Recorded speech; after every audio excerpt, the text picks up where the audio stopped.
The story begins as we learn that the gods came down to the world in search of excitement, so they decided to live among humans, and they sealed their powers to have normal lives. The only thing they can give humans is their blessing, which grants them the power to fight monsters, and the people who receive it become their familia. In the present, we see a boy named Bel, who's the only member of the Hestia familia, and he runs away from a monster, but he reaches a dead end. He thinks it's all over for him, but a girl named Eyes suddenly comes to his rescue, cutting the beast in half. After that, Bel walks through the town covered in blood, and he attracts everyone's attention because he looks like someone who took on more than he could handle. He meets with a guild officer named Ina, who scolds him for going to the 5th floor, and she thinks he's lucky to be alive, because a lot of level 1 adventurers wouldn't have survived a minotaur attack. He asks her about Eyes, and Ina sees that he's blushing, so she realizes that he's in love. She mentions how Eyes is part of the Loki familia, and she's also one of the strongest swordsmen in the country, but Bel wants to know if she has someone special. So Ina notes that she hasn't heard anything about it, but it will still be difficult for him to get Eyes to like him. But she tells him to cheer up and trade the gems he earned for money. He prepares to leave, but she mentions how girls like boys who can protect them, so Eyes might like him back if he works hard to get stronger. Bel thinks about how his grandfather told him he needs to pick up women in the dungeon, because if he can save them, she'll be grateful to him and they'll get to know each other. He realizes that his grandfather's advice is true, but it's the opposite for him, since he's the one who was saved. Bel returns to his house, where Hestia hugs him, and she's worried when he tells her about the monster that attacked him, but he promises that he won't leave her alone. She shows him potatoes that she got from working at the food stand, but she mentions how she still hasn't had any luck finding people who want to join her familia, thinking it's because she isn't a popular goddess. She wishes she could at least use her divine powers, but there's a rule that she can't use them in the lower world, and she apologizes for making him form a contract with her since she's a useless goddess. But he tells her their familia is just getting started, and he notes that once they survive the hard part, things will become easier for them. She mentions that it's time to upgrade his status, so she starts to cast a spell on his back, as she notes that his idea of picking up girls in the dungeon won't work. She knows he likes Eyes, but she thinks a strong girl like her must already have a man in her life, so she tells him to forget about her. She mentions that he might have already met the girl he's supposed to be with, so he should pay attention to what's in front of him, and he checks his stats, but he's disappointed that his magic power is still 0. He sees something written in the skill section, but Hestia tells him it's nothing, explaining that there are marks there because her hand slipped. But she knows that he actually unlocked a skill, which will make him level up quicker, as long as he has strong feelings about it. She's happy that he finally unlocked a skill, but she's also annoyed that it was someone else who changed him, because she always had her eyes on him. The next day, Bel wakes up and sees Hestia sleeping on top of him, but he's embarrassed seeing her chest, so he decides to head out. While walking through the town, he senses someone watching him, but he's interrupted by a girl named Seer, who gives him a magic stone that he dropped. She hears his stomach growling, so she gives him her breakfast, but he refuses to take it.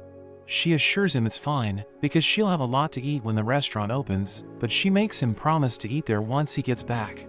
Bel goes to the dungeon, where he eliminates a group of monsters, but as he's collecting the stones they dropped, he wonders how much it will take for him to catch up to Eyes. Another group of monsters appears, and he thinks about running away, but he remembers Eyes and decides to fight them. As he returns home, he's shocked to see how much stronger he's become, and he asks Hestia why he's growing so much, but she ignores him and leaves. She thinks about how even though Bel has her by his side, he got stronger after he met Eyes, which means he really likes her. Meanwhile, Bel goes to the restaurant where Seer works, and the chef named Mia gives him food, but he's worried that it might cost a lot, since he's saving for his familia. Seer mentions how she likes meeting new people, so it's the perfect place for her to work, because all kinds of people come there. Eyes arrives with her familia members, which shocks Bel, and he's stunned by how beautiful she looks. Seer tells him they're regular customers, and she thinks it's because their god likes the place, so he realizes that he can see Eyes if he comes there. One of the Loki familia members named Beta asks Eyes to tell everyone how she defeated a minotaur on the 5th floor, where she saved a kid who ran away after getting covered in blood. Eyes thinks they can't blame him for acting like that, and another familia member named Riveria tells Beta to be ashamed, because it's their fault for letting the minotaur escape from the 17th floor. He thinks he can't be blamed for telling the truth, and he mentions how even Eyes won't allow such a coward to stand by her, but Belle can't bear to hear anymore, so he runs away.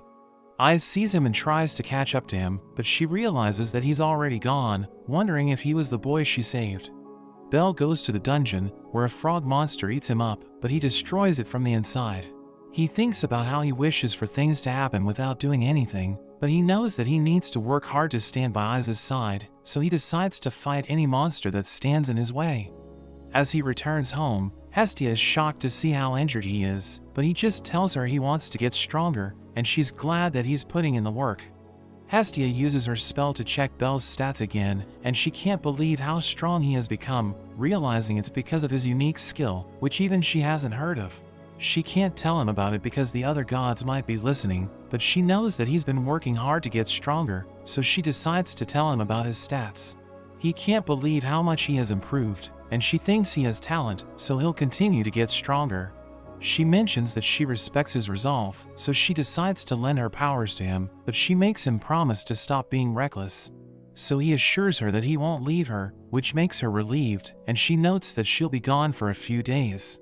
He goes back to the restaurant, where he apologizes for running away, and pays the money he owes them. Mia tells him if he didn't come back, she was planning on going after him, but Seer's glad that he returned, and she knows that he's going to the dungeon, so she made lunch for him. He refuses to accept it, but she forces him to take it, and Mia tells him to thank her, because she was the one who persuaded everyone there to forgive him. Mia mentions that there's no use for an adventurer to pretend to be something he isn't, and she advises him to put all his energy into surviving. She notes that it doesn't matter if he feels pathetic, or if people laugh at him, because what's important is that he comes back alive.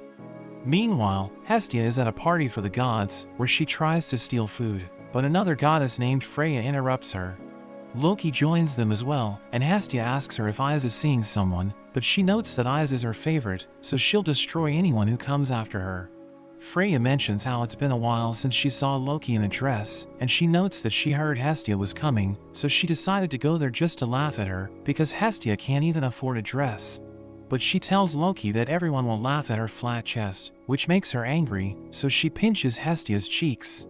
A god named Hephaestus interrupts Hestia, who's happy to see her, but she tells Hestia she won't lend her money again, reminding her how she used to freeload off of her familia, and when they kicked her out, she came crying back since she was broke.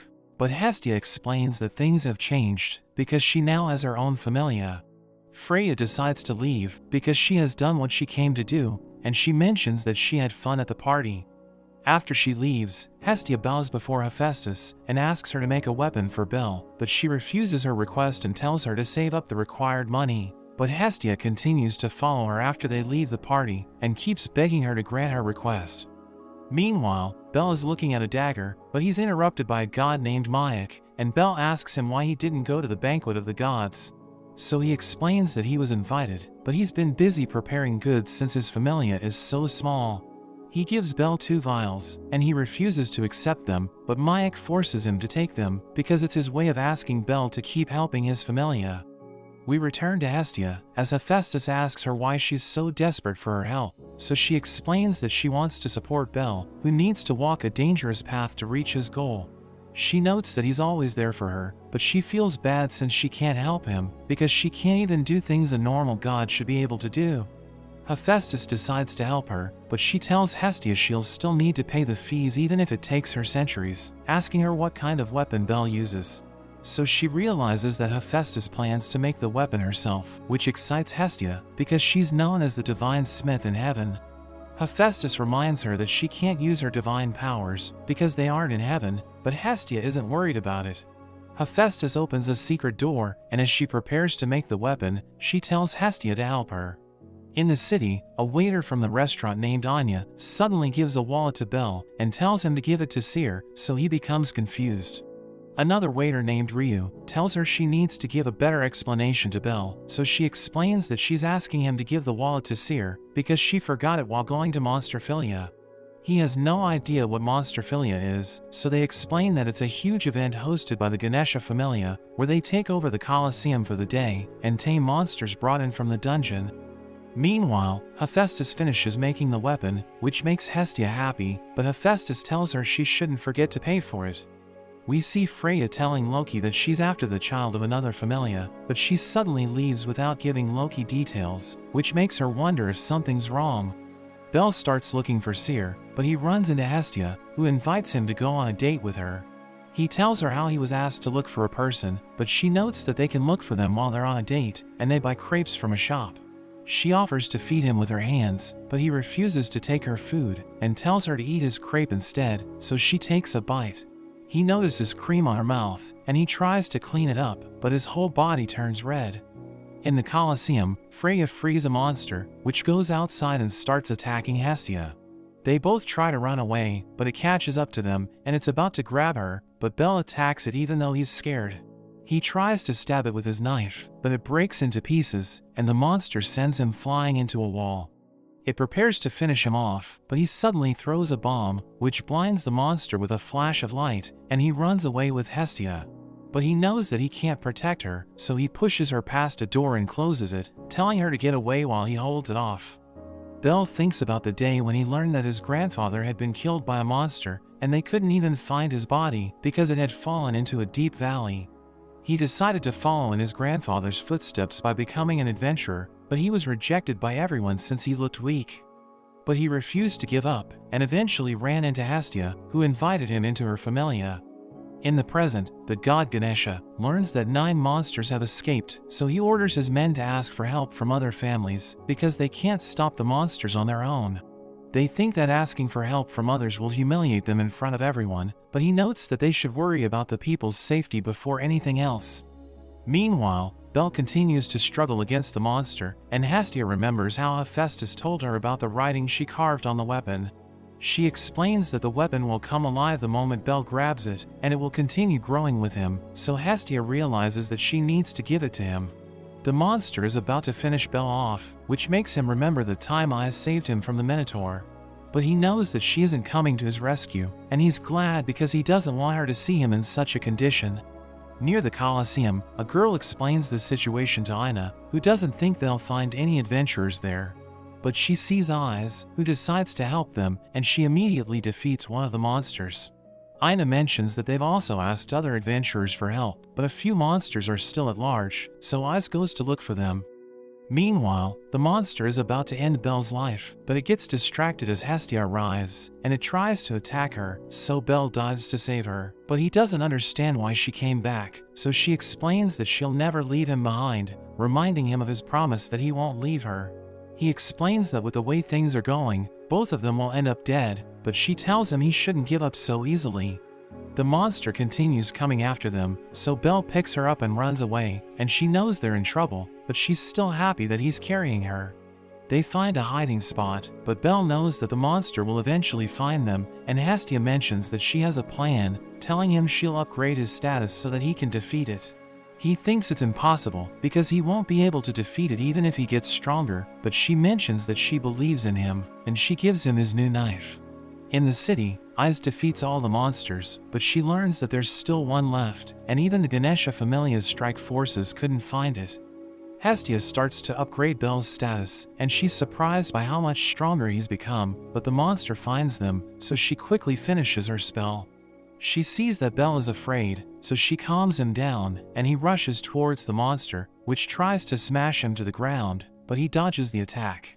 It attacks him with its chain, but he blocks it with his knife, breaking the chain into pieces, and Hestia explains how the weapon will get stronger as he grows, so he needs to believe in himself. He jumps in the air and attacks the monster from above, which breaks its armor, but it still keeps attacking him. So he rushes forward and stabs its chest, killing it in an instant, and its body turns to dust. Everyone starts to applaud him, while Aias watches him with the crowd, and she decides to leave since the monster has been defeated. Hestia suddenly falls unconscious, so he takes her to the restaurant, where he thanks Seer for letting Hestia rest there. Seer realizes that he got involved because she forgot her wallet, so she apologizes for getting him into trouble, but he assures her that it wasn't her fault. She notes that she has fallen in love with him after seeing him fight, which makes him blush, but he thinks she's just making fun of him. Hestia wakes up, and Bel tells her how the other monsters have also been defeated thanks to Aias, but he asks her where she got the knife. So she reveals that Hephaestus made it for her, and he's surprised hearing this, because he knows that her weapons are expensive. Hestia knows that he's been looking at the weapons shop, but he can't afford the items since they're expensive. So she made arrangements with Hephaestus because she wants to help him get stronger, which makes him cry. In the dungeon, we see a child collecting gems, but a man yells at her for being slow, telling her she's useless as a supporter, but he thinks he can still use her as a decoy if he gets surrounded by monsters. We return to Belle, as he tells Ina to grant him access to the 7th floor, which shocks her, because he almost died on the 5th floor, but he assures her that he's gotten stronger.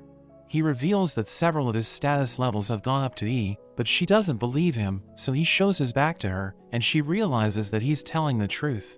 She knows that she can't refuse him entry to the 7th floor, because his status scores have improved, but she notes that there's still a problem, and tells him to meet her the next day. But when he sees her, he's surprised by how different she looks, and she wonders if he's excited to go shopping with her. She asks him if he has anything to say about her outfit, which makes him blush, and he notes that she looks younger than usual. After that, Ina takes him to the Hephaestus Familia's shop called Babel, which shocks him, because he doesn't have the money to shop there, but she forces him to come with her. As they enter the shop, Belle is amazed by the items, and Ina mentions that they're heading to the upper floors, but they can still look around before going there. Belle runs into Hestia, and they're both shocked to see each other, but she's annoyed that he's with Ina. She wonders if Ina is trying to seduce him using her position in the guild, but she assures her that she has no such intentions. Ina takes Belle to the upper floor, where the items aren't that expensive, because they were made by newer blacksmiths, who just want to have their products evaluated by their customers. He looks around and finds an armor he likes, and he knows that it will cost him all of his money, but he still decides to buy it. Ina tells him she's found an item for him, but he tells her he already made up his mind on what to buy, and reveals that he's going to the dungeon tomorrow. She wishes for him to form a party, and tells him he should at least hire a supporter, because it will make things more efficient. After that, Ina gives him a present, which he refuses to accept, but she notes that he should take it for his own sake, because there's no telling what might happen to an adventurer. She doesn't wish for him to die in the dungeon, telling him she wants to help him after seeing how hard he works, which makes both of their faces turn red. Belle makes his way home, but he sees that a man named Gid is about to attack a girl, so he protects her with his knife.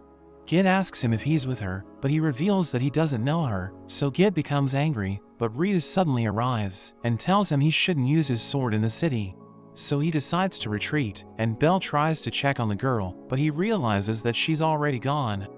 The next day, Belle puts on his armor, and as he's walking through the town, he meets a girl named Lily, who asks him if he's looking for a supporter. He thinks she's the girl that he saved, but he realizes that she isn't, because her ears look different. He mentions that he was thinking about getting a supporter, and she asks him to choose her, because she's so poor that she doesn't have enough money to get by. She adds that he needs to take responsibility for touching her ears, so he becomes embarrassed, and he decides to hire her for the day. They go to the dungeon, and she watches him as he defeats the monsters, telling him his skills are impressive. She thinks it's all thanks to his knife, and he notes that he relies on it too much, telling her his goddess gave it to him. He asks her about the god she serves, so she reveals that she's part of the Soma Familia, and she helps him collect the magic stones dropped by the monsters. After that, he goes to Ina and tells her about Lily, but Ina mentions that the members of the Soma Familia seem desperate, so she isn't sure if Lily is the right match for him. She asks him what he thinks about Lily, so he mentions that she's great, since he got a lot of magic stones thanks to her. He prepares to leave, but Ina suddenly notices that he isn't carrying his knife, and he wonders if he dropped it somewhere. We see Lily trying to sell the knife, but the shopkeeper tells her it isn't worth much, because it can't even cut anything.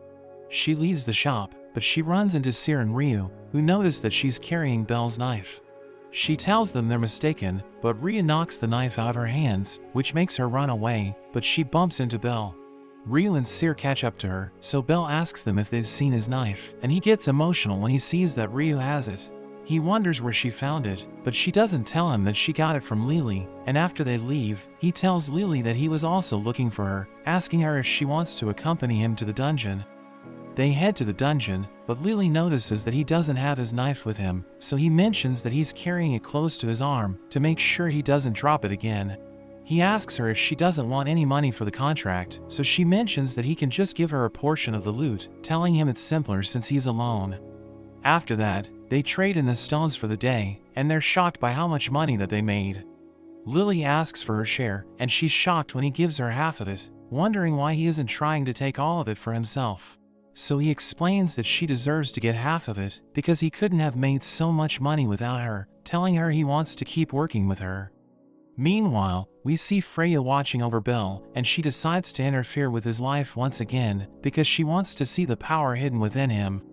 At night, Hestia meets up with Mayak, and she starts to cry, telling him Belle is cheating on her, because she saw him with Lily.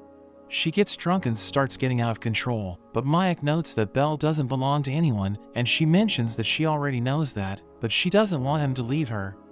The next day, Belle realizes that Hestia is acting strange, so he asks her if something's wrong, but she mentions that everything's fine. He asks her when she's free from work, because he wants to take her out for a nice dinner, so that he can show his gratitude for everything she's done for him. She thinks he's inviting her on a date, so she agrees to go with him, but she decides to visit the divine bathhouse first. A god named Demeter joins her, and she wonders why Hestia is there, since she never visits the bathhouse, so she reveals that she's going on a date. Demeter can't believe she finally found a man, because she was hopeless in heaven, and Demeter tells everyone about it. She meets up with Belle, but before they can leave, a group of goddesses surround them, and they start to check Belle out, because they're curious who she's going on a date with. Demeter apologizes to Hestia, who's annoyed seeing how close Demeter is with Belle, so she grabs him and runs away. They spend the whole day hiding from the goddesses, but they end up on a spot with a beautiful view of the city, and Belle wishes to come back there with her, which makes her happy.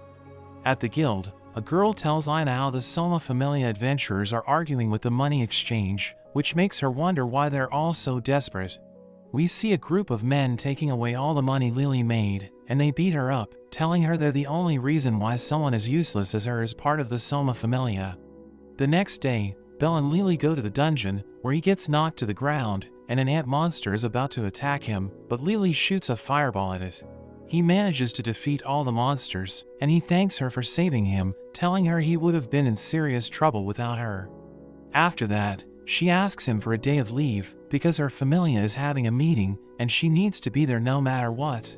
She knows that it's against her contract, so she's prepared to accept any penalty, but he notes that she doesn't need to worry about it, and he tells her to ask him whenever she needs time off. The next day, Belle goes to the restaurant to return Sear's lunchbox, and he wonders what she does in her free time, so she reveals that she reads books. He notes that the books Hestia has are too difficult for him to understand, but he sees a simple book in the restaurant, and Sear lends it to him. He goes home and starts reading the book, as he thinks about how in his mind, magic is just a tool to become stronger. It's like a flame, which doesn't suit someone like him, but he still wants it so that he can catch up to Eyes, and he also wishes that it could make him a hero. He falls asleep while reading, so Hestia wakes him up, and as she checks his status, she's shocked to see that he has finally developed a magic called Firebolt. Belle can't believe he'll finally be able to use magic, and Hestia mentions how he needs to chant a spell to use it, which is usually written next to the magic status. But there's nothing written there, which means he doesn't need to chant, and she tells him to try it on a monster in the dungeon. But after she falls asleep, he sneaks out of their house, because he can't wait to use magic. He goes to the dungeon, where he uses his firebolt to defeat a monster, and he's so happy that he keeps spamming it until he gets tired. He realizes that he's come far into the dungeon, and he's about to go back, but he suddenly falls unconscious. Eyes and Reveria arrive, and Reveria notes that Belle used too much magic, while Eyes mentions that he's the boy who was attacked by the Minotaur that escaped from them, so she wants to make it up to him. She puts his head on her lap, and as he wakes up, he's reminded of his mother, but after he realizes what's happening, he quickly runs away, which makes her wonder why he always does that. Belle returns to his house, and he can't believe that he ran away from Eyes again, but Hestia thinks he just had a bad dream because of the book he read. She tries to read it, but she's shocked to see that it's a grimoire, which allows its user to use magic according to their latent ability. She wonders where he got it from, so he explains that he just borrowed it from the restaurant, telling her someone forgot it there. But she reveals that it loses its power once it's read, so he thinks he's in trouble, and he's about to go back to the restaurant to find the person it belongs to, so that he can pay them back. But Hestia tells him it costs more than a top-grade item from the Hephaestus Familia shop, and Belle can't believe it. so she mentions that he should just tell everyone he didn't read it, and she promises to take care of the rest, but he stops her because he can't allow himself to do such a thing. Belle returns the book to Mia, and he tells her the truth, but she tells him he doesn't need to worry about it, because it's the owner's fault for leaving it behind. Meanwhile, Ina runs into Reveria and Loki, so she asks Loki about the Soma Familia, and she reveals that the Familia members worship wine instead of Soma. In the city, Belle is waiting for Lily, but he sees her being harassed, so he tries to help her. But Ged interrupts him, and he offers to work together with Belle to trap her, because he thinks Belle is also after the money she's saved up. But Belle pushes him away and refuses his offer, and Lily asks him what he was talking about with Ged, but he assures her that it was nothing. He wonders if she has a problem, because someone was harassing her, but she tells him it's nothing. We learn that her parents died in the dungeon trying to make money, so she had to do everything she could to survive, and she worked with adventurers from her familia. But anytime she asked them for something, they beat her up and treated her like trash, so she tried running away to start a new life. But they always found her and destroyed anything close to her, which made her hate adventurers. Meanwhile, Loki tells Ina that the wine she bought isn't the one that the Soma Familia members worship, and notes that they have a perfect product, but they refuse to sell it to anyone. She mentions that all the members of that familia are only there for the wine, and they get addicted once they drink it, which is why they're always desperate for money. After Loki leaves to upgrade Isa's status, Ina mentions that she's a weird god, but Reveria notes that she's way sharper than she looks, which is why they trust her.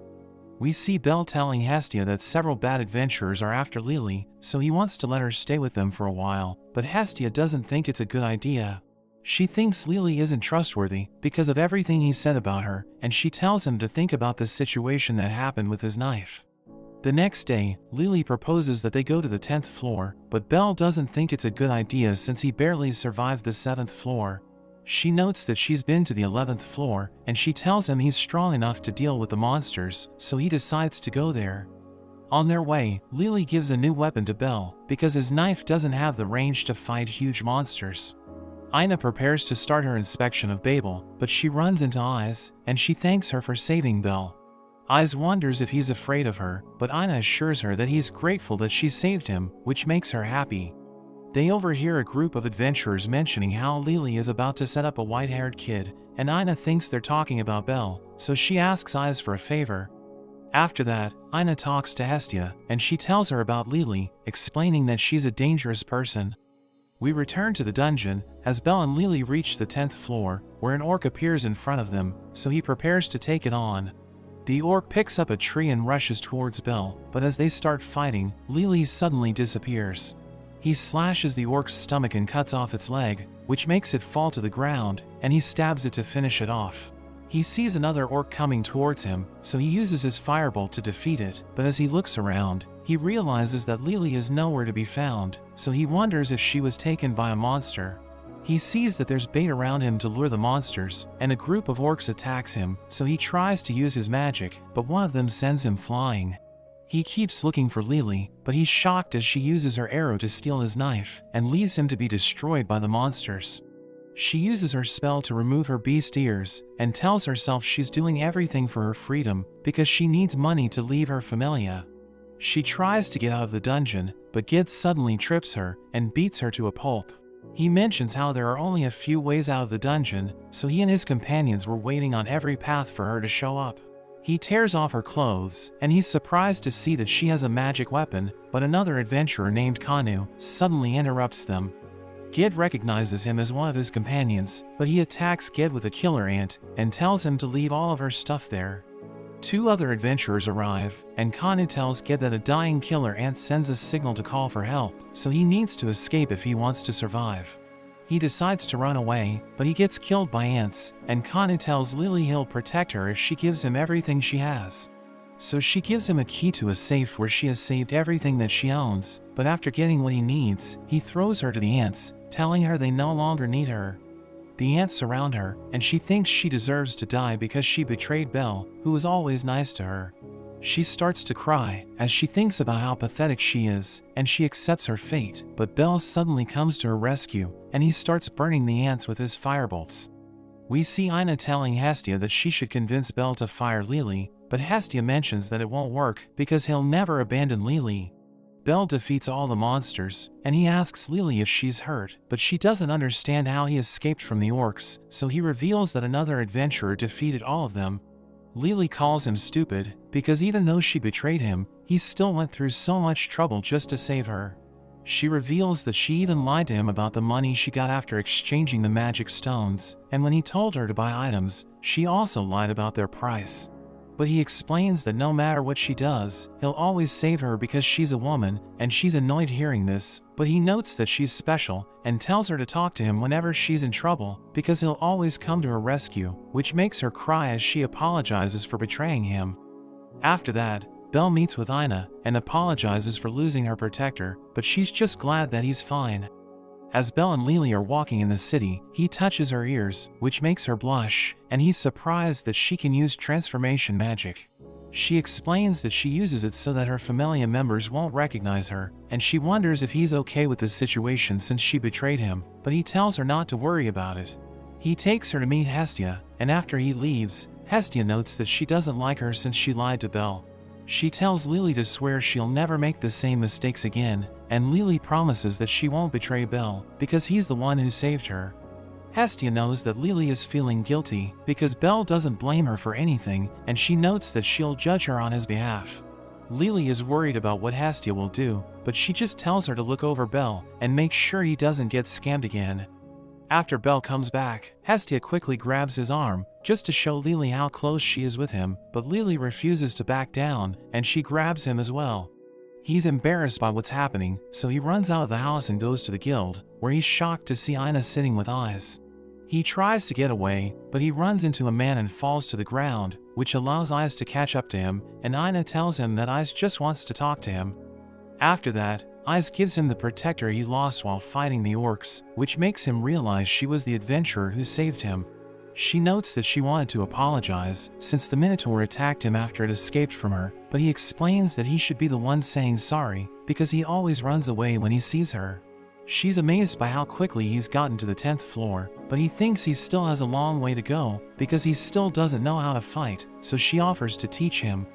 The next day, Belle and Eyes meet up for his training, and she wonders if he knows martial arts. She realizes that he uses a knife to fight, so she tries to use it herself, but she has no idea how to wield it, and she accidentally kicks Belle in the face. She tells him they should just fight, and as he takes out his knife, she mentions that he needs to be sensitive to different things during battles. She knows he's a coward, and she thinks it helps him protect himself, but she can tell that he's afraid of something. He tries to attack her, but she blows him back, telling him to never lose focus, and as she hits him again, she mentions how he needs to make sure he doesn't have any blind spots. He rushes towards her, but she hits him with a flurry of attacks, which makes him fall to his knees. But he tells her he wants to continue fighting, and as he charges in again, he finally manages to dodge an attack, but she still hits him in the head. In the dungeon, we see a man named Ada defeating monsters, and as he comes across a Minotaur, he breaks its weapon with his bare hands, but he gives it a new sword. The Minotaur picks it up, and keeps trying to hit him, but he blocks all of its attacks. It uses its horns to push him back against a wall, but he breaks its horn, and returns the sword to the Minotaur. It continues to attack him, and as his sword finally breaks, he realizes that he was able to make it stronger. The next day, Belle and Lily go to the 10th floor, and she notices he's always tired even before they enter the dungeon. They come across a group of monsters, and they surround Belle, but Lily fights with a crossbow, while he uses the chance to attack them. He remembers how Eyes taught him to watch his blind spots, and he manages to defeat the monsters, but a group of orcs suddenly appears before him. He knows it might be difficult for him to beat them, so Lily wonders if he'll run away, but he decides to fight, because he won't be able to catch up to Eyes if he's always scared. After that, Belle goes to train with Eyes again, but he's no match for her as she keeps knocking him out. She wonders how he got stronger so fast, so he notes that there's someone he wants to catch up to, and he also needs to reach a place no matter what. She understands his feelings because she has the same goal, and she tells him it's time to practice napping because an adventurer needs to know how to fall asleep anywhere. They both lie on the ground, and he's shocked by how quickly she falls asleep. He hears his grandfather's voice telling him to kiss Eyes, but Hestia's voice mentions that she didn't raise him to become such a person, so he starts to feel conflicted. He resists the urge to kiss Eyes, and after she wakes up, she takes Belle to get food, but he's shocked because they end up going to the shop where Hestia is working. She's angry since she always sees him with different girls, but he tells her how Eyes has been training him. He asks for Hestia's permission to continue working with her, explaining that she'll leave for the Loki Familia's expedition after 2 days, and Hestia agrees to his request, but she tells Eyes not to get any ideas. In the dungeon, Kanu comes across the Minotaur Aa was fighting, and he uses his magic weapon on it, but it has no effect, and the Minotaur finishes him off. Belle sees a poster about how Eyes defeated a floor boss on the 37th floor, and he's shocked as he realizes that she did it all by herself, because it usually takes a party of skilled adventurers to defeat the boss. He goes to train with her, and even though he can't even land a single hit, he continues because he wants to get closer to her level. The next day, as Belle is walking through the city, Sears suddenly grabs his arm and makes him wash dishes. Ryu decides to help him, and he asks her what she did to increase her level when she was an adventurer, so she tells him he needs to defeat a powerful opponent if he wants to get stronger. She notes that he needs skill and strategy to pull it off, but even that doesn't guarantee victory, so he needs to join a party, because they can compensate for each other's weaknesses. After that, Belle goes to train with Eyes, and he finally manages to keep up with her, but she still pushes him back. She mentions how it's their final day of training, and he thanks her for helping him, but she also thanks him since she had fun. Belle thinks he may never catch up to her since she's so strong, but he'll continue to work hard so that he can reach her level. Belle returns to his house, where he tells Hestia how his training has ended, and she notices something in his status, but he leaves without even looking at it. Meanwhile, the Loki Familia captain named Finn talks to everyone about their expedition into the dungeon. He mentions that they'll split into 2 groups to make sure they don't overcrowd the upper floors, and he notes that their goal is to get to the 59th floor, which has never been reached before. We see Belle and Lily inside the dungeon, and he can sense that someone is watching them, but even though she can't tell if it's true, she still thinks something is off about the floor. They realize that it's too peaceful, and Belle notes that the situation is similar to the day he was attacked by the Minotaur. As they move forward, the Minotaur that fought Ada suddenly appears, and Lily mentions that they need to escape. But Belle is too shocked to move, so she pushes him out of the way as it attacks them, and she ends up getting hurt. Meanwhile, we see 2 adventurers telling the Loki Familia how a Minotaur is present on the 9th floor, which makes them wonder if it's one of the few that escaped from the 17th floor. But Reveria doesn't think it's true, because it's been a month and there have been no sightings. Finn wonders if everyone is alright, and one of the adventurers mentions that the Minotaur is attacking a white-haired boy, which makes Eyes realize it's Belle, so she quickly runs to find him. Belle continues fighting the Minotaur, but he knows that he's no match for it, and Lily wakes up, so Belle tells her to run away. She doesn't want to leave him alone, but he makes her get to safety, and after she gets away, he thinks about escaping as well.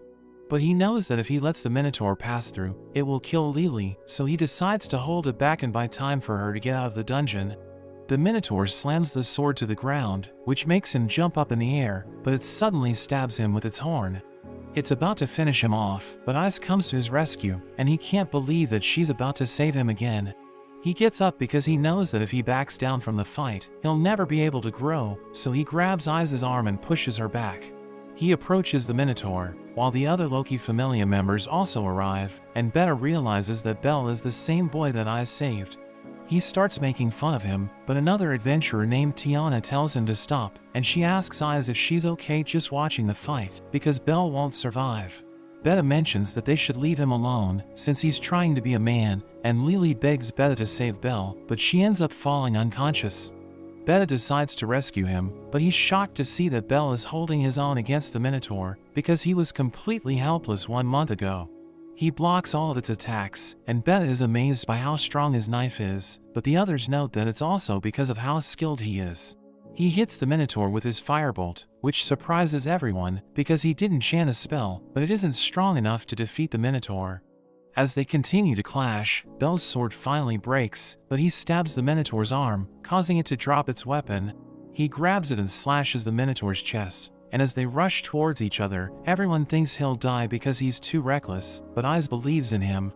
He blocks the Minotaur's horn with the sword, and he stabs it with his knife, as he casts his firebolt to burn it from inside.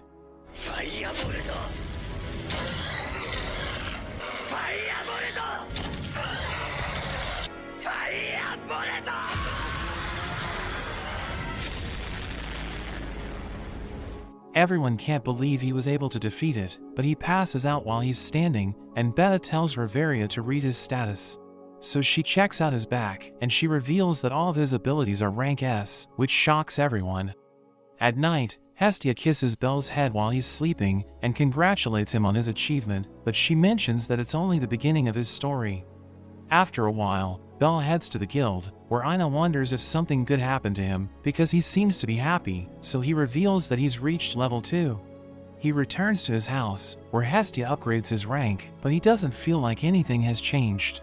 She reveals that he has a new skill called Argonaut, which makes him happy, but she teases him because the skill only appears when a person wants to be a hero. After that, Hestia prepares to go to the meeting of gods, and she reveals that it's where they will choose a title for the adventurers who have leveled up, so Bel will get a title as well. At the meeting, a god named Takazuki tells Hestia that all the gods are talking about Bel because he was able to level up in only a month, saying even I's took a year to reach level 2. She mentions how a member of Takazuki's familia has also leveled up, and he notes that it's why he'll take the meeting seriously. At the house, Bel wonders what kind of title he'll get, and Hestia comes rushing in, revealing that he was given the name Little Rookie. He goes to the restaurant, where he tells Lily about his title, and he's bummed out because it sounds lame, but Seer mentions that she likes it. Ryu congratulates him on his achievement, and they join him to celebrate, revealing that Mia has given them permission to drink at the party. Bel notes that they're planning on going to the middle floors of the dungeon, but Ryu advises him not to go deeper than the 13th floor, because the monsters on the upper floors are dangerous. She tells him he'll need a party to go further, and an adventurer overhears them, so he invites Bel to join their party. But he mentions that he wants the elven girls in return, and Ryu warns him to stay away, but he tries to touch her, so she breaks his arm. He prepares to hit her, but Mia smashes a table and tells him to stop causing trouble, so he decides to leave. The next day, Bel goes to look for a new armor at Babel, and he asks the receptionist if they've stopped selling armor made by a blacksmith named Welf Croso, but he turns out to be standing beside Bel. Welf can't believe the little rookie everyone's talking about is looking to buy his armor, and Bel also feels lucky to meet him in person. Welf speaks loudly so that every other blacksmith can hear how Bel is his regular customer, and he offers to make a direct contract with him, which means Welf will only make items for him. But in return, he wants to join Bel's party, and he accepts Welf's proposal, so they head to the dungeon together. But Lily doesn't trust him, wondering why he isn't working with his familia, and she's annoyed that Bel didn't consult with her before allowing Welf to join them. She's shocked to learn his familia's name, because the Crozos were famous for powerful magical items, but they suddenly lost all of their abilities. Welf notes that it isn't the time to talk about it, because they're being attacked by monsters, and he tells them to leave the orcs to him. Bel starts to fight the other monsters, as he realizes that his speed has improved, and he easily defeats his opponents. He sees a monster preparing to attack his companions, so he tells them to dodge, and he burns it with his fire bolt. Welf is amazed by how strong Bel is, and he realizes that his magic has also improved, so he thinks he's getting closer to Isa's level. Meanwhile, we see Beta and his teammates fighting a group of monsters, which makes the other members wonder why they're that fired up. So Reveria notes that Bel got under their skin, and Is joins the fight as well, as Reveria realizes that she's also fired up. Welf mentions how being in a party feels better, because it allows them to move freely, and they also have more room to breathe while fighting monsters. They notice that more parties are arriving, so they plan to leave once Lily gathers all the gems, but a baby dragon suddenly appears. It's about to attack Lily, so Bel tries to hit it with a firebolt, but something else comes out of his hands and kills the dragon in one hit. Bel tells Hestia about what happened, and she notes that it was his Argonaut skill, telling him that it allows him to overcome any obstacle. He wonders if she knows about the Croso family, and she reveals that she doesn't know much about them, but she's heard about Welf. She reveals that he's capable of making magic items, but his family thinks he's wasting his talent because he refuses to make them. The next day, Bel tells Welf they won't be going to the dungeon because Lily is taking a day off, so he takes Bel to his workshop to make new equipment for him. He wonders if Bel has a special request, but he mentions that he's okay with the light armor, so Welf tells him to be greedier. He looks around and picks up a sword, as he notes that it looks good, but Welf tells him nobody would buy it, and he knows that Bel is expecting it to be a magic item.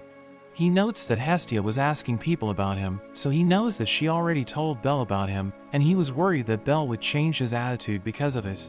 He apologizes for testing him, and he sees that Belle is carrying a minotaur horn, so he decides to make a weapon out of it. He reveals that he used to have a lot of customers, but he got sick of them because they all told him to make magic items, and he knows that they want him to create a tool that will make them famous. But he thinks that's not what a weapon should be, because it's supposed to be a part of its wielder, and it will never betray them no matter how bad the situation gets. But a magic item will shatter and leave its user behind, so he believes that neither a wielder nor a blacksmith can have pride in it, which is why he stopped making magic items.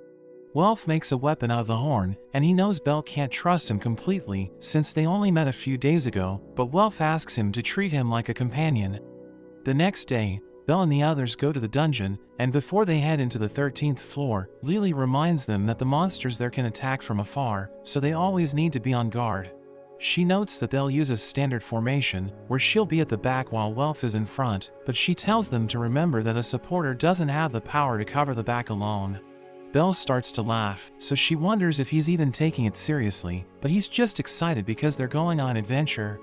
Outside the dungeon, Hestia sees Takazuki seeing off his familia members, and he notices that she's worried about Belle, so he tells her she needs to believe in him, because worrying won't do anything. On the 13th floor, a hellhound bites Belle's arm, and Welf cuts it in half, but he sees another one preparing to breathe fire, so Lily shoots it with her arrow, and creates an opening for him to finish it off.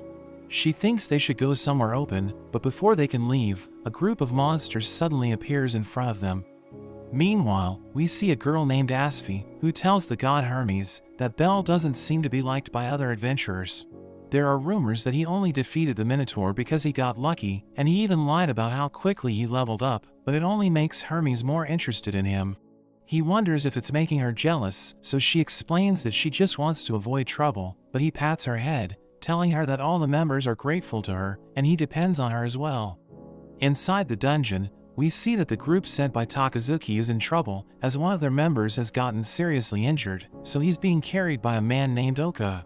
Another member named Makoto eliminates the rabbits that are following them, but they see a pack of hellhounds approaching. They eventually run into Belle and the others, who are surrounded by monsters, but Oka decides to run past them, because he's more worried about the lives of his teammates. Belle sees them running away, and Lily mentions that they need to escape as well, because the monsters that were following Oka and the others will attack them. They try to get to safety, but Belle decides to fight the monsters to buy time, and he hits them with his firebolt, but a few of them jump over him and attack Lily. Belle and Welf defeat them before they can hurt her, but Welf's arm is injured, and they realize that monsters are blocking their path. So Belle remembers how Rhea told him that every little thing that happens in the dungeon eventually adds up, and the dungeon will show its true colors when they're on their last legs.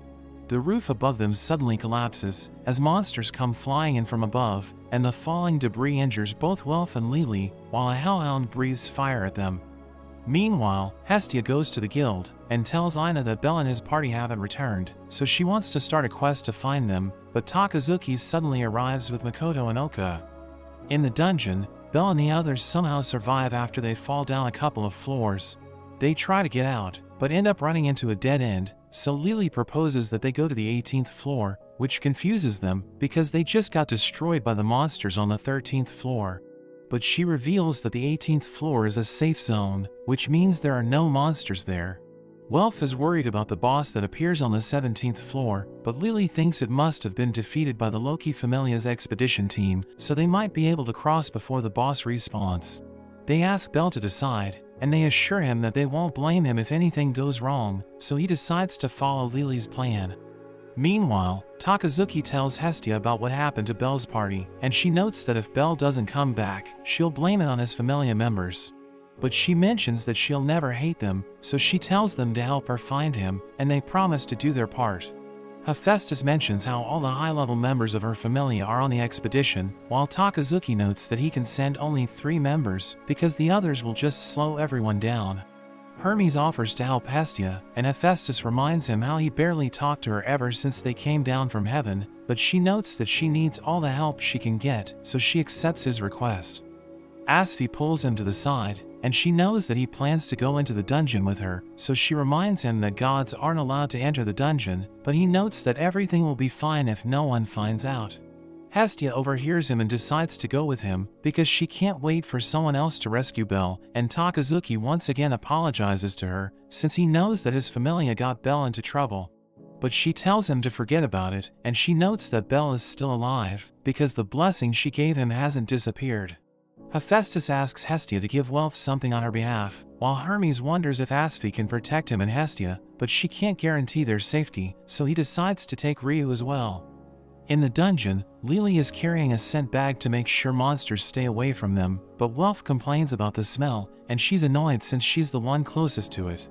A hellhound appears, and it breathes fire at them, but Welf uses his spell to return the flames to the hellhound's body, causing it to explode.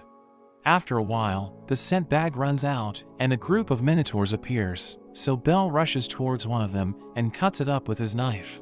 He picks up the axe that the Minotaur was carrying, and activates the Argonaut skill as he attacks, destroying all the Minotaurs in an instant. Welf is amazed by how strong Belle is, but they realize that he's exhausted, so Lily asks him if he's okay. Meanwhile, Hestia prepares to lead the search party into the dungeon, and before they enter, Ryu appears wearing her complete battle gear, as Hermes notes that she has decided to join them. The search party moves forward, and as Ryu and Asphi defeat the monsters in their path, everyone's surprised by how skilled they are. Oka notes that Asphi is considered the greatest item creator of their time, and she's said to be omnipotent, while Ryu seems to be on her level as well. They come across a cave-in, where Hestia finds Belle's knife, but his party is nowhere to be seen. Asphi mentions that since they lost their equipment and suffered injuries, they won't be wandering around the dungeon, and she thinks they must have gone to the safe zone on the 18th floor. Oka thinks they would be crazy to do that, but Hestia and Ryu agree with Asphi, so they decide to go to the 18th floor. Hestia asks Hermes why he's helping them, so he reveals that someone told him to check on Belle's progress, and he also wants to see if Belle is capable of taking them into a new era. Meanwhile, Welf and Lily's bodies finally give up, since they've been fighting monsters for such a long time, so Belle carries them to a hole and jumps down. They reach the 17th floor, and Belle remembers that Lily told them to get through there as quickly as possible, before the floor boss respawns. Belle tries to get to a passage while carrying them, but the boss respawns and starts attacking them. He tells himself to keep running no matter what, and the boss tries to grab him, but he manages to get through the passage before he gets hit. They all fall to the next floor, where Belle sees someone standing in front of him, so he asks them to save his friends. Belle wakes up in her room, and he's shocked to see Eyes sitting in front of him, wondering what she's doing there. So she notes that her group is returning from their expedition, and they decided to rest in the safe zone. He asks her about Lily and Welf, but he accidentally falls into her, which makes him embarrassed. He sees Lily and Welf resting beside him, and Eyes assures him that they'll be fine, because Reveria healed them. She takes him to meet Finn, who welcomes him as their guest. He reveals that a few of their companions were poisoned by a monster, so their fastest members have gone to the surface to get an antidote, and they won't be leaving until they cure their friends. Belle runs into Tiana and her sister Tiani, and she keeps calling him Argonaut because seeing him fight the Minotaur reminded her of an old fairy tale. Tiana praises his skills, but his face turns red when they get close to him, and they think he looks cute when he's blushing. After that, as he's walking through a forest with Eyes, he wonders where the light is coming from, since they're in a dungeon, and he sees that the sky is filled with crystals.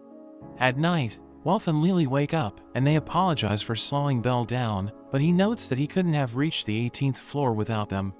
Eyes invites them to dinner, where Finn tells everyone to treat them with respect, because they're brave adventurers who risk their lives for each other.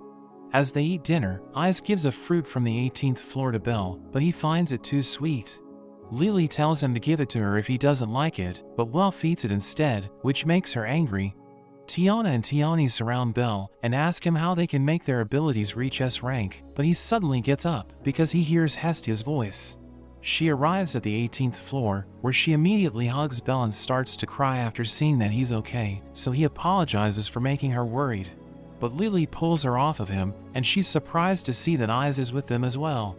Hermes introduces himself to Belle and tells him to thank Oka and the others, because they wouldn't have found him without their help, but Lily and Welf are still angry at them. Makoto apologizes for their previous actions, but Lily notes that no matter what she does, it will be difficult to forgive them. Oka tells them to blame him for what happened, since he was the one who gave the order, but he still thinks it was the right decision. Belle agrees with him, because if Lily and Welf's lives were on the line, he would have done the same thing.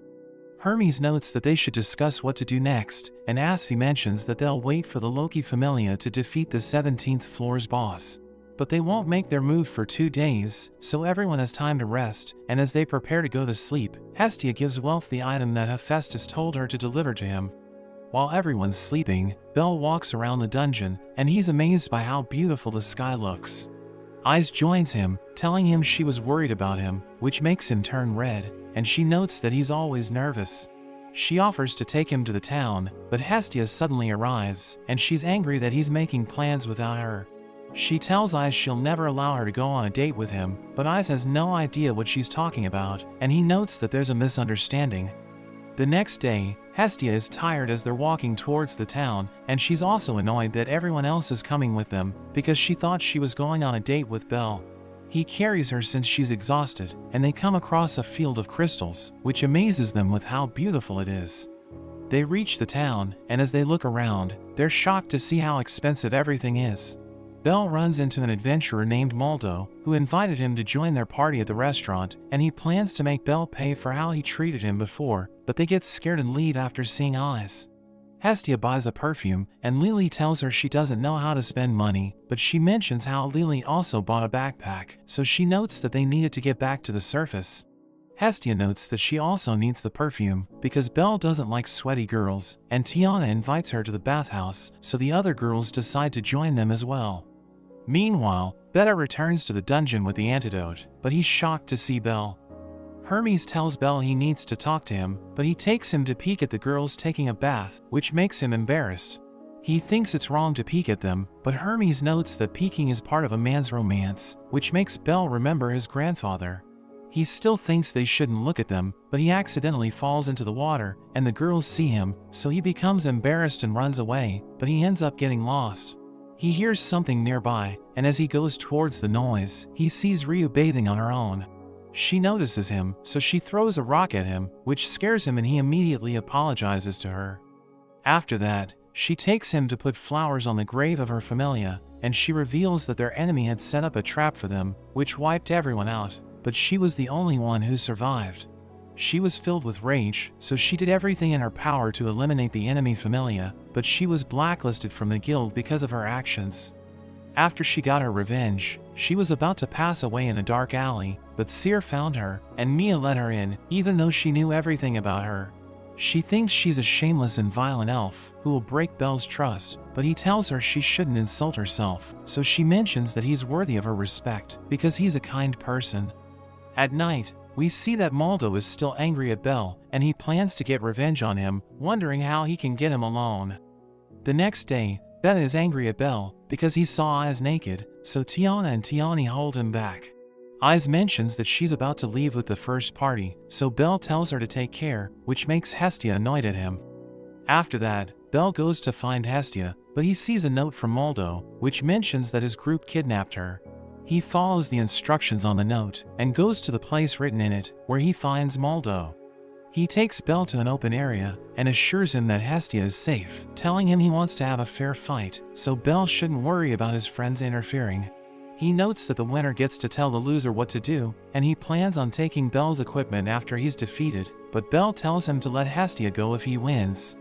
As the fight begins, Moldo breaks a crystal with his sword, which makes him turn invisible, and he starts to beat Belle up.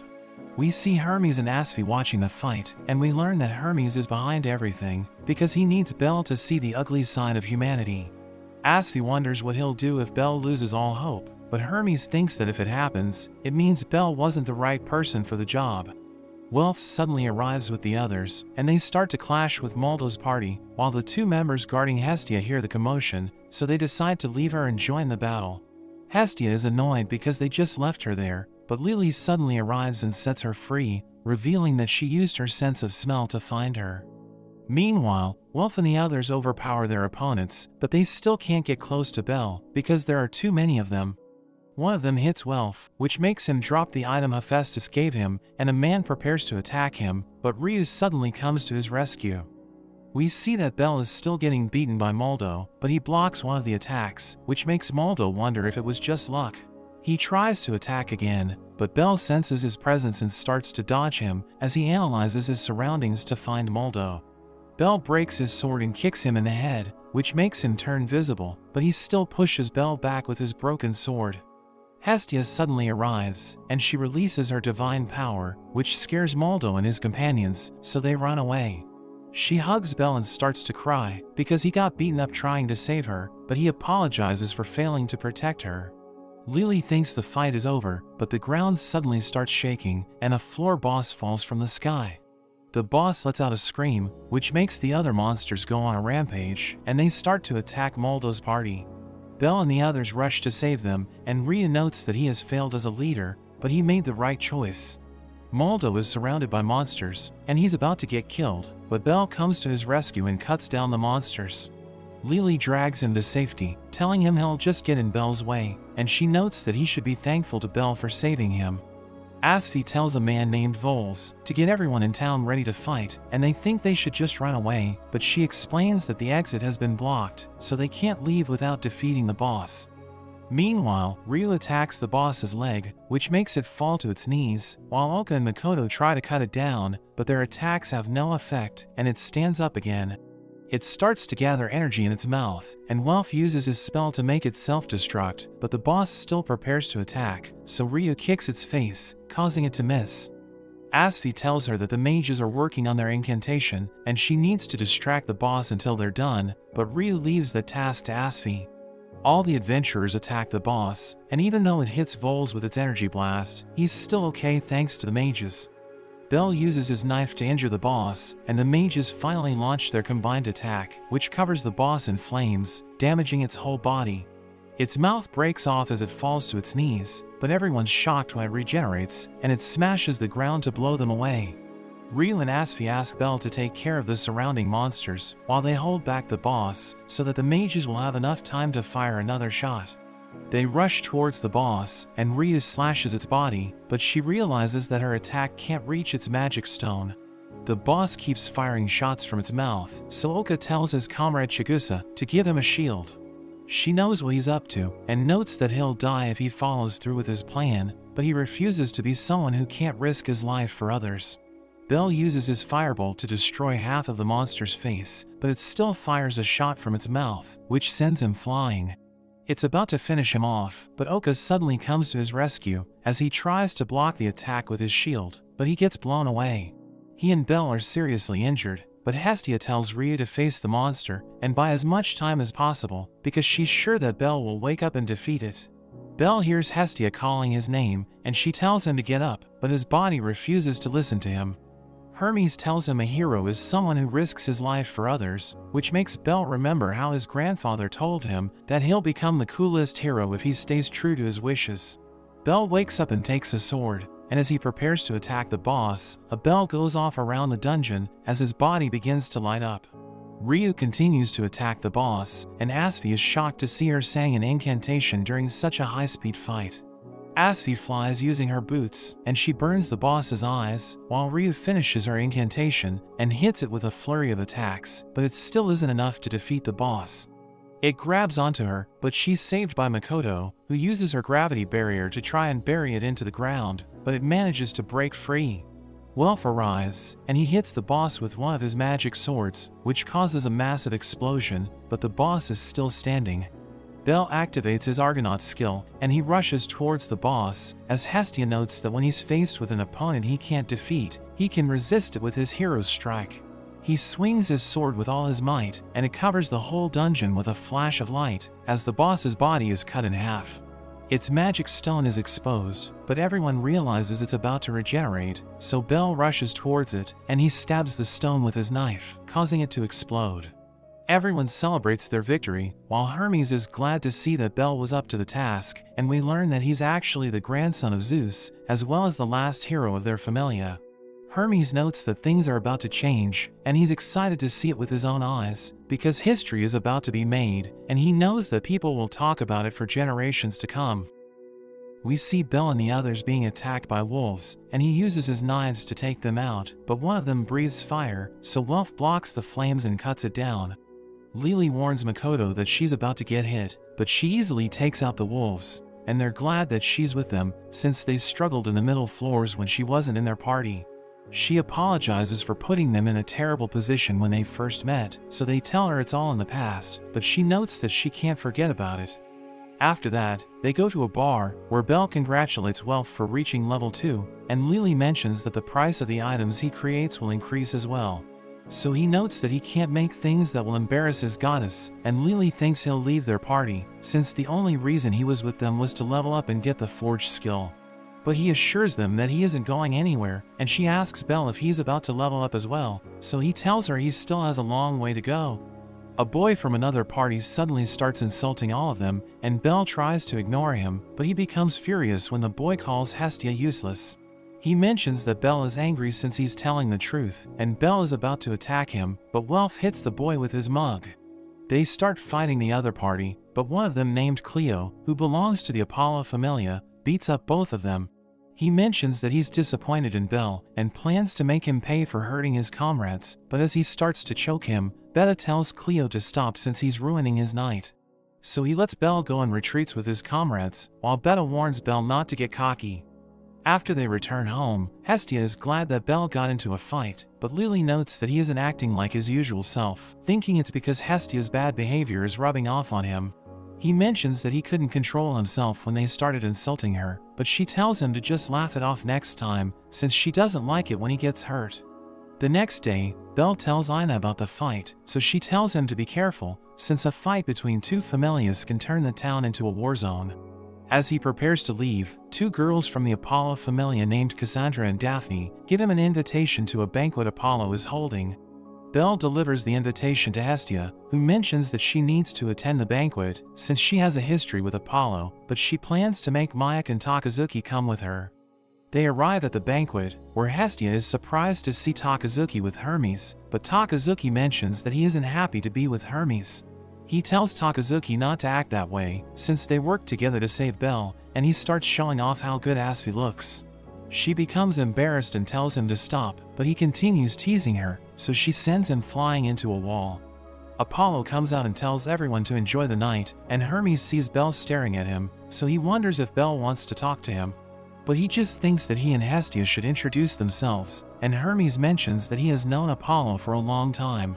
He notes that Apollo is an interesting person, who's always involved in a love affair, but he's extremely spiteful. Freya arrives and catches everyone's attention, but Hestia tries to stop Bel from looking at her, since she thinks it will make him fall under her spell. Freya comes to greet them and starts getting closer to Bel, but Hestia stops her and tells him that Freya is dangerous since she goes after every man she sees. Loki and Ais also arrive, but Hestia and Loki immediately start arguing with each other, and Loki notices Bel. She thinks there's nothing special about him, and notes that he's nothing compared to Ais, but Hestia disagrees and starts arguing with her again. After that, Bel heads to the balcony, where he thinks about how he's still uncomfortable in places like this, but he's surprised to see Cleo meeting with someone. Hermes joins him, and asks him why he became an adventurer, so he notes that his grandfather told him it would help him find a cute girl and everything he needs. Hermes asks him if he plans to dance tonight, but he reveals that he's never tried it, so Hermes tells him to follow his grandfather's words and get to know the girls there. Hermes asks Ais to dance with him, but before she can answer, he mentions that he needs to go somewhere else, but he can't leave her hanging. So he tells Bel to take his place, which shocks him, and Mayek notices that Bel has no clue how to ask Ais for a dance, so he shows him how to do it. Bel copies Mayek and asks Ais to dance with him, so she gladly accepts his offer, but they both have no idea how to dance. Takazuki and Makoto give him tips, and they start dancing properly, but Hestia and Loki start losing their minds, since their favorites are dancing with each other. But Asfi stops them from ruining the moment, and we learn that Hermes ordered her to do it. Ais mentions that it's the first time she's dancing, which surprises Bel, and she thanks him since she's having fun. Apollo suddenly approaches Bel, so Hestia steps in front of him, and Apollo tells her that their children got into a fight. She apologizes for what happened, but he demands compensation since his children got hurt, so she tells him that Bel also got injured. Apollo shows her one of his children, whose body is covered in bandages, and she asks Bel if he really beat him up that badly, so he assures her that he didn't do it. She thinks it's all a setup, so she tells Bel they should leave, but Apollo challenges her to a war game, telling her he'll take Bel from her if he wins. Apollo just can't let Hestia have a cute boy like Bel all to herself, so she calls him a pervert, but he reminds her that they used to be in love. She tells him to stop lying, because she rejected him and never looked back, and she refuses to accept his challenge, but he tells her to really think about it since she'll end up regretting it. The next day, Bel and Hestia leave the house, but they're suddenly attacked by a group of people who try to blow them up. Bel protects Hestia, and they're able to survive the explosion, but she tells him that the men belong to Apollo's Familia. He can't believe that even though they didn't accept the war game, Apollo's Familia still decided to attack them in the middle of the town, and two of them rush towards him. So he defeats them with his knife, and he uses the smoke as a cover to carry Hestia and run away. The men keep following them, so Hestia tells him to go to the guild, since they'll be safe there.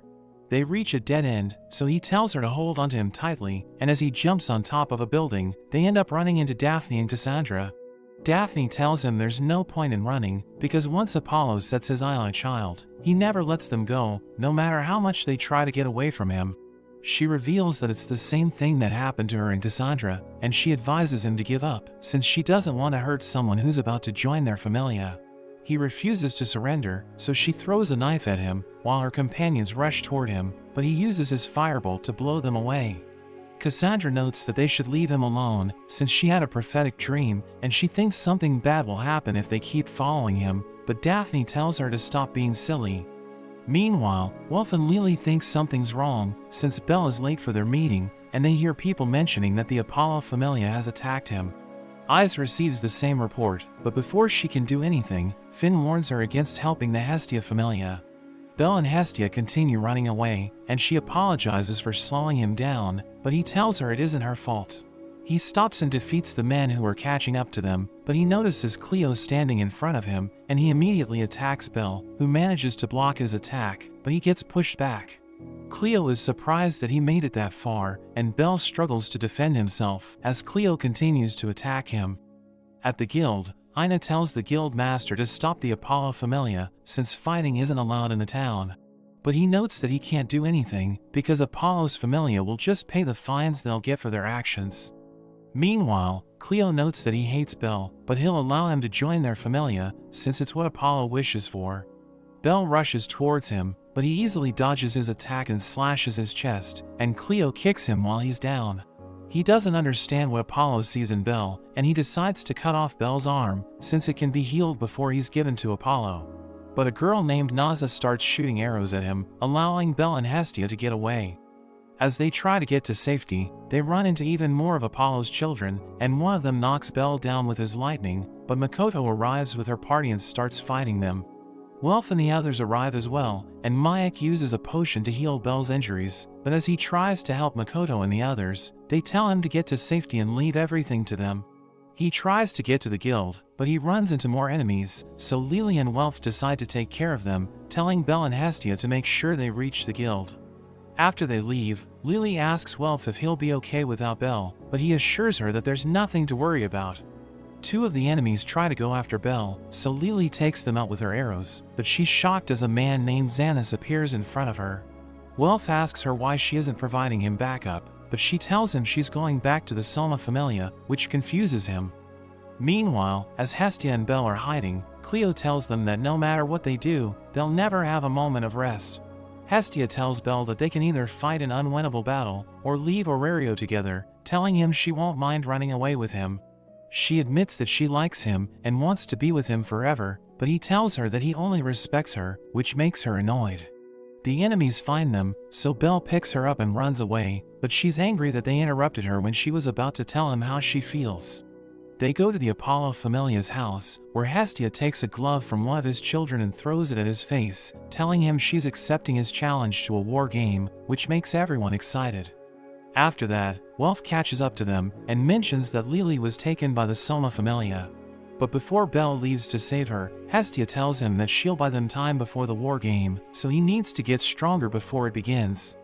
Belle goes to meet Eyes, but the guards don't let him enter, since they think he's there to ask her to join his familia for the war game. Tiana arrives and grabs him by the collar, telling him to get lost, but it's all an act, and she secretly gives him a location, where he meets up with Eyes and Tiana. Eyes mentions that she has heard about the war game, and her familia thinks they shouldn't help him, but she believes that it's wrong to abandon him. He notes that he wants to win the war game, so he asks her to train him, and she and Tiana both agree to help him. We see Xanis taking Lily to meet Soma, and he mentions that she's agreed to serve their familia, but she asks for Soma's permission to leave them, which annoys Xanis. He tells her that if she wants to leave, she needs to pay them 10 million valis, which shocks her since she doesn't have that kind of money, but Soma doesn't care and tells him to handle everything. After that, Xanis throws her behind bars, and calls her stupid for trying to plead her case to Soma, since he's only worried about making alcohol. He reminds her that the only reason he stopped his troops from helping the Apollo Familia is because she agreed to come with him, which makes her wonder what he needs from her. He reveals that he knows about her rare transformation magic, since Soma told him everything about her, and he tells her she'll spend the rest of her life serving him. At the restaurant, Anya notes that Hestia didn't show up to the meeting where they were supposed to set the rules for the war game, which makes her wonder if they have run away. But Seer doesn't believe Belle will back out, and everyone hopes that she's right. Meanwhile, Hestia tells the others where Lily is being held, and she thinks they should attack it at night, since it won't be guarded heavily during that time. Oka notes that she should spend her time thinking about how to win the war game, because even if they rescue Lily, she won't be allowed to fight for Hestia, since she's from a different familia. But Hestia explains that Belle won't be able to fight at his full strength if he's worried about Lily, and she also promised him that she'll save her, so she can't go back on her word. At the meeting of the gods, Apollo is angry that Hestia hasn't shown up, so Takazuki and Mayak mention that she isn't feeling well, since he had his children chase her all over town. Loki wonders if she's planning on running away, so Apollo notes that he'll just tell the guild that Hestia has withdrawn, but she arrives at the last moment. He reminds her that he'll take Belle if he wins, while he'll accept any condition if she's the winner, and Loki tells them to choose the rules of their battle. Hestia proposes that they choose one representative from their familia to fight each other, but Apollo rejects the idea, and calls her lazy for only having one member. He tells all the gods to submit their ideas, so that they can select one at random, and they choose Hermes to be the one who picks out of the lottery. He ends up selecting the siege option, which shocks Hestia, since it's the worst possible outcome for her. Hermes thinks it's extremely unfair, since Hestia only has Belle, so he notes that she should be allowed to select other people to fight for her, but Apollo is against the idea. Freya asks him if he's scared, and all the other gods start pressuring him, so he allows her to select only one helper, who must be from outside Aurelio, which makes everyone think he's petty. After that, Hestia tells Takazuki and Mayak that she has someone in mind, but she needs to save Lily before she does anything. Meanwhile, Xanis tells Lily that he'll use her to earn a fortune, so she calls him greedy, but he thinks there's nothing wrong with it. He loves his familia, since his god doesn't care about his evil nature, so he can do anything he wants without getting punished. A man named Chandra reports that Hestia is attacking them, and Lily notes that she won't help him if he hurts Hestia. But he threatens to make her drink Selma's wine, which will make her addicted to it, and her addiction will turn her into an obedient slave. After he leaves, Chandra throws the keys to Lily, telling her he doesn't like Xanis, so she can do whatever she likes and he'll act like he didn't see anything. She gets out of jail and sees her friends fighting, so she tells them to leave, but Hestia refuses to go without rescuing her. She tells Lily she accepted the war game against the Apollo Familia, so Belle is working hard to get stronger, but he's only training since he believes that Lily will come back. She can't believe people are depending on someone like her, so she goes to Soma's room and asks him to end the fight, but he refuses to listen to her. He pours her a cup of his wine, and tells her that if she can drink it and say the same things, he'll listen to her request, so she drinks it, but she immediately gets drunk and falls to the ground. She's about to become completely addicted to it, but she remembers Belle, which makes her cry, and she once again asks Soma to end the fight. Xanis arrives and notes that Soma doesn't need to listen to her, but he tells Xanis to be silent, and orders everyone to stop fighting. Xanis can't believe what he's seeing, since Soma never does anything, but he refuses to let Lily get away. He tries to attack her, but Naza shoots an arrow at his foot, while Welf rushes forward and uses his sword to knock him out. Before they go back, Lily asks Soma to let her leave his familia, so he agrees to her request, and Hestia makes her one of her children. He wonders if she's really a child he gave his blessing to, so Hestia mentions that Lily got stronger because he threw her out, and tells him to think about why she changed. Lily thanks everyone for rescuing her, but Mayak reminds her that the war game hasn't even started yet, and she knows that the Apollo Familia is much stronger than they are. The next day, Takazuki is anxious because even though he wants to help Hestia, he can't make that decision on his own, but Makoto arrives and asks for his permission to join Hestia's Familia. Welf asks the same thing from Hephaestus, who reminds him that his goal is to make weapons more powerful than the magic swords, but he thinks he can do it anywhere as long as he's passionate about it. He reminds her that she was the one who taught him that, and she wonders why he's willing to go that far, so he mentions that it's because of his friends. We see Hermes asking Rhea to help Hestia and Belle, since she's the only one who meets the requirements Apollo set, and he assures her that he'll make sure no one finds out who she is. Meanwhile, Belle is training with Eyes, but he still can't land a hit on her, and she tells him that fighting humans is completely different from hunting monsters. She notes that monsters are always serious, but humans will see the way he's fighting and react to it. So when someone thinks they've found an opening, it becomes easy to predict their next move, and she tells Belle that it's the reason why she can counter his attacks. After Belle returns from his training, Hestia sees him off to the war game, and as he's going through the city on a carriage, Cyr runs after him and gives him a good luck charm. Meanwhile, we see Cleo in the castle that has been chosen for the game, but he finds it boring that he needs to wait for the enemy to attack them. Cassandra tells Daphne about another one of her dreams, where she saw that the castle will fall, but Daphne isn't worried about it. She mentions that they can win the game by protecting their commander Cleo for 3 days, or by defeating the enemy commander. She thinks there's no way they can lose with such rules, but Cassandra still thinks they're all doomed. The next day, all the gods meet up to watch the war game, and Loki sees that everyone in the city is excited. So Hephaestus mentions that the war games are like an industry in Aurario, but she's sure that the children who were selected to fight hate it. Apollo arrives and asks Hestia if she has said her goodbyes to Belle, because after he wins, he plans to make her leave Earth. Asphi tells Hermes that the game is about to begin, so he uses his powers to start a live broadcast, which everyone in the city watches. At the castle, the Apollo Familia members think that since they have 3 days, the enemy won't attack them immediately, but they're surprised to see Rhea rushing towards them. She hits the castle with a wind blast, and the archers try to shoot her down, but she uses a magic sword to attack with fire. Apollo thinks their strategy is decent, but notes that he has 100 soldiers, while Hestia only has 5, so he thinks she doesn't stand a chance. Rhea keeps blasting the castle walls with her flames, so a boy named Luan tells the other members that Cleo is ordering 50 of them to go out and defeat her. They're surprised because it's half of their forces, but he notes that if fewer people went out to fight her, they would easily be defeated. As they go outside, Rhea hits them with her fire slash, but her magic sword reaches its limit, and it finally turns to dust. She uses her other sword to attack them with her lightning, but it also crumbles to pieces, and she takes out her wooden sword to fight them. One of them, named Lissos, notices that she's an elf, and he's annoyed that she's using magic swords, because it's what destroyed their village. But she explains that she doesn't care about it, as long as she can use it to help her friends. He tries to attack her, but she easily defeats him, so everyone becomes afraid of her, but they still try to attack. While everyone's distracted by Ryu, Makoto quickly gets inside the castle, where the archers try to shoot her down, but she blocks all of their arrows. She keeps moving forward, and as she comes across even more enemies, she uses her gravity spell to push them to the ground, which impresses everyone watching the fight.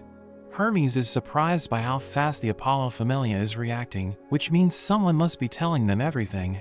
But he mentions that even though information is key during a battle, it can also lead to defeat if it isn't true. Apollo is surprised to see Luan opening the gate, allowing Belle and Welf to enter, and we learn that Lily disguised herself to infiltrate the castle, while the real Luan was kidnapped by Mayak. Daphne realizes that the enemy has entered the castle, so she tells everyone to prepare for battle, and Belle appears in front of them. So the mages prepare to attack him, but Welf uses his skill to destroy all of their spells, and Belle manages to get past them. Daphne tries to go after him, but Welf stops her and challenges her to fight him. Meanwhile, Cassandra begs Cleo to escape, but he pushes her away, telling everyone to defeat Belle. but he orders them to make sure they don't kill him since he wants to be the one to finish him off. We see Bell thinking about how he only made it that far because of his friends, and it's time for him to make sure their efforts aren't in vain. He uses his firebolt to destroy the ground of Cleo's room, and it blows up everything around him. Bell charges at Cleo, who tries to counter with his sword, but Bell dodges and breaks it in half. Cleo can't believe how much faster he has become, since he was nowhere near that level the last time they met, and he tries to hit Cleo again. But Cassandra suddenly grabs him, so Cleo uses the chance to throw a ring of light at him. He manages to dodge it, but it keeps following him, so he tries to stop it by burning it with his firebolt, but it hits him and blows him up. Everyone thinks the fight is over, but Bell stands up even though he's badly injured, and Cleo is amazed that he was able to survive his attack. He takes out his knife and rushes towards Bell to finish him off, but he suddenly remembers what I's told him. He kicks the knife out of Cleo's hand, and he manages to knock him out. So everyone celebrates as Bell wins the war game. Apollo can't believe what just happened, and Hestia reminds him that he agreed to do anything she wants if she won. So she notes that she'll take all of his properties, while his familia will split up, and she also banishes him from Aurario. After that, Bell and the others return to Hestia, who shows them Apollo's mansion, telling them it's where they'll be staying. But she notes that there's still a lot of work to do, and before doing anything else, she makes an emblem for their familia. Lily goes to meet Soma and thanks him for everything he's done for her, and as she's about to leave, he tells her to take care of herself, which brings her to tears. After that, Hestia takes her to their new home, where she raises a toast for winning the war game, and she also congratulates Bell for reaching level 3. They all think he should be their commander, so Hestia tells him to give a speech, but he just tells them how happy he is that they have joined his familia. They all mention how shocked they were when they first came there, since the whole house was filled with statues of Apollo. But Hestia notes that she remodeled the whole place thanks to the god of architecture, and reveals that she added the facilities they wanted, which makes them excited. Makoto goes to enjoy the bathhouse she requested, while Welf checks out his new workshop, but Lily thinks Hestia must have spent a lot of money on the renovations. So she notes that she wanted to make Welf and Makoto feel welcomed, since they decided to join her familia on their own. Belle is surprised by how big the house is, and Hestia wonders if they should hire maids, but she sees him fantasizing about them, so she changes her mind. Belle notices Cassandra and Daphne standing outside, so he asks them what's going on, and Cassandra mentions that she's looking for her pillow. He asks her if she knows where it is, and she reveals that she doesn't remember where she placed it, but she saw in a dream that it's in the house, so he goes to look for it. He manages to find it, so she thanks him for believing her, and she whispers something to Daphne, who notes that they'll be back tomorrow. They tell him Hestia is recruiting people for her familia, which shocks him, and he asks Hestia about it. So she explains that since their reputation is at an all-time high, they need to take advantage of it and recruit people, so they can become one of the top familia. The next day, all the people who are interested in joining them arrive at the house, which excites both Hestia and Belle. Lily starts making a list of people she should be worried about, and she rejects all the good-looking girls, since she can't risk Belle falling for them. Hestia thanks everyone for showing up, and notes that she'll conduct one-on-one interviews, but Makoto arrives with a debt slip, which shows that Hestia has 200 million in debt. She can't believe Makoto found it, and she tries to explain it to everyone, but they all immediately leave. Welf takes a look at the slip, and he notices that she owes 200 million to Hephaestus for making Belle's knife, and he can't believe that it's worth that much. She mentions that she forgot about the debt, since Hephaestus was deducting it from her paycheck, and she tries to laugh it off, but everyone is still annoyed at her. Welf notes that all they can do is take on more quests, but she refuses to let them help, since she wants to repay it herself. After Belle wakes up, Welf takes him to the bathhouse, where Hestia overhears their conversation, but Makoto and Lily also arrive, so she tells them to stay quiet. Belle thanks Welf for joining Hestia's familia, and he mentions that he never thought they would end up living together, because the first time he met Makoto, she led a group of monsters to attack them. But after that, she has been helping him at every turn, and he knows that he needs to thank everyone else as well. He thinks he would never have become an adventurer without Lily, while Hestia is the one who found him, so everything happening to him is a gift from her. He knows a few people call her useless, but she's the most important person in his life, and he considers her the best goddess. He feels like even though everyone else has been helping him, he hasn't been doing anything for them, but Welf assures him it isn't true, telling him it's their job to support each other.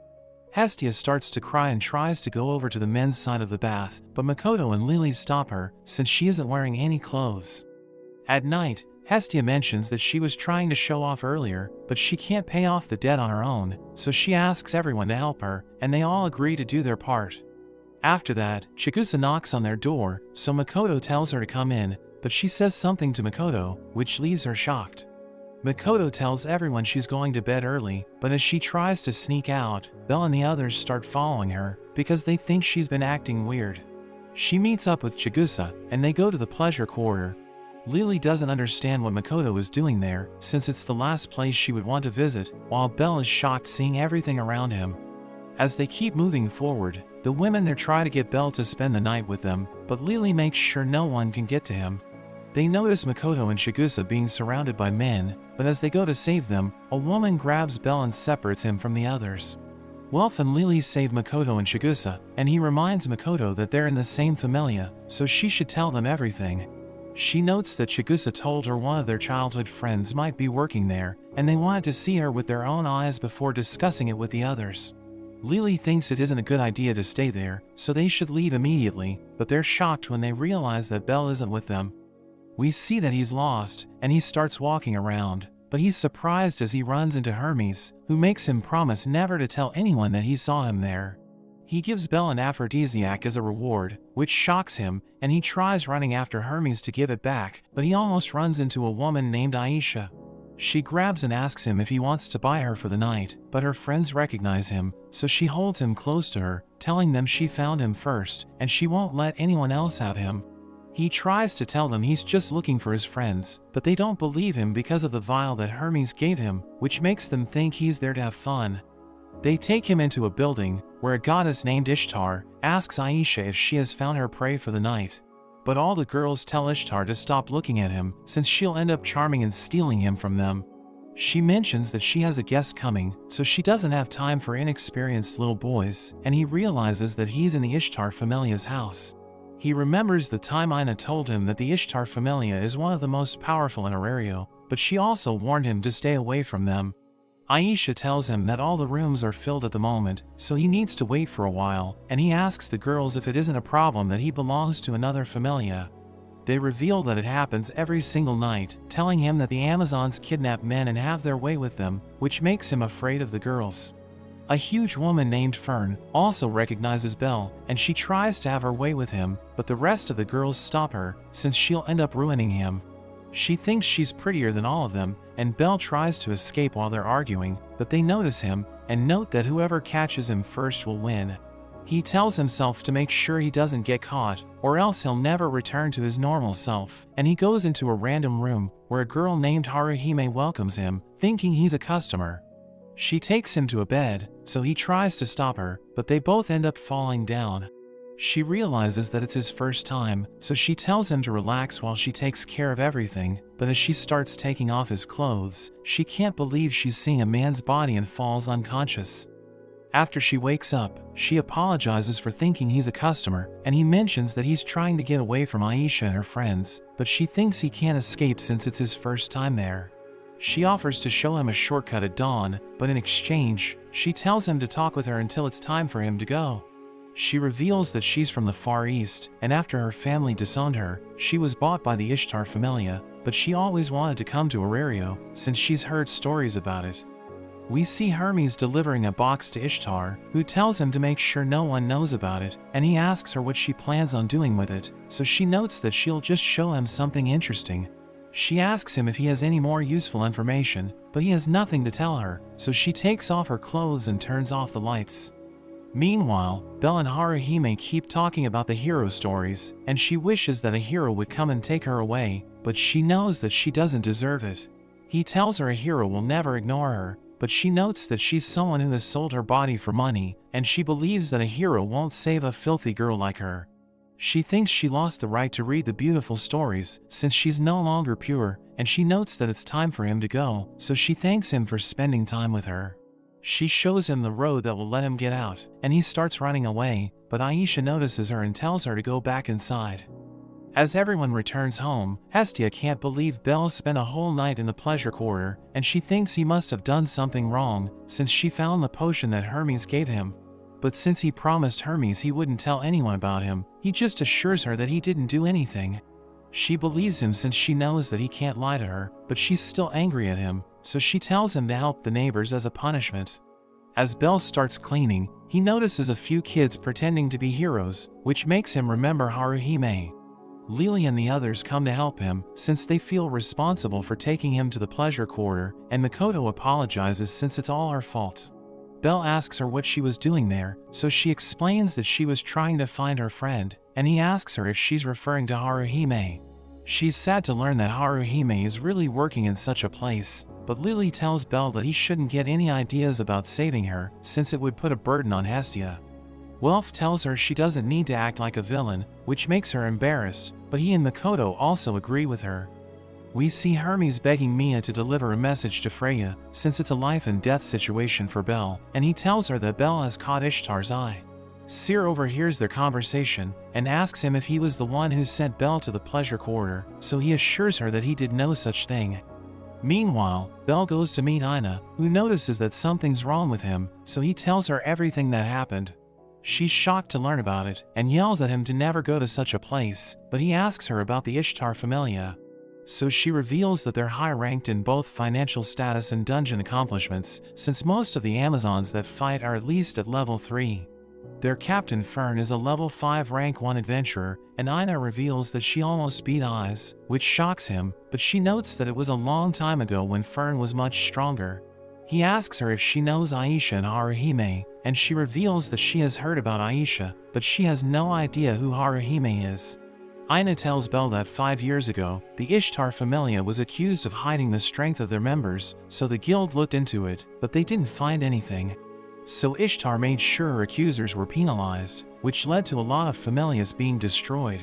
She also made the guild pay a fine, and after that, the guild was put in a bad position, so they no longer had control over what happened in the pleasure quarter. He realizes that the Ishtar Familia is dangerous, and she tells him to stay away from them, since they're a lot scarier than they look. After Belle leaves, he goes to a library, where he reads a book about a hero who lost his dignity because of a woman of the night. But he regained his honor by eliminating her, which makes him remember what Haruhime said to him.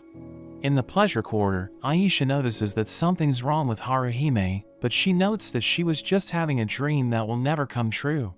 Aisha gives her candy from the Far East, so she thanks Aisha for always being kind to her, but she tells Haruhime she doesn't need to thank her for every small thing. Makoto suddenly appears in front of her and tries to talk to her, but Haruhime acts like she doesn't know Makoto. The next day, Makoto tells Belle what happened, and he asks her what Haruhime was like when they lived in the Far East, so she mentions that Haruhime is the reason she received Takazuki's divine blessing. She notes that she used to live with Chigusa and Oka in a shrine, while Haruhime lived in a mansion since she was a noble, and the first thing she ever asked her father was to give food to the shrine. It led to their first meeting, but she always looked lonely, so Takazuki decided to help her. Makoto also wished to remove her loneliness, so they started sneaking into her mansion to break her out every night, and she was happy to see that Haruhime was finally smiling. After that, they came to Aurario to make money, so they could send it back to the shrine, but Makoto heard a rumor that Haruhime was deceived by someone and sold to a slave trader. She starts to cry, since she wants to save Haruhime, so Belle decides to help her.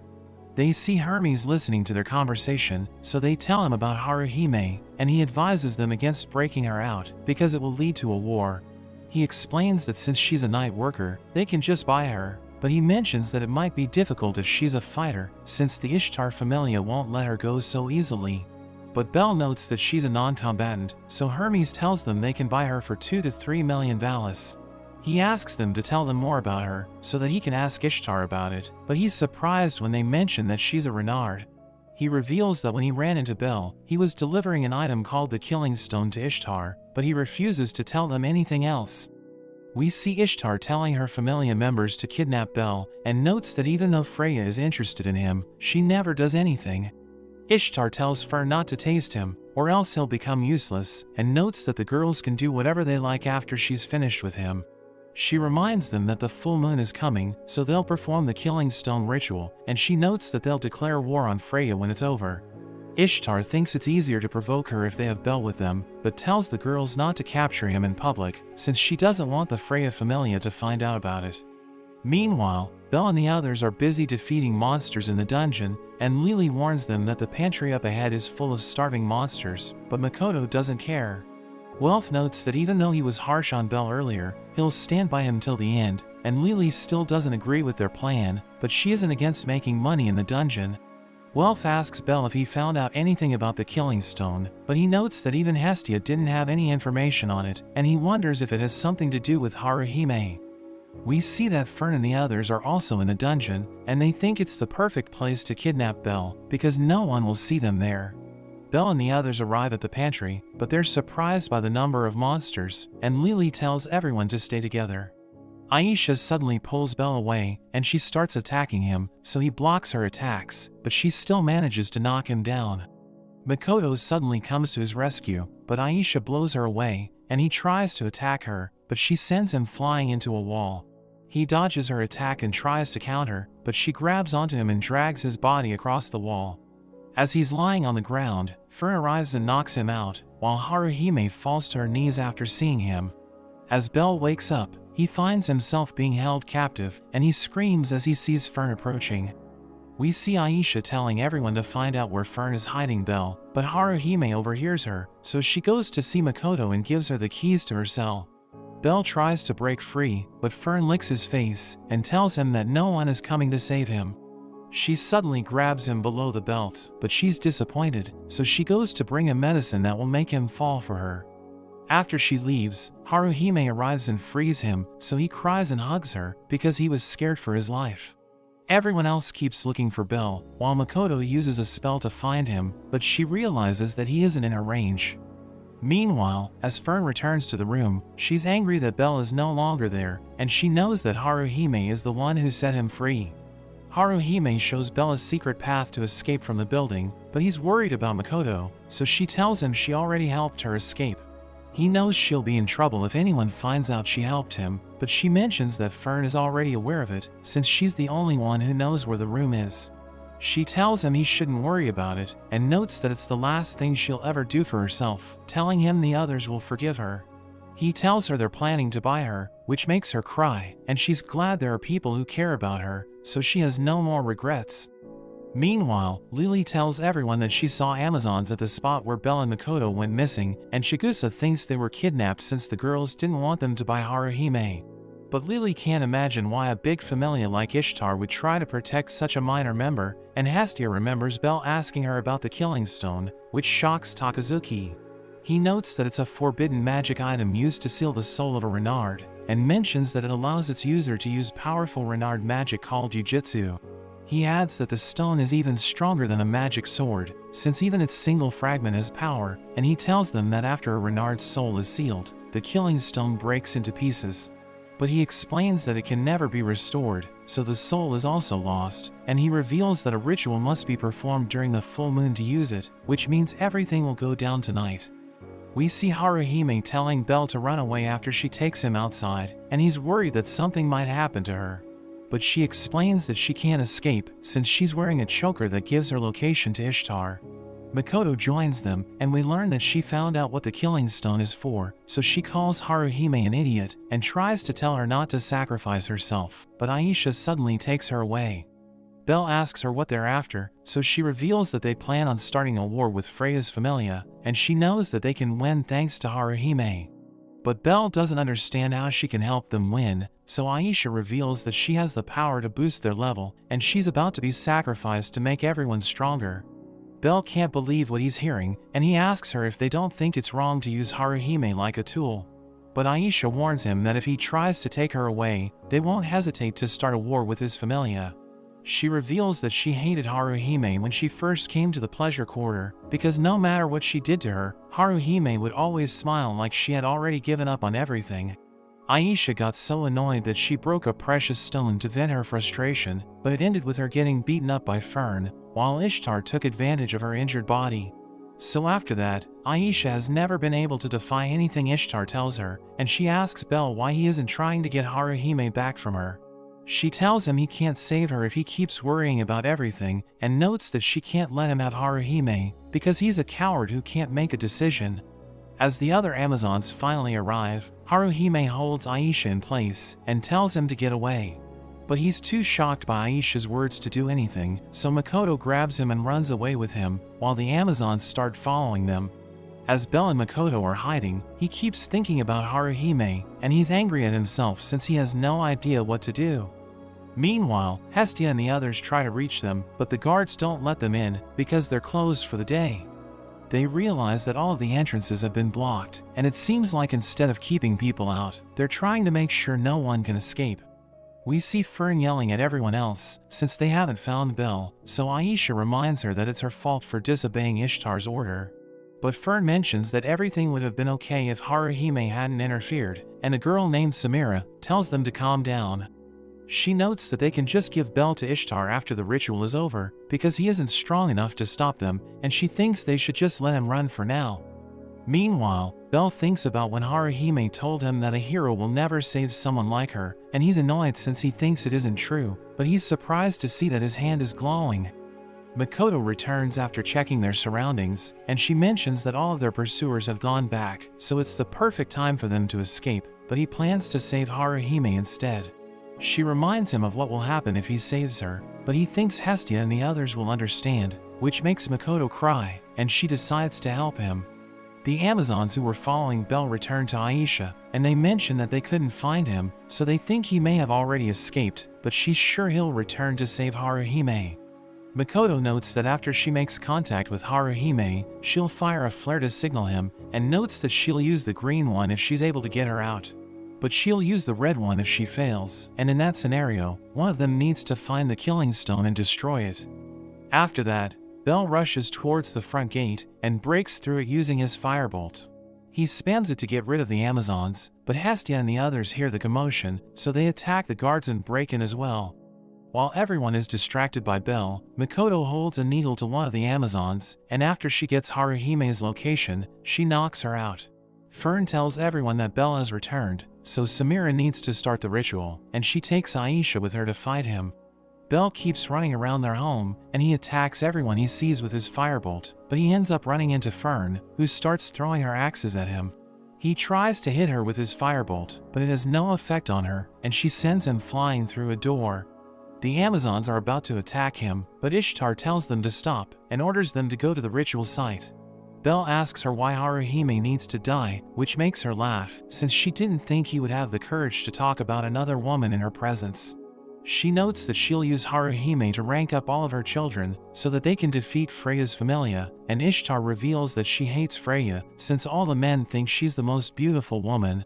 Bel wonders why she trained Haruhime if she planned to sacrifice her from the beginning, but she doesn't think there's anything wrong with it, and tells him she doesn't have time to argue with him. One of her men named Tammuz holds Bel to the ground, and she mentions that he's at level 4, so Bel won't be able to get away from him. She takes off her clothes, which makes him embarrassed, and he tries to look away, but Tammuz forces him to look at her. He still closes his eyes and tells her to put on her clothes, which confuses her, since he should have already been charmed by her. She takes a look at his back, and she's shocked to see the skill that crystallizes emotions, which means divine charms won't work on him. He gets away from Tammuz, and she tells him to make sure Bel doesn't escape, so Tammuz runs after him. Meanwhile, as Haruhime is being taken to the ritual site, Makoto comes to her rescue, but Haruhime reminds her that if she tries to save her, it will lead to another war. She doesn't understand why Haruhime has already given up, and Makoto notes that if she just asks Bel for help, he'll never let her go. She starts to cry, and notes that she's someone who has sold her body to men she doesn't even like, so she can't forgive herself for it, and thinks she has no right to ask anyone for help. A group of Amazons arrive, and one of them hits Makoto with her blade, so she jumps off the tower to escape, and fires the red flare to let Bel know that she failed. They finally start the ritual, and as Samira is about to stab Haruhime, Makoto once again comes to her rescue. She tells Makoto to leave, but she refuses to go back without Haruhime, so Samira decides to take care of her. She rushes towards Makoto and starts beating her up, and she's surprised by how strong Samira is, since she wasn't expecting a level 3 to be so powerful. A girl reports to Fern that Belle has escaped, so she yells at him to come out, or else his friend will be killed, but Makoto tells him to stay hidden. Samira shows Makoto that the ritual has already started, which makes her remember the time Takazuki told her that ninjas don't play fair, but they're always loyal. He knows that it isn't her style, but thinks she can still become the greatest ninja if she has something to protect. She grabs onto Samira, who starts beating her up, but Makoto refuses to let go, and Samira is shocked as Makoto's body starts glowing. She discharges her magic, which blows everyone away, and as she falls down the tower, she yells at Belle to save Haruhime. He finally shows himself, so Fern orders one of the girls to eliminate Haruhime, but he manages to disarm her, and shatters the killing stone into pieces. Meanwhile, Ishtar is shocked to see that the pleasure quarter is on fire, because Freya's familia has launched an attack, and Freya tells everyone to do their jobs, while she leaves to talk with Ishtar. At the ritual site, Belle tells the Amazons to let Haruhime go, since the killing stone has been destroyed, but Fern notes that they'll just find another stone. Haruhime tells him to leave, since she doesn't want to be a burden on anyone, but he thinks the heroes they believe in would never abandon her. She starts to cry, and notes that she's a filthy person who doesn't deserve to be saved, but he tells her she has done nothing she should be embarrassed about. He explains that a person should only feel ashamed when they don't have the will to take action, and notes that she never tells him what she truly wants. But Fern hits the ground to blow him away, and tells Haruhime to boost her level. She starts using her spell, but instead of applying it to Fern, she uses it on Belle and tells him to save her, since she doesn't want to die. Fern hits her in anger, so Belle starts attacking her, but she notes that increasing his level won't help him, and they appear to be evenly matched. The other girls are distracted by what's going on in the city, so Aisha tells them to run away, since they've been attacked by Freya, and she knows that they can't win without the killing stone. We see Freya's familia members telling Ada they won't help Belle, but he doesn't care as long as they cut off Ishtar's escape route. As they keep moving forward, he sees Makoto lying on the ground, so he uses a healing potion on her. Meanwhile, Hestia and the others are surprised since they haven't run into anyone, but a girl suddenly attacks them. She knocks Welf down, but before she can finish him off, a man named Alan, who belongs to the Freya familia, stabs her with his spear and tells Welf to get lost. At the ritual site, Belle and Fern keep fighting each other, and as she blows him away, she notes that Haruhime will forever be with them, but he mentions that she isn't a tool. He grabs a sword and uses it to scratch her face, which makes her lose her mind, and she tries to crush him with her axe. He manages to dodge it, but it shatters the ground, and he rushes towards her, so she tries to block his attack, but she ends up falling down as the floor collapses. As Fern gets out of the debris, she notices that the city is on fire, and she's shocked as Ada appears in front of her. She tries to attack him, but he crushes her hand, so she begs him to spare her life. She offers her body to him, telling him she's just as beautiful as Freya, but he becomes furious at the comparison to his goddess, and he crushes her head. Meanwhile, as Makoto wakes up, she sees that she's being carried by Takazuki, and they tell her they still haven't found Belle, so she tells them to go to the Hanging Garden. At the ritual site, Aisha tells Belle that she can't just let him take Haruhime, because leaving a familia comes with a price. She notes that even if he can save her, another familia will hear about her powers, and he'll end up going through everything he's experiencing once again, but he doesn't care. As they prepare to fight, Belle waits until the level boost spell runs out to attack her, and she thinks he's stupid, but she still likes his character. We see Ishtar trying to escape, but she runs into Freya, so she tells the Amazons to attack her, but Freya instantly charms them. Ishtar is shocked seeing this, and she apologizes for kidnapping Belle, but Freya notes that she can't forgive her for her actions, since she won't let anyone have him. Hermes looks at the burning city with Asfi, and he thinks it's all his fault, since he was the one who told Ishtar about Belle, but he never thought it would lead to such a conclusion. Asfi asks him what his goal is, so he notes that he'll accomplish what even Zeus failed to do, by making Belle the last hero. Belle continues fighting Aisha, who mentions that people like him make her blood run hot, and she manages to slash his face, but he almost lands a hit on her as well. They both use their spells on their swords, and as she takes a swing, the shockwave from her attack almost blows him away. But he manages to block it, and both of their swords are broken into pieces. They charge at each other, but Bel covers his fist with his firebolt, and he manages to blow her away. Meanwhile, Ishtar keeps running away from Freya, and she runs into a dead end, but she notices Tama is sneaking up on Freya, so she tries to distract her. She tells Freya that divine charms don't work on Bel, but it makes her want him even more, and Tama lunges at her, but she instantly charms him as well. Ishtar can't believe she charmed her man, and she wonders if Freya is really more beautiful than her, but she notes the difference between the two of them is elegance. Ishtar starts to lose it, and tries to attack Freya, but she slaps her and pushes her off the building. A pillar of light appears, and Hestia tells everyone that Ishtar is being summoned back to heaven, so she'll never be able to return to Earth. Bel is surprised to see the light, and he notices that Freya is watching him, but she just tells him something and leaves. As Haruhime wakes up, Bel notes that he came to save her, and breaks the choker on her neck. She calls him her hero, and Hestia arrives with the others, while Makoto mentions that she's glad Haruhime is okay. We see the god Ares, who leads an army from the kingdom of Rakia to attack Arario, but Gareth from the Loki Familia smashes the ground, which creates a shockwave that blasts them away. Meanwhile, Aisha says goodbye to Haruhime, who thanks her for everything she's done, but she tells Haruhime to stop saying such things, because it's making her feel sad. She plans to head to Rakia's army, and Welf mentions that even though their army is huge in number, they all consist of normal soldiers, so they're no match for high-level adventurers. As Aisha is about to leave, she tells Haruhime to do whatever she wants, because she's finally free, and she warns Bel that if something happens to her, she'll make him regret it. Samira is surprised that Haruhime still believes she was a real night worker, because in reality, she passed out every time she saw a man, so nothing really happened to her. After that, Bel meets with Hermes and thanks him for the information he gave them, but he notes that Bel is the hero who saved Haruhime. He tells Bel about the 3 great quests, which involve defeating 3 ancient monsters, and he notes that it's the reason why everyone's waiting for a hero. He reveals that Zeus and Hera's Familias worked together to fight the 3 monsters, and they were able to defeat 2 of them, but they were wiped out before they could eliminate the last one, which is known as the Black Dragon. Bel is surprised because he thought the Black Dragon was just a legend, but Hermes notes that it's real, and he tells Bel that any one of the adventurers in Arario has the chance to become a hero. On the battlefield, Ares wonders why they're losing, so his advisor Marius notes that it's because the adventurers are insanely strong, and he thinks they should just retreat. Ares trips him and notes that his father does whatever he says, so Marius mentions that it's the reason why his father is called the Moron King, since he doesn't call Ares out for his dumb ideas. Meanwhile, as Bel returns to the house, he sees Haruhime doing everyone's laundry, so he offers to help her.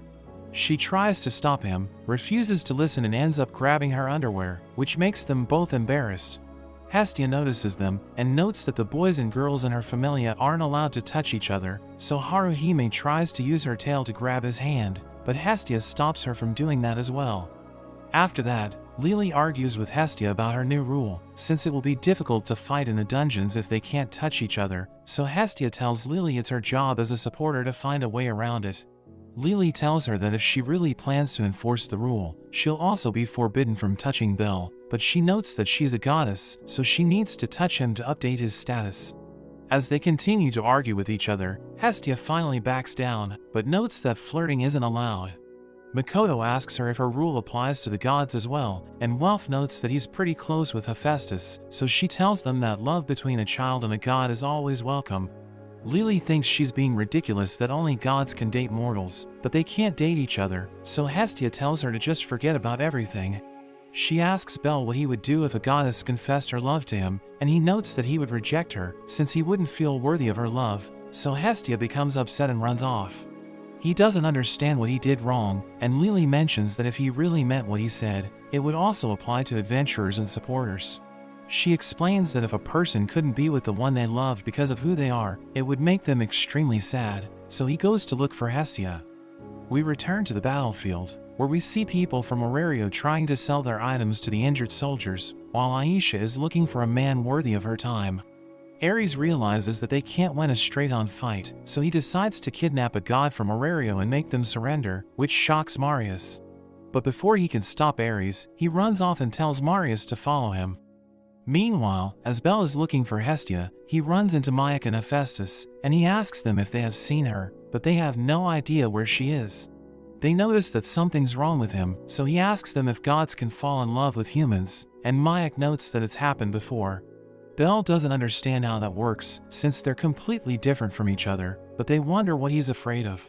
They mention that if a goddess confesses her love to him, he shouldn't run away from her, and still respect her even if he loves someone else. Hestia is still angry at Bel, thinking that he doesn't need to be so formal with her.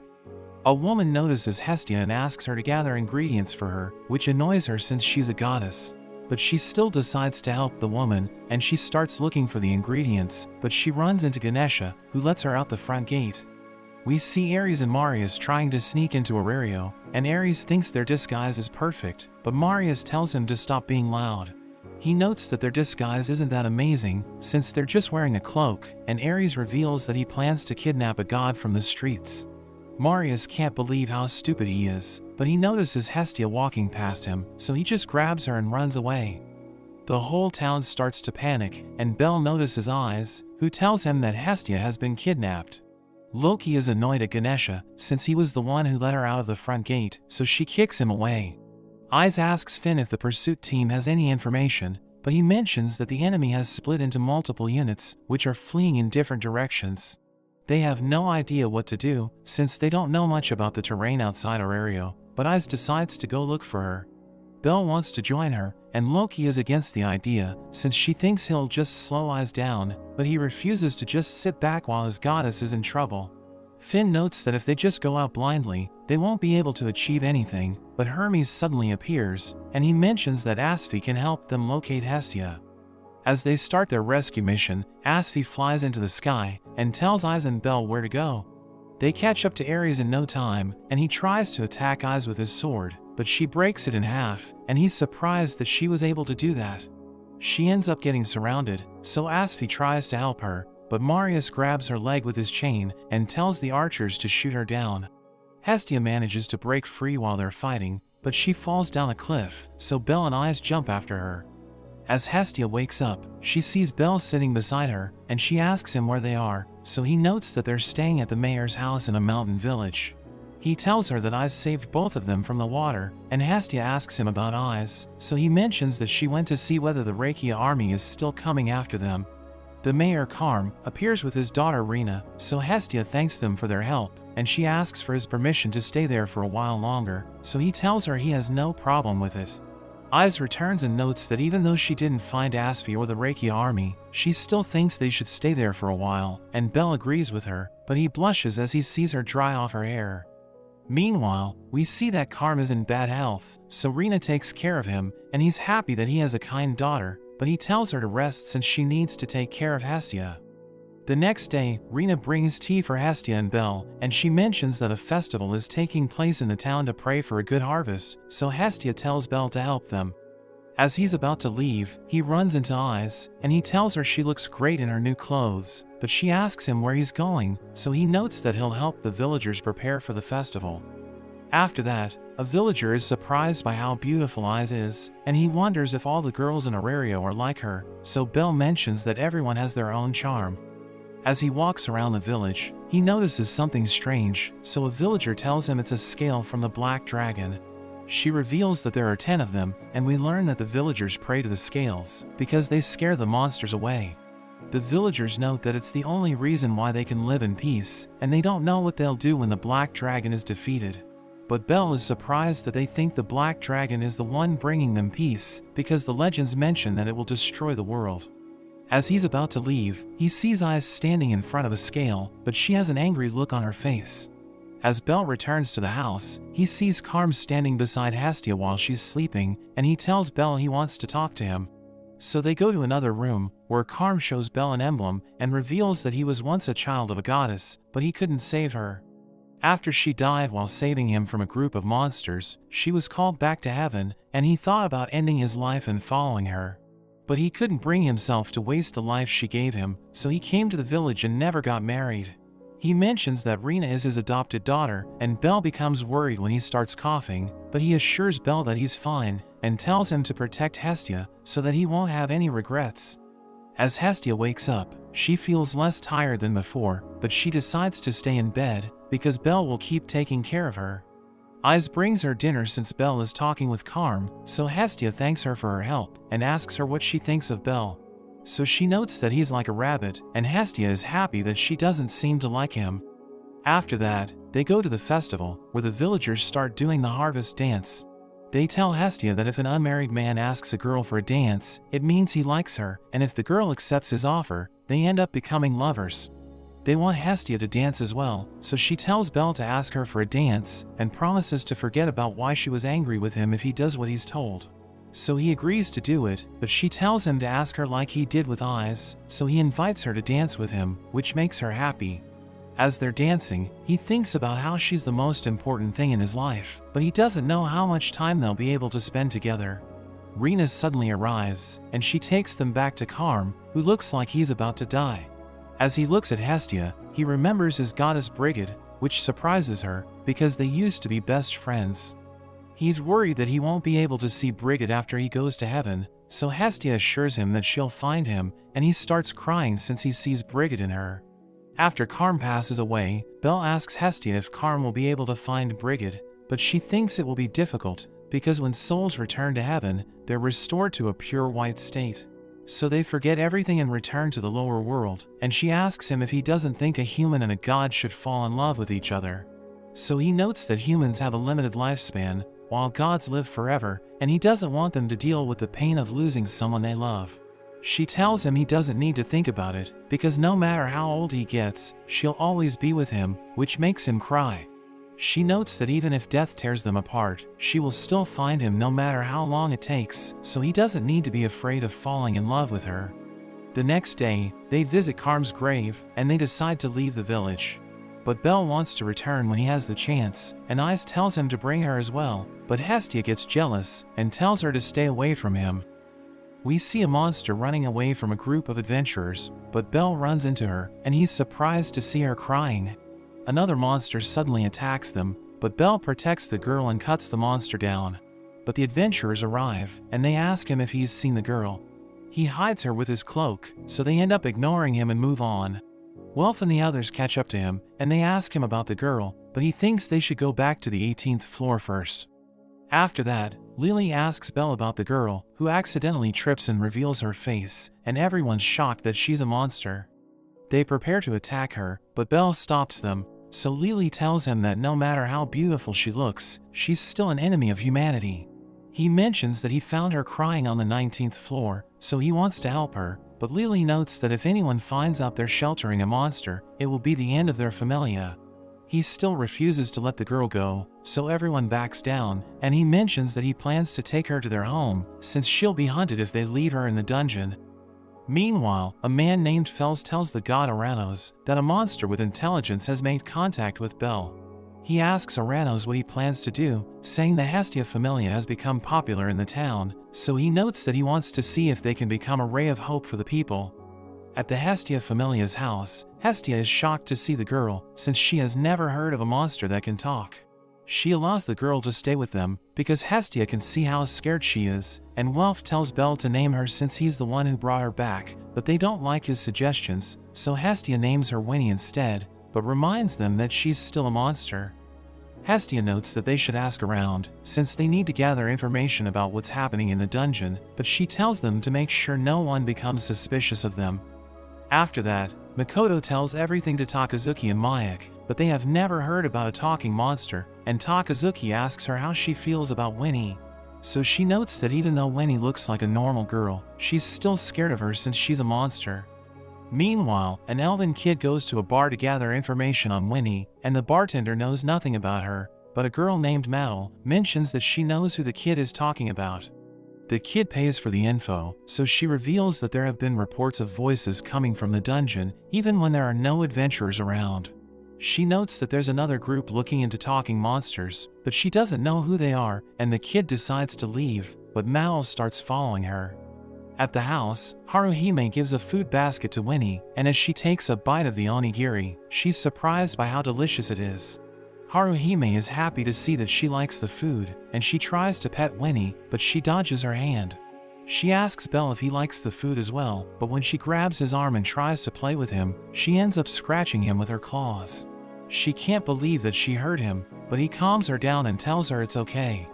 At night, Hestia comes home and asks everyone if they learned anything useful, but they tell her they don't have any good leads.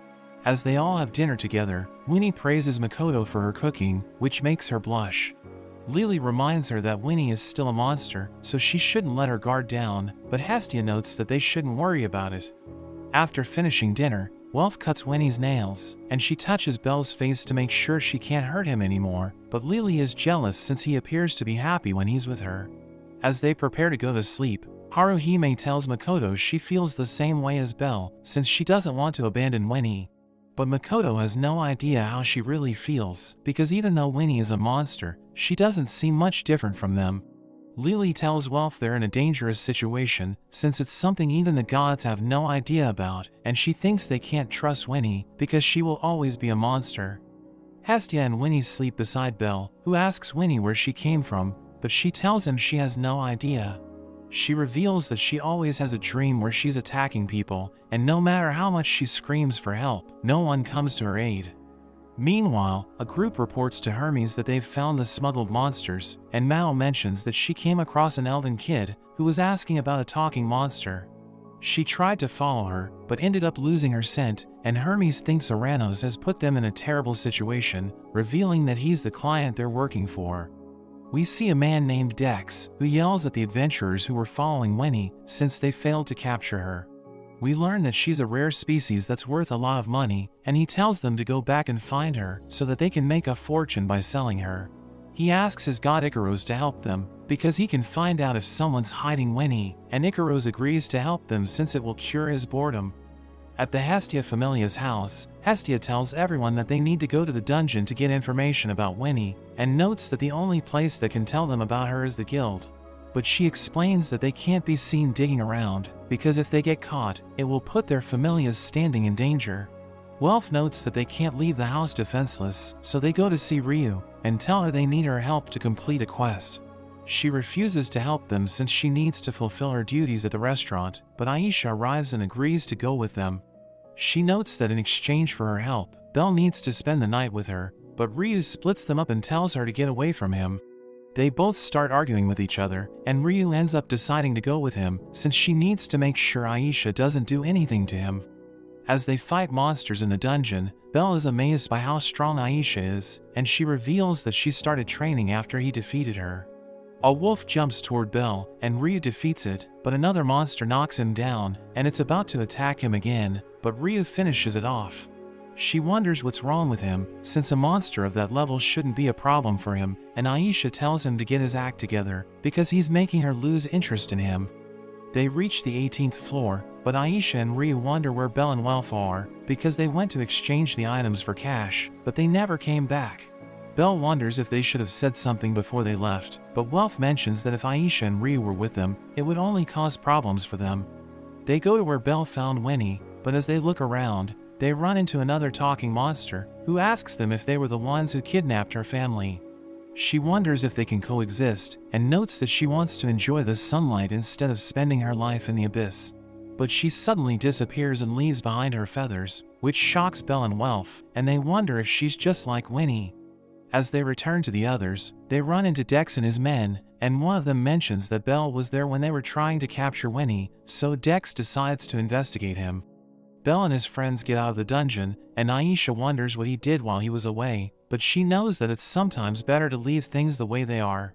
Ryu tells Belle to talk to her if something's bothering him, and Lily wonders what happened, because he and Welf have been acting weird ever since they came back from the 19th floor. But Welf tells her to wait until they get back to Hestia, since he still hasn't processed what they saw, while Belle asks them to leave him alone for a while. As Belle walks around the city, he runs into Icaros, who asks Belle if he's seen a talking monster. He's shocked that Icaros knows about it, and he keeps bothering Belle about it, but Hermes arrives and tells Belle to leave, since he needs to talk to Icaros.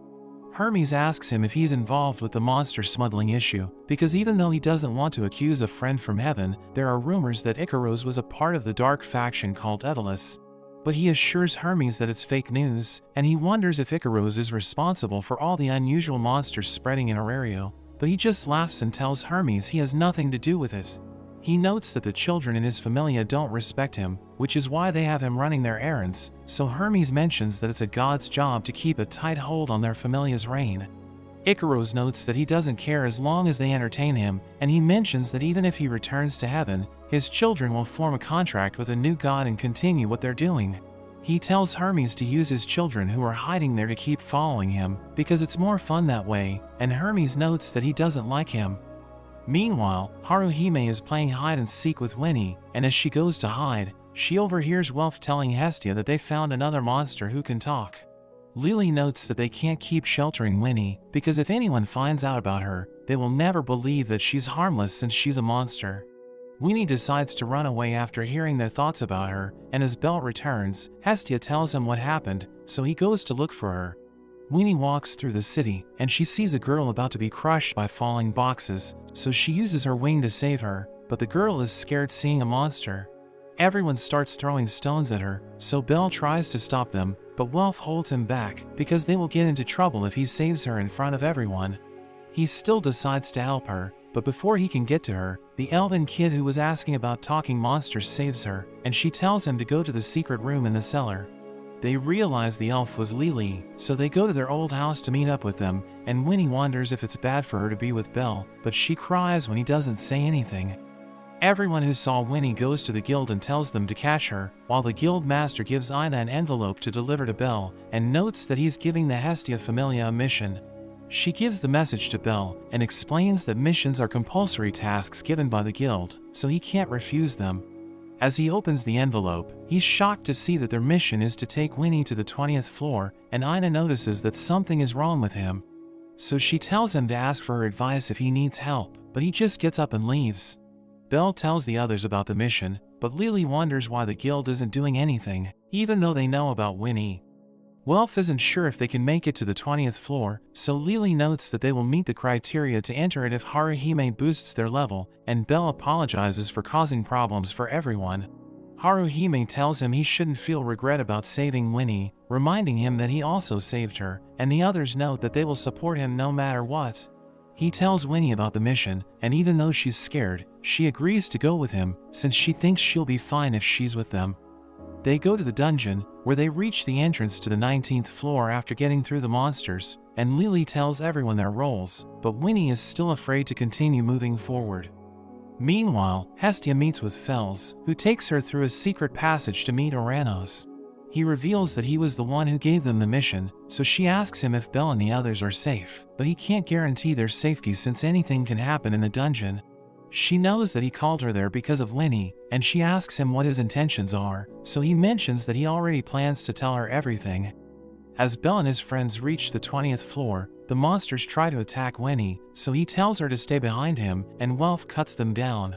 But they see another wave of monsters approaching, and they end up getting surrounded, so Lily uses a magic sword to blow away the monsters. She apologizes for using one of the swords, but Welf notes that if she didn't do anything, they would have been in serious trouble.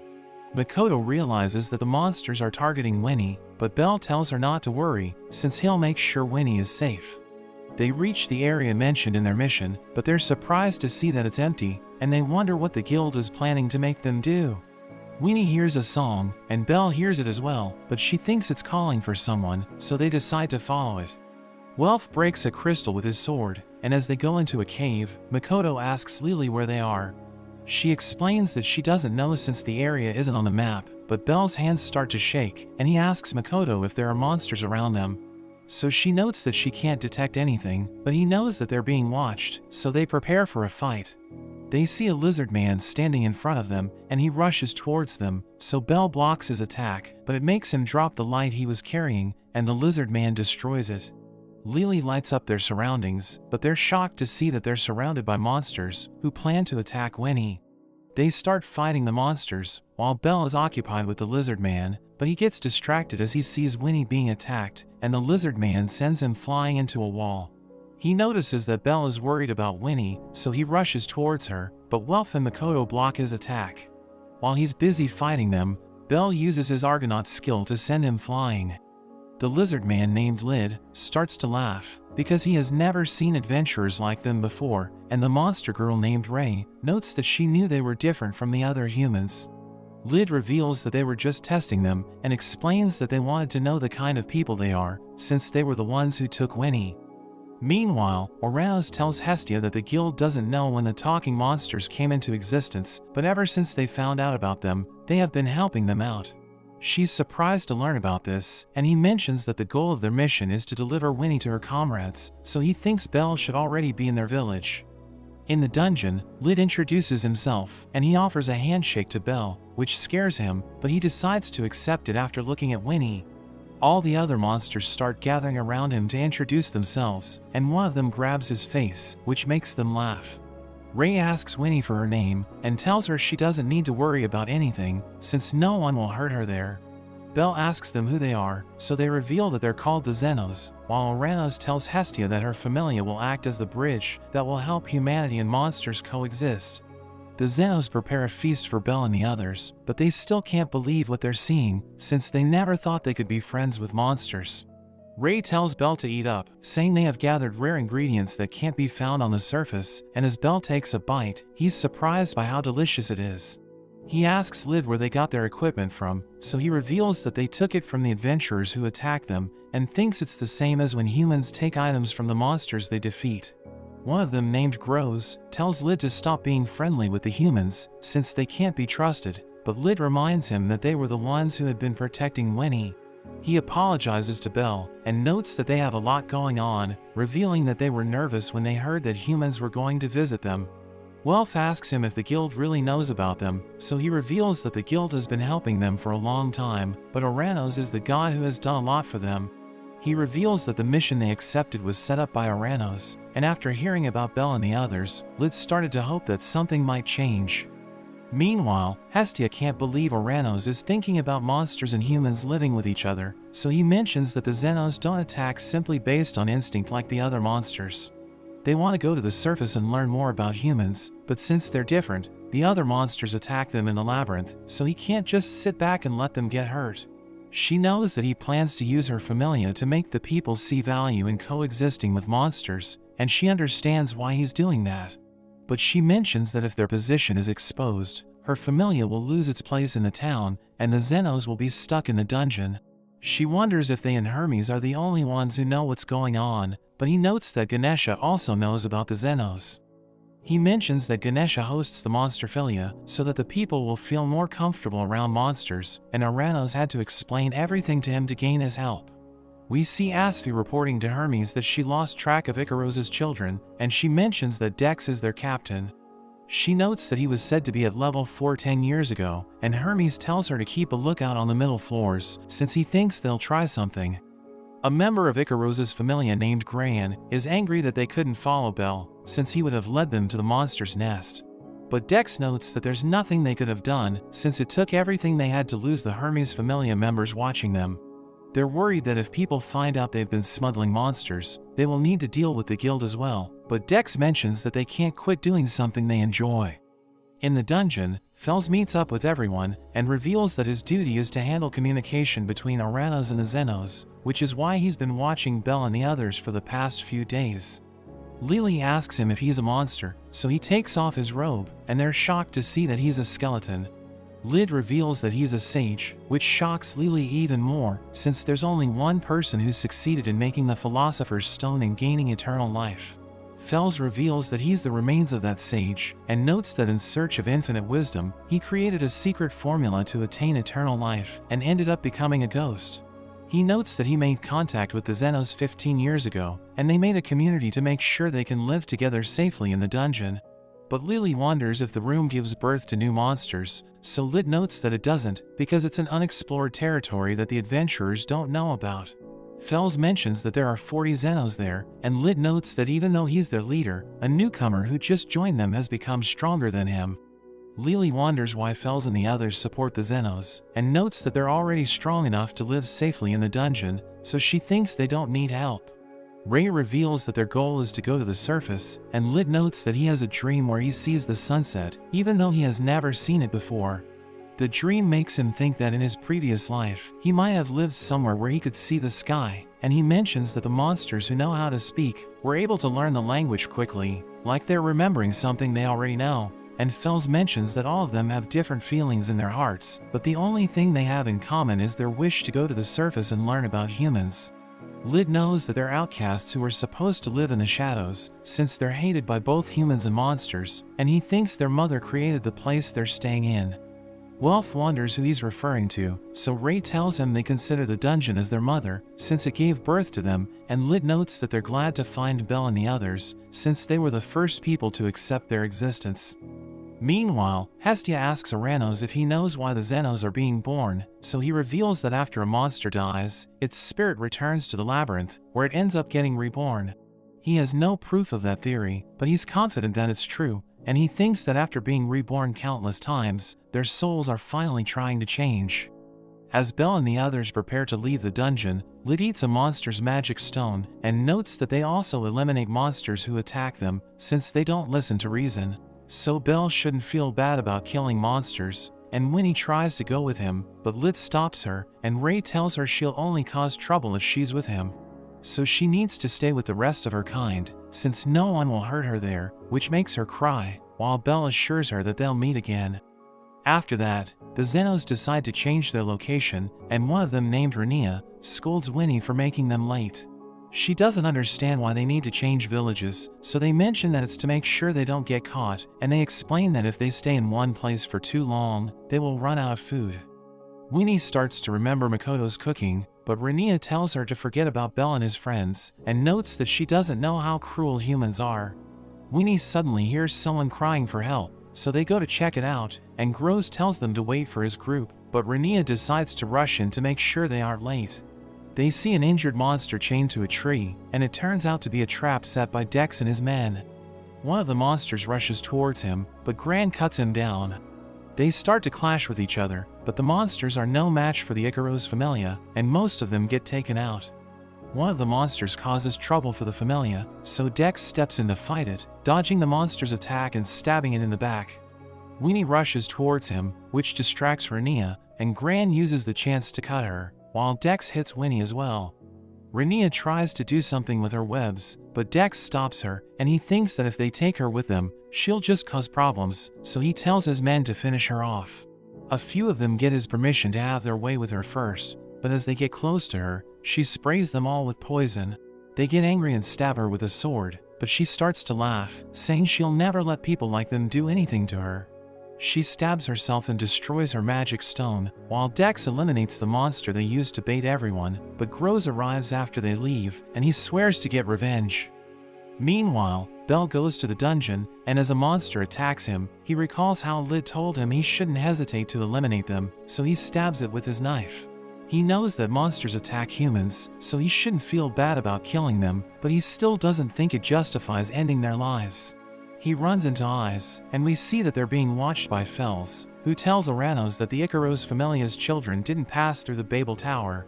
So they're either still in the dungeon, or there must be another way to get out of the dungeon that they don't know about. Aranos asks him how the Xenos are doing, so he mentions that they're relocating to a different village, but the crystal he gave to Lid suddenly stops responding.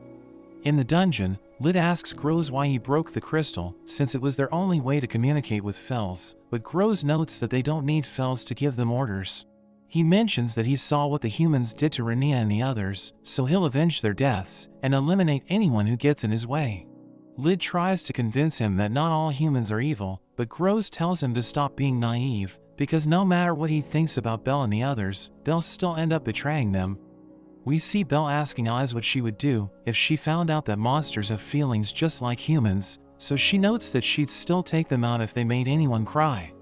An alarm starts going off around the city, and a girl announces that a group of armed monsters has attacked the 18th floor, so all the Familias are given the mission to stop them.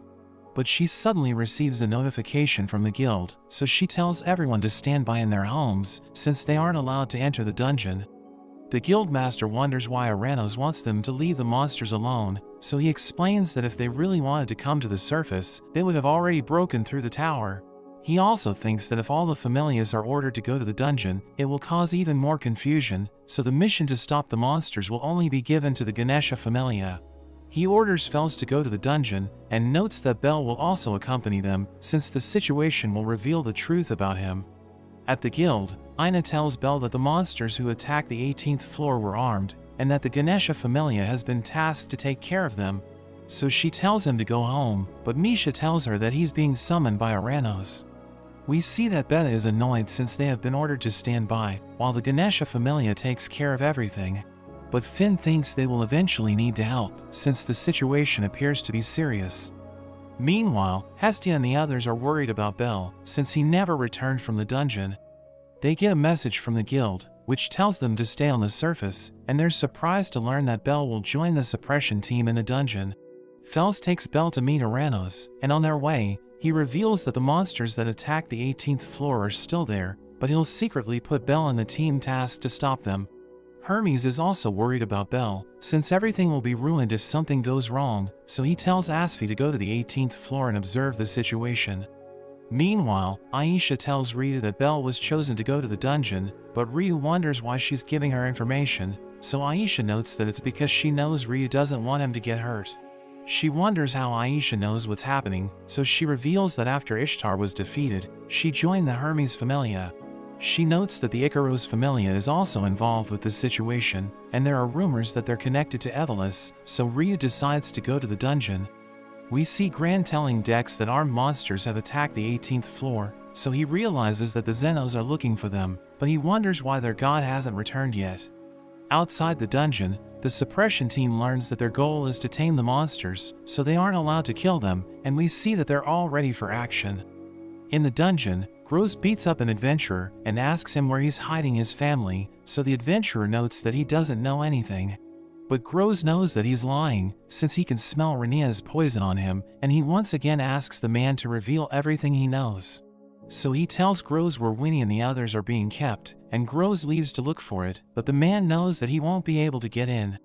Belle and the others notice a group of armed monsters going east, so their commander Shakti splits them into two groups. The first group will check if there are any survivors on the 18th floor, while the other group will face the monsters, but as she charges in with her men, she reminds them to capture the monsters alive. The two forces clash, but Aisha notices that the Ganesha Familia is losing, and Ryu decides to help them since she has lost sight of Belle. She plans to look for him while she's fighting, and Aisha decides to help her, so Asfi tells them to at least stay invisible, but they don't listen to her. During the battle, Belle runs into Lid, and they escape to the woods, so that they can talk in private. Lid tells him that they attacked the 18th floor because their comrades were killed by poachers, who took Winnie and the others with them. He notes that even though he tried to stop Gross' group from doing anything, he isn't different from them, since he also wants to get revenge.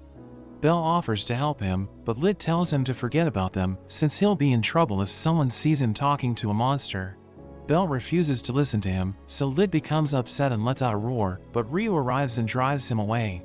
She tells Belle to come with her, but he explains that he needs to go after Lid, so she tries to convince him to return to the surface. But she realizes that he has already made up his mind, so she gives him a bag of items, which he can use when he gets into trouble. Meanwhile, Gross tells Lid that they still haven't found their kin, but Dex tells Gran to open the door, because he plans to finish the hunt. Belle tries to look for Lid, but Fels interrupts him and takes him to where the Xenos should be, but they realize that there's nobody there. An item that Ryu gave him starts glowing, and Fels uses it to find the door, but as they move forward, they run into a wall made out of orichalcum, which is the strongest refined metal.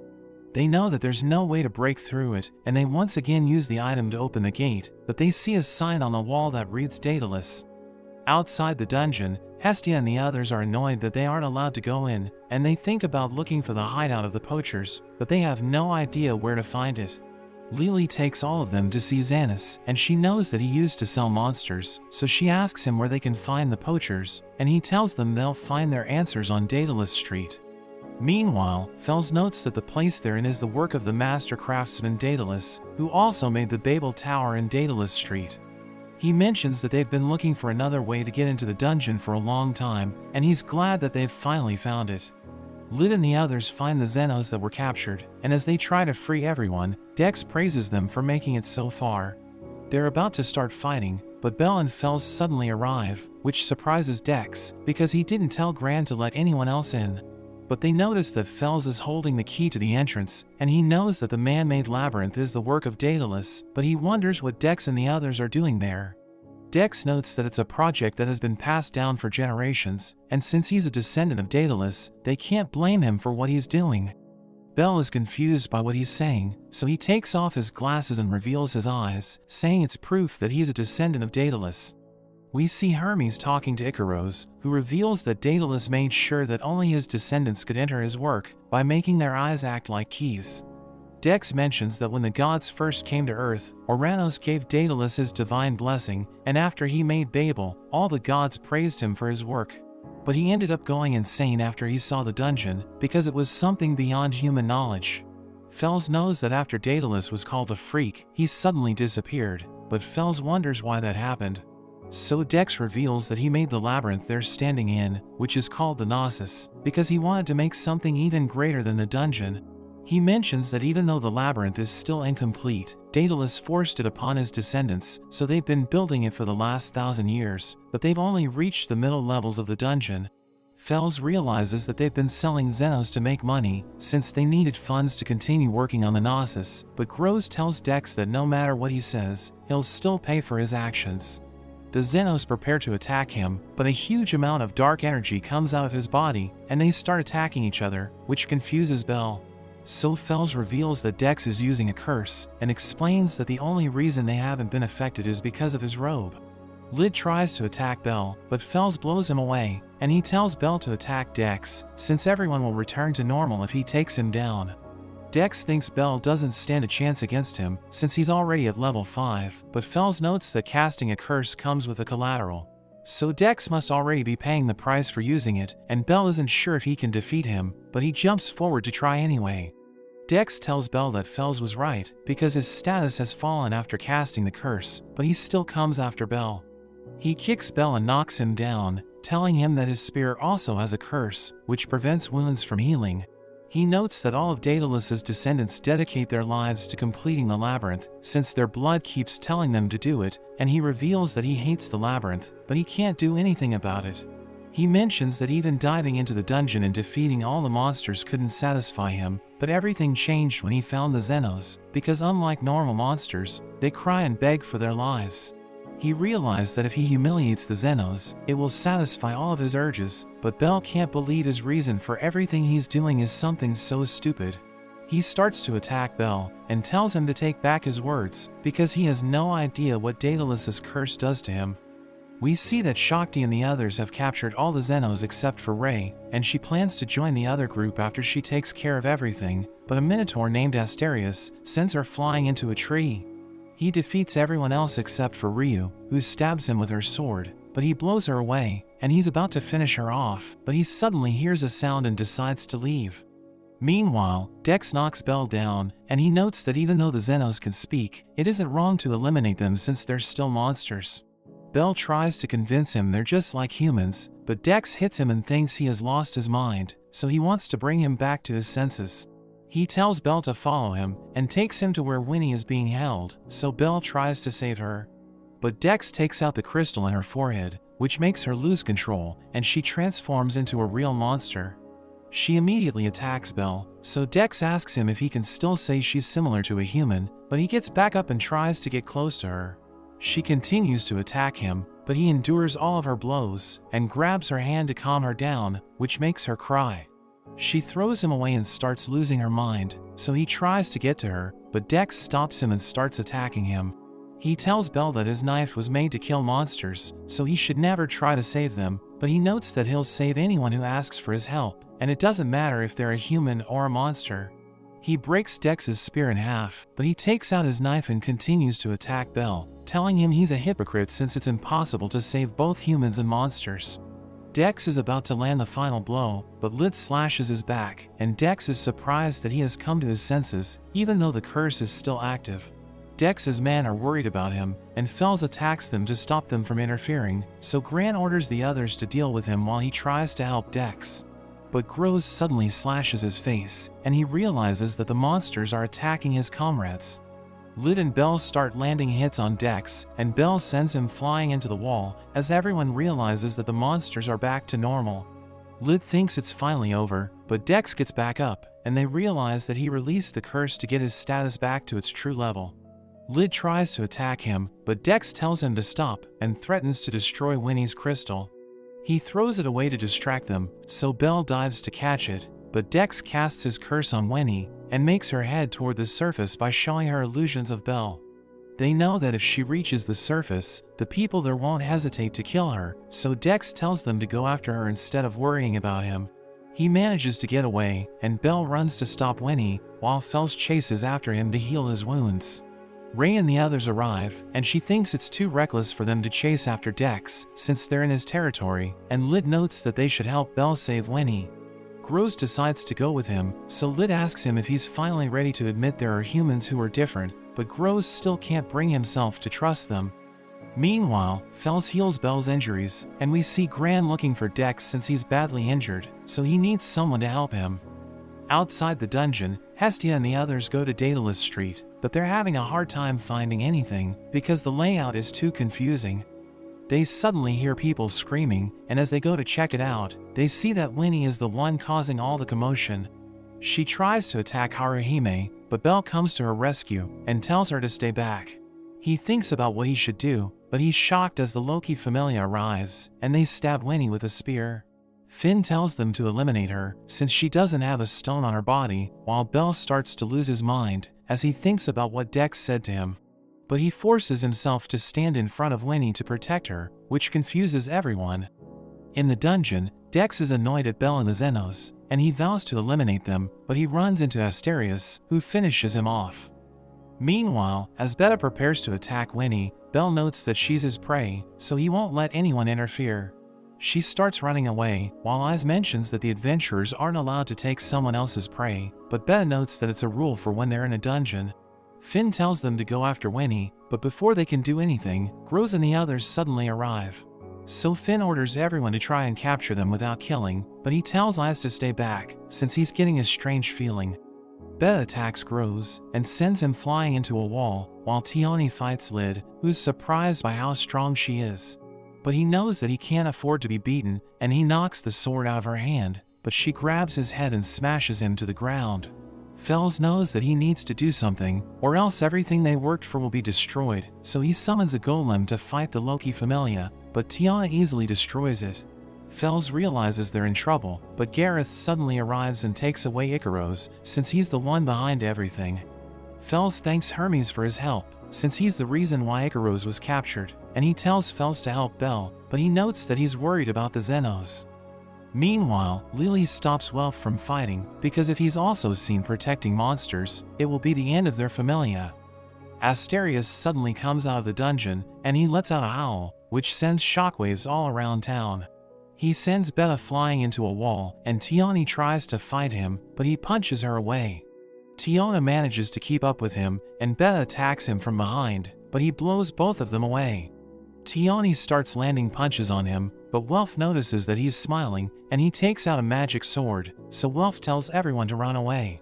It summons lightning to attack Beta and the others, so Reveria makes a barrier to protect them, but they're still left paralyzed. Finn realizes that they can't capture Asterius alive, so he tells Eyes to take care of him, and she immediately cuts off one of his arms. As they fight, Makoto is amazed by how strong Eyes is, but Asterius manages to land a hit on her, and Reveria is surprised that he can keep up with Eyes. She tries to stab his head, but he uses his horn to defend himself, and her hand suddenly starts to shake. Gareth tells her to stay back, since he can't let her deal with such a dangerous opponent while her hand is shaking, and Finn also joins the fight. But before they can do anything, Mal throws smoke bombs everywhere, which allows the Xenos to escape. We see that Belle is still trying to stop Winnie, but they run into a group of adventurers, who hit her with an arrow, so he uses his firebolt to attack them. They end up luring Winnie into a trap, where the mages attack her with lightning, so Belle tries to save her. But before he can do anything, Gran throws a spear that impales her body, and the ground underneath their feet suddenly collapses. As they're falling, Gran celebrates since he was able to kill Winnie, but Groz lands on him and crushes him. Belle tries to save Winnie by putting the crystal back in her forehead, but he's shocked to see that she's turning to dust. She comes back to her senses and notes that in her dream, no one ever came to rescue her, but she's glad that Belle tried to save her. He starts crying as her body disappears, but Fels arrives and uses a spell that creates a pillar of light, which is seen by everyone in Arario. He manages to revive Winnie, which makes Belle cry tears of joy, and Fels mentions that it's the first time in 800 years that he has successfully used that spell. Fels thanks Belle for saving the Xenos, but he's still bothered by Dex calling him a hypocrite, and Fels thinks people like Belle are the ones who deserve to be heroes. He mentions that the people in the past also showed kindness to the Xenos, but there has never been someone like Belle, who rushes to their aid without caring for his own safety. He calls Belle a fool, but tells him not to change, since he believes that it's his irreplaceable quality. After that, Belle runs into Ina, who asks him if he really made a selfish decision that put everyone in danger. He confirms her suspicions, so she slaps him for being dumb, but is glad that he's okay. After Icaros is cast out of Arario, Hermes tells Oranos that the people have started to calm down, since they think the Icaros Familia was behind everything. But Oranos mentions that nothing has been resolved, and notes that the Xenos are hiding under Daedalus Street, since they haven't found a way to go back to the dungeon. Hermes reveals that with Icaros gone, people are pointing their blame towards Belle, so Oranos realizes that he has become a target for everyone. As Haruhime and Makoto return home after buying groceries, they mention that Belle's actions have had a bad effect on their familia's standing, since people were giving them weird looks. Hermes comes to meet Belle, and he's surprised to see how well Belle is doing, considering that he's the most disliked person in Arario. Hermes notes that the Xenos still need their help, since all the Familia are looking for them, and they have no way to get back to the dungeon. Hestia proposes that they tell the Loki Familia everything, and ask them to just let the Xenos go back, but Hermes doesn't think that would work. He explains that even if Loki agrees to help them, her children will never show mercy to monsters, and he mentions that Finn wishes to restore his people to glory, so he'll never do anything to jeopardize his goal. After that, Belle and Hestia go to Daedalus Street, and as the people start yelling at Belle, Hestia notes that he did everything for her sake, so they should blame her for what happened. They run into Eyes, and Hestia is surprised to see Loki, who tells Eyes to go to see Finn. Loki starts to bother Belle, and asks him what it's like to be cursed by the same people who used to cheer for him, so Hestia tells her to stay away from him. He later runs into Seer, who's glad to see that he's okay, since she hasn't seen him around for quite a while, and he apologizes for making her worry. They go to a park, where Belle is surprised that Seer hasn't asked him about anything, so she notes that she'll wait until he's ready to talk about it. She tells him to stop carrying all the burden on his own, because he has great Familia members who can help him, but he feels bad since he decided on his own, and it has put everyone in trouble. She puts his head on her lap, telling him to stop being worried, and she mentions that she likes him because of the way he keeps running. Meanwhile, Hermes tells Oranos that the Xenos are about to make their move, and they will most likely go to Belle for help. But Oranos notes that the Loki Familia is guarding Gnosis' gate, so a frontal assault won't be successful. Hermes reveals that he has Daedalus' notes, which he got from Icaros, and they contain the blueprints of the Gnosis. He promises to take care of everything, but notes that he needs compensation for his work, asking Oranos what he thinks about his proposal. We see Asfi asking Ryu to help them, and she promises to give her any information that she has on Evolus in return. Aisha still can't accept the fact that they need to save monsters, but Asfi notes that it's what their client is telling them to do, and she mentions that Belle is also helping the Xenos. Hephaestus, Mayak and Takazuki also don't know if it's right to help the Xenos, but they know that no matter what they think, they can't let the current situation keep getting worse. At the Hestia Familia's house, they get a message from Fels, who tells them to go to the hidden door in Daedalus Street, which leads to the Gnosis. Hestia notes that they need to choose whether they will help the Xenos and live as outcasts, or refuse to help them and wait for their lives to go back to normal, but Belle mentions that he has already decided to save them. He tells them they don't need to follow him, but Wealth thinks they should choose the third option, where they help the Xenos return to the dungeon, and do their jobs so well that no one will criticize them. He shows them a magic sword he made, and notes that there are 3 more in his workshop, while everyone tells Belle that he shouldn't feel alone, since they always plan to help him. Meanwhile, Fels tells the Xenos that Belle and the others have agreed to help them, and he mentions that all they need to do is get into the Gnosis, since they're the only ones who have the key to open its door. Groz is worried about their comrades who have been separated from them, so Fels mentions that they will give them a signal when the operation begins. He reveals that they will use Belle as a decoy, but they don't agree with his plan, so he explains that Belle is the only one they can use to distract the adventurers, since he's been getting a lot of attention from everyone. Lid still doesn't feel good about causing trouble for Belle, and Winnie mentions that Haruhime taught her that when someone shows them kindness, they should pay them back by helping them when they're in trouble. Fels contacts Belle and the others using a crystal, and Hestia notes that there are 6 entrances to the Gnosis, but the Loki Familia has only made 4 defense teams, which means they have only found 4 doors. They still don't know the doors where the Loki Familia's forces are deployed, and Fels mentions that they don't have the time to investigate it, so they will deal with the situation as they proceed with their plan. Lily notes that fighting with the Loki Familia is inevitable, and Fels mentions that even though it's true, they still want to keep the fighting to a minimum, which is why they gave Belle an important role. Meanwhile, Finn tells everyone that Belle will be used as a decoy, so they should pay attention to the places where he can't be found, and he notes that if Asterius appears, defeating him will become their first priority. Hermes thinks about how even though Fels is a sage, he still won't be able to outsmart Finn, so the most important part of their operation is Belle. At the guild, Ina is annoyed that Belle hasn't come to see her, and she wonders what she means to him, because he's the first man she cried in front of. She decides to look for him, but ends up running into Hermes, who becomes scared as he sees the look on her face, and he offers to tell her where she can find Belle in exchange for a favor. Meanwhile, Finn wonders which door the Xenos will go to, and a girl reports that Belle has appeared in the southeast district. So if their theory is correct, the Xenos will go to another district, but there's no guarantee that it will happen.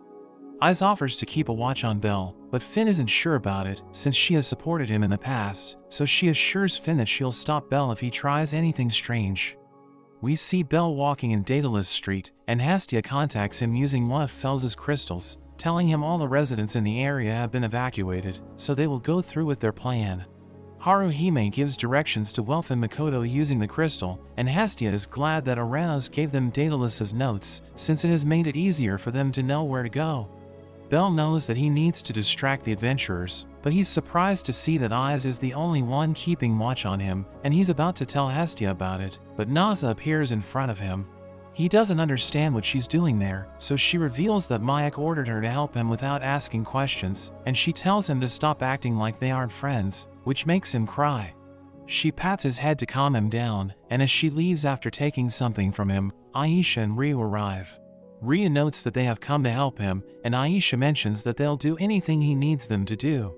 But as he's talking with them, Iz is surprised to see that he's meeting with a lot of girls. Aisha suddenly grabs him and tells him she expects to be paid after everything is over, but Ryu tells her to let him go and starts attacking her. As they leave, Belle notices that Iz is still staring at him, but he's shocked as Ina arrives, and she mentions that she got tired of waiting for him to come see her. He apologizes to her and explains that he didn't know how to face her, but she notes that he should have still contacted her. She thinks she's just a convenient woman to him, whom he only sees when he needs something, and she refuses to let him go until he tells her everything, but Iz wonders if he's a delinquent, since he's only meeting with girls. Meanwhile, Welf and Makoto find Lid and the others, and Winnie wonders if Belle is okay, so Groz tells her to have faith in him. Lid climbs out of their hiding spot and lets out a howl, which is heard by everyone, so the other Xenos respond to it, and even though they don't hear Asterius, they're sure that he'll be able to reach them.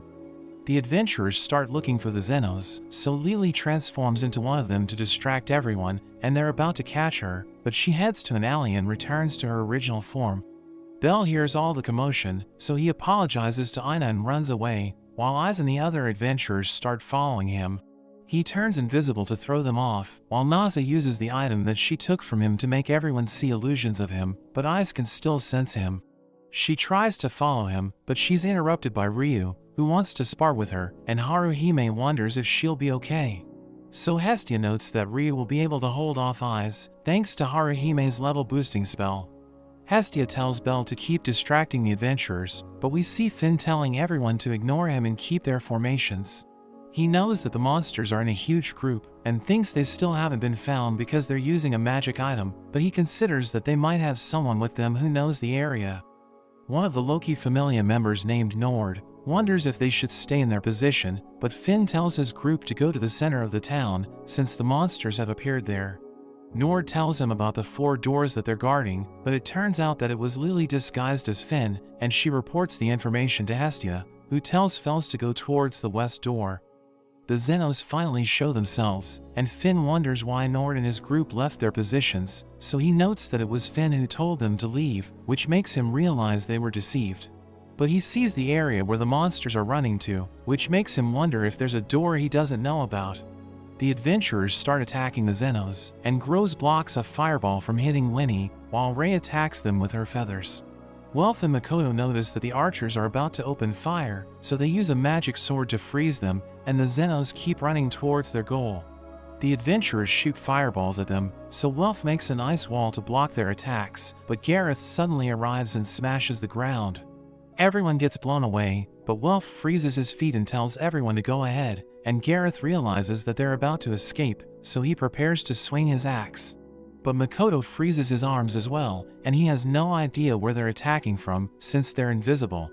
He manages to break through the ice, and we see that Winnie has been separated from everyone else, so Haruhime goes to help her.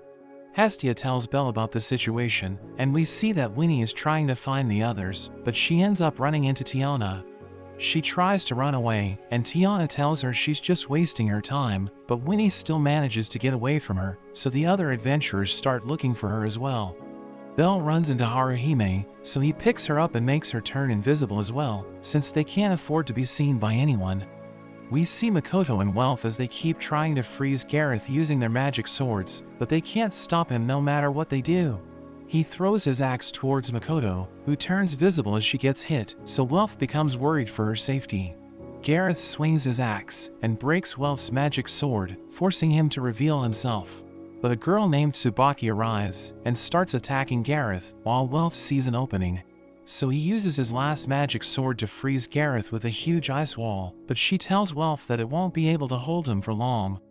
Meanwhile, Tiana manages to find Winnie, but they notice that a girl is about to be crushed by the falling debris, so Winnie quickly takes out her wings and saves her. Tiana catches up to her, but she can't bring herself to take down Winnie because she just saw her save the girl, so she tells her to run away. Winnie runs into Belle and Haruhime, but they see that Bella is about to find them, so Haruhime steps out and pretends that she was alone. Belle and Winnie decide to run away while he's distracted, but he refuses to believe Haruhime, and he knocks her to the ground, since he knows that she won't get out of his way. Aisha arrives to stop him, and Haruhime uses her level boosting spell on her, but she's still no match for him. Haruhime starts to cry, so Aisha assures her that she'll be okay, and she tells Haruhime to go ahead without worrying about her. Meanwhile, Hestia tells Belle to hurry up, or else it will be too late to meet up with Fels, but they end up running into Eyes. He tries to convince her to let them go, but she takes out her sword to attack him, and wonders what he'll say when Winnie goes on another rampage. He realizes that she won't let them go, so he starts pushing her back, and she's surprised by how much stronger he's become, but she mentions that she can't hold back against him anymore. She rushes towards him and kicks him to the ground, so he uses his firebolt to break the ceiling, and he runs away with Winnie while she's distracted. They reach the place where Belle fought against a monster to save Hestia, and he shows Winnie a secret path she can use to get away, telling her to listen to Hestia while he stays back to fight Eyes.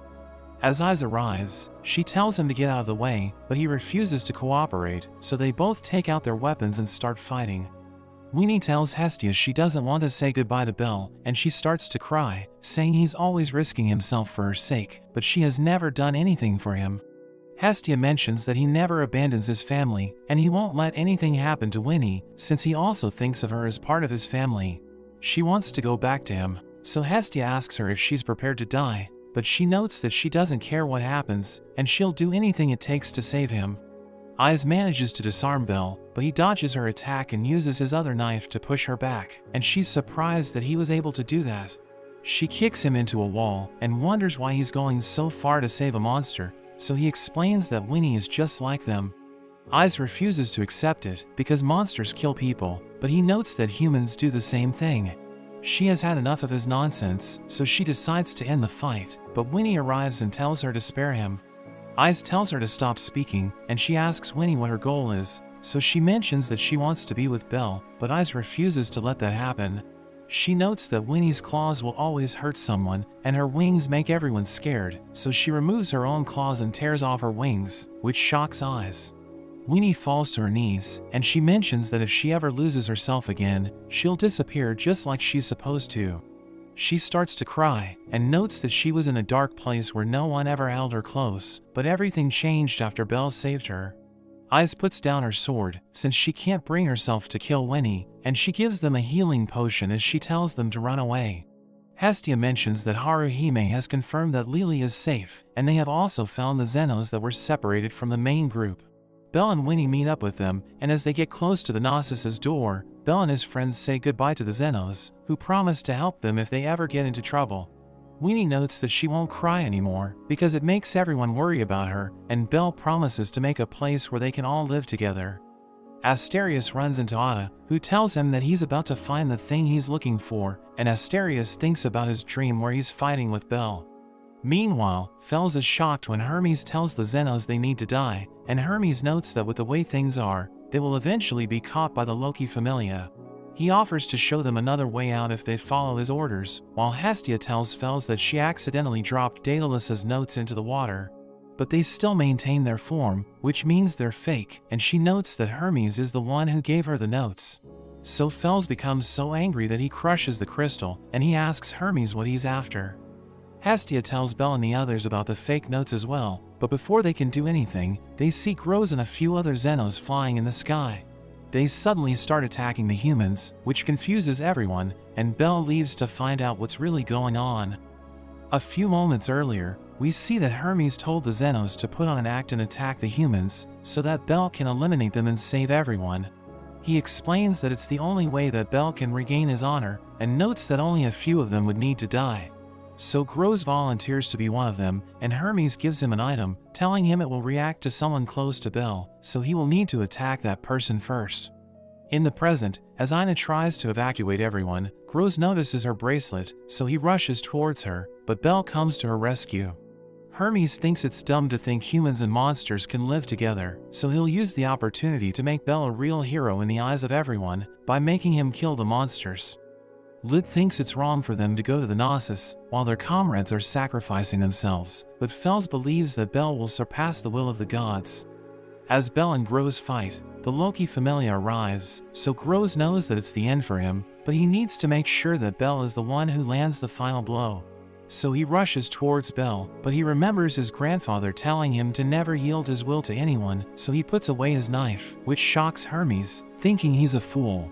He tells Asphi to make him run wild, but before she can do anything, Asterius jumps in from the sky and charges at Belle. He smashes him through the walls, and Belle is shocked to see that Asterius is the same Minotaur he fought before. He tells Belle about his dream, where they fought each other to the death, and he requests to have a rematch with him.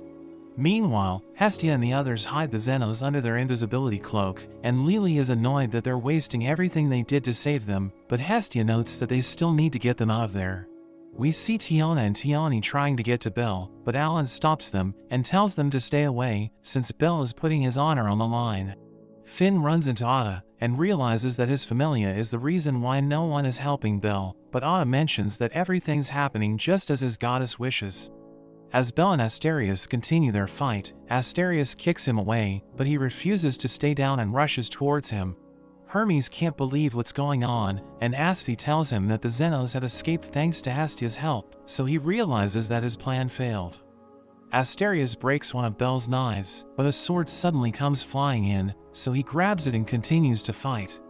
The people watching the fight start cheering for him, while Hermes tries to imagine the look on Freya's face since she has taken over his plan.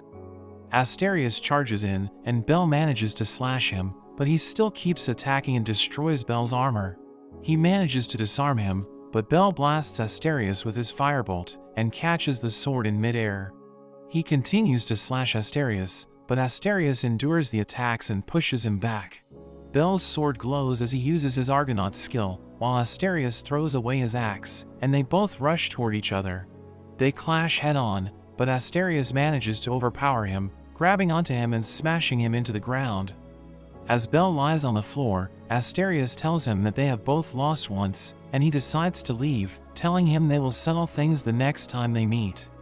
Belle thinks it's for the best that he lost, but he knows that he's just lying to himself, and he starts to cry, because he really wanted to win the fight.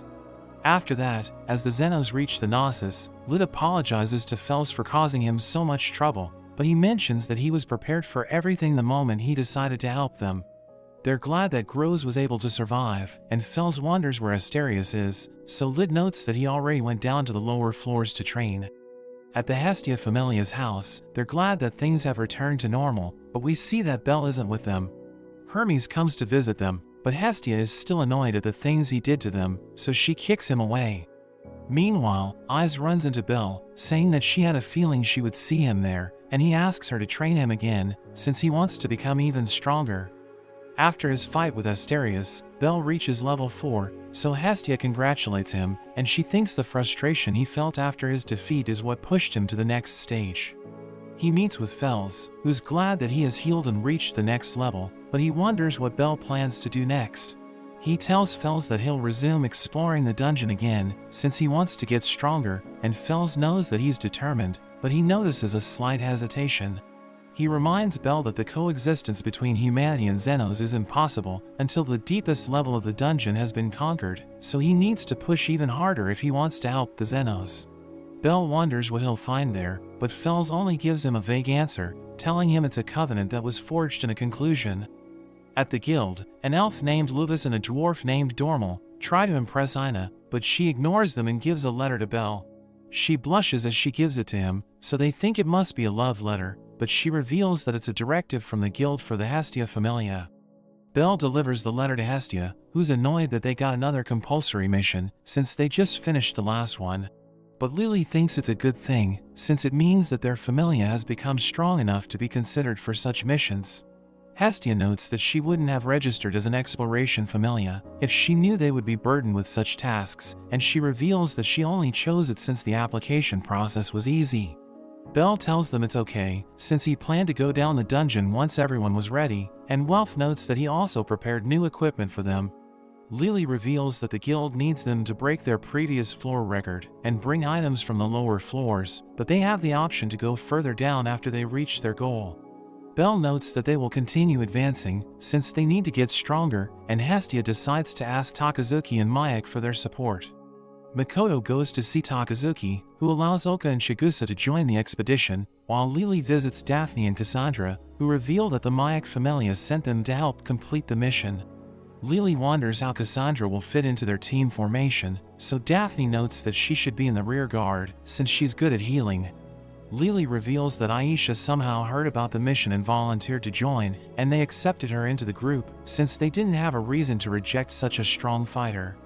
Lily notes that they plan to go deeper into the dungeon, but Daphne thinks it will put her in great danger, since she's just a level 1 supporter. Daphne suggests that since Lily can't fight, she should work as a strategist and guide everyone during the battle, and Daphne offers to teach her the basics if she wants to give it a try.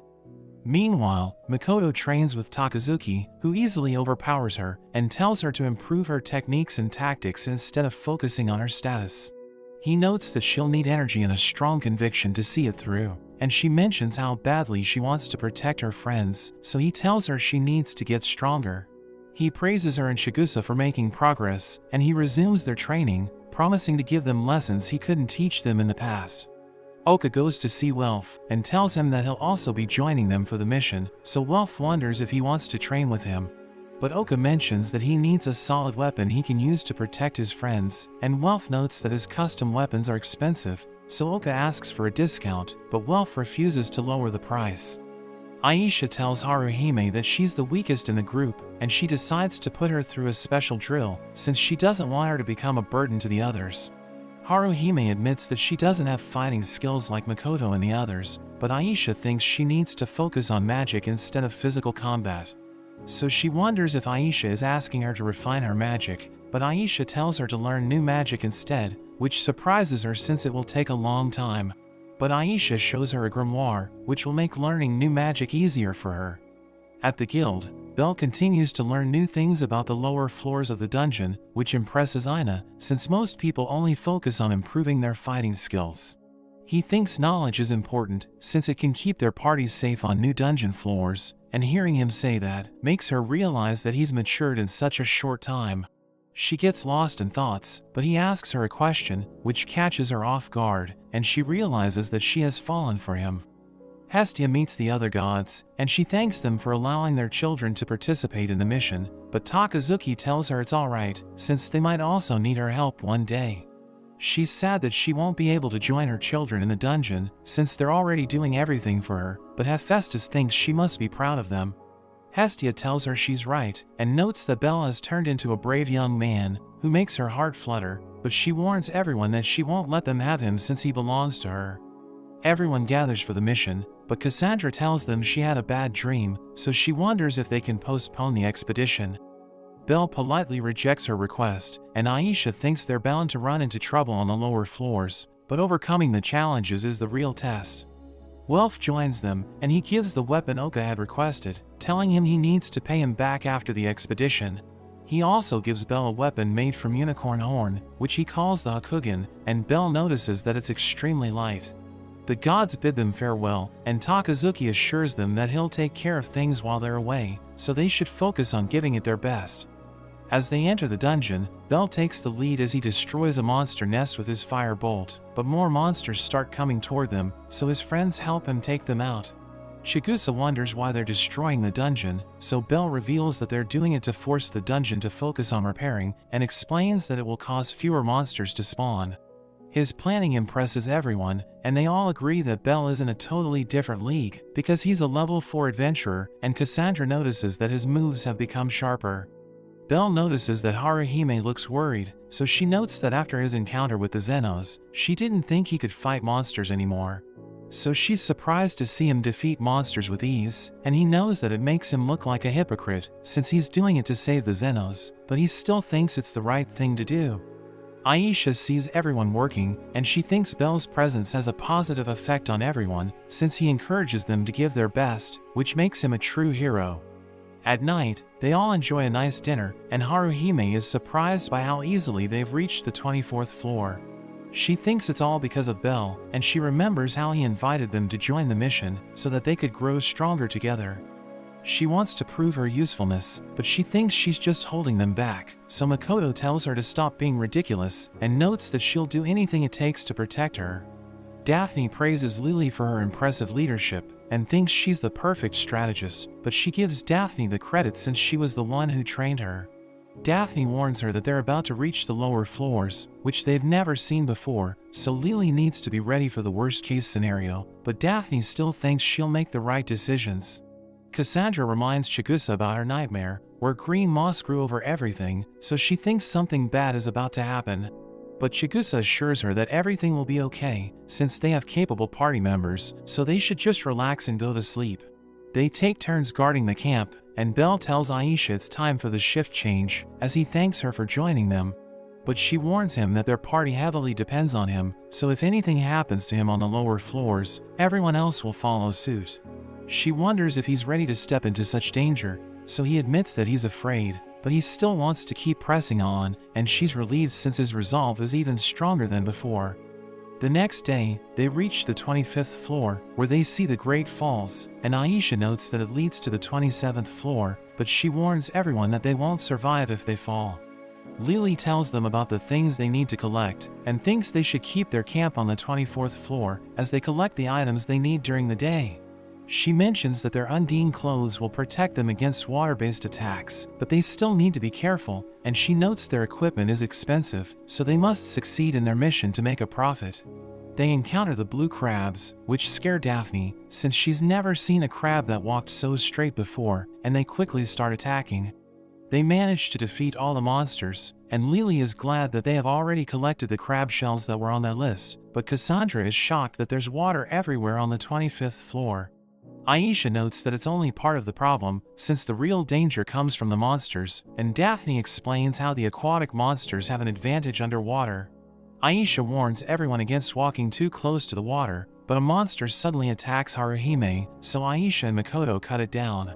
Aisha praises Makoto, who notes that she promised to protect Haruhime last night, and everyone's impressed that she's looking after her. Welf notices a precious material called undercoral across the water, and he knows that he could make some good weapons from it, but Lily reminds him that it's dangerous to cross the water. But Aisha notes that they can sell the undercoral for a profit, so Lily quickly changes her decision and tells everyone to grab as much as possible. Belle and Makoto go to the other side to collect it, but Lily tells them to hurry back, since being too greedy can be dangerous. As Makoto prepares to return, a giant eel comes through the roof, so she kicks it away, while Belle uses his knife to finish it off. Belle asks her about the move she used, so she tells him that Takazuki recently taught it to her, while Lily is excited to know they can earn over 3 million valis by selling the undercoral. Meanwhile, Ina is worried about Belle, since she knows that the lower floors are different from the middle ones. She remembers that people went missing on the lower floors, so search parties were sent to look for them, but she thinks she's just overthinking things. In the dungeon, Oka thinks it's strange that despite walking for a long time, they're still on the same floor, and Lily notes that it's enough progress for the day, so they should return to their camp. Belle suddenly senses an adventurer coming towards them, which shocks Lily, since they were the only ones sent on an expedition. Belle recognizes Luvis, but Aisha notices that something isn't right, so she tells everyone to be careful, but Luvis asks for help before collapsing on the ground. They notice a monster called the Huge Moss behind Luvis, and Belle rushes to save him, but he gets pushed back. He narrowly avoids its attacks, and he's surprised by how it can read his moves, thinking it could be an enhanced species like the Xenos. The monster sends him flying into the wall, and it tries to crush him before he can recover, but he manages to jump away in time. Welf rushes to help him, but Luvis tells them to escape, and the monster suddenly shoots its seeds at everyone, so they all take cover to avoid them, but Chigusa gets hit in the shoulder. The monster disappears, and a plant grows out of Chigusa and Luvis's wounds, which Cassandra recognizes as the green moss from her nightmare. The huge moss finds a crab monster and crushes it with its club, so that it can consume its magic stone. It finds Luvis's friends, who beg for their lives, but they scream as it takes them away. Cassandra tries to heal Chigusa and Luvis, but she realizes that the seeds have spread inside their bodies, and they're using their host's strength as nourishment, so her healing magic will only make things worse. Belle asks everyone for ideas, so Cassandra suggests returning to the surface and finding a more experienced healer, or killing the monster that affected them to destroy the parasitic plant. Lily notes that they should return to the surface, since the monster is too dangerous, and she thinks it's OP because it's eaten a lot of magic stones. Belle knows that it was a huge moss, but he wonders what it's doing there, since it's only supposed to spawn on the middle floors. So Daphne notes that it must have consumed magic stones to get stronger, before traveling to the lower floors. Luvis tells them that his party is on the same floor, and notes that they need to finish the monster, since it will return searching for the magic stones he's carrying. He reveals that it caught them off guard, and ate their magic stones before launching an overwhelming attack, which left them with no choice but to retreat. But it kept chasing after them, so he took the magic stones and acted as a decoy to save the others. He reveals that he and his 3 companions are level 3, and they were used to exploring the lower floors of the dungeon, but the monster was beyond anything they had imagined. He asks Belle to save his friends, and he mentions that Dormal's party will also be exploring the same floor, so Makoto suggests eliminating the moss, since it will keep killing adventurers to take magic stones. Belle considers the situation, and he decides to defeat the monster, telling everyone they should find the place where Luvis and his friends were attacked. Chigusa thanks Cassandra for carrying her, but she apologizes for failing to heal her, since she's just a level 2 healer. Aisha wonders how there are still no eyewitness reports of the moss, and Luvis thinks it's probably hiding from strong adventurers, while attacking the ones it could easily defeat. They find a blood trail, which leads to Luvis's friends, but he wonders why one of them is missing. Aisha thinks it's a trap, and notes that if they try to get near them, the monsters in the area will attack them. Lily notes that Belle and Aisha will deal with the moss, while Oka, Makoto and Welf defeat the other monsters and save the elves. She tells the rest to stay back since it will get messy, but Aisha notes that it's dangerous there, so they should head to a safer location. She takes out a monster before it can attack Haruhime, and Belle and Aisha charge at the moss, but the wounded elves try to warn them that it isn't real. They realize that Luvis's friend is inside the fake moss, and the real one attacks Belle's friends from behind, but he quickly runs back to save them. He notices that the monster is immune to physical attacks, so he uses his firebolt, which sets it on fire, but it suddenly grabs onto Belle and jumps into the water with him. The current pulls them down, but it grabs onto something as it sees light at the end of the tunnel, and Belle falls to the lower floors. Lily wants to save Belle, but Daphne stops her, and Makoto notes that she can no longer sense him. Aisha notes that they can't go to save him, since they also have the injured to take care of, and she thinks he'll survive since he's stronger than her. Lily calms down and she realizes the situation they're in, and thinks they need to prioritize their safety, because if anything happens to them, they will only be a hindrance to Belle. Lily decides to camp at the entrance of the floor, and she tells Aisha to return to Rivera and ask for help, while Haruhime helps the others protect the injured till the rescue party arrives. Oka wonders what they'll do if they get attacked, since they relied heavily on Belle and Aisha for protection. So Lily plans to use Makoto's gravity magic to destroy the passageway around the ridge, protecting them from any monsters that try to attack them. On the lower floor, Belle tries to regain his strength by drinking a healing potion, but he suddenly gets attacked by the fastest monsters on the lower floors, which are known as the Iguazu. He can't keep up with their speed, so he takes cover, but he knows that he can't run to the cave or go into the water, because there are aquatic monsters, so he must fight the Iguazu head-on. Lily and the others come across Dormal's party, and Lily is glad to see them, but she realizes that they're also infected by the parasitic plant. Belle struggles to keep up with the Iguazu, and he gets hit several times, but he still manages to defeat them. But the battle has left him exhausted, and he's surprised to see a mermaid named Marie. She notices that he's bleeding, and he asks her if she's a Xenos, but she jumps at him since he smells like Rei, and he's surprised that she knows her. She forces him to swallow her blood, which instantly heals his injuries, so he realizes that the mermaid's blood has a natural healing effect. He washes her finger in the water, but they hear a monster's roar, so she tells him they need to leave. Meanwhile, Aisha takes out monsters that come in their path, which shocks Oka, because she and Belle are in a totally different league from the rest of the group. Luthus thanks Dormal for carrying him, even though he's also infected by the parasite, but he mentions that it's nothing to him, since the dwarves are powerful creatures. They wonder if Dormal was able to find the adventurers they're looking for, so he reveals that their bodies were wrapped in vines at the 28th floor's safety point. He believes that the moss ambushed them, and Oka realizes that it tried to hide their bodies so that the other adventurers don't get cautious, which makes everyone think it's extremely clever. They wonder if Dormal has any information about the monster, so he tells them they tried everything on it, including his magic lightning sword, which he keeps for emergencies. But nothing worked on it, and they even got infected, so they decided to run away. Daphne notes that Belle's magic is the only thing that can hurt the monster, and Welf realizes that fire must be its weakness, so Lily thinks they should all arm themselves with fire magic swords. Belle wonders where Marie went, but he suddenly hears someone singing, and he finds her by following the sound.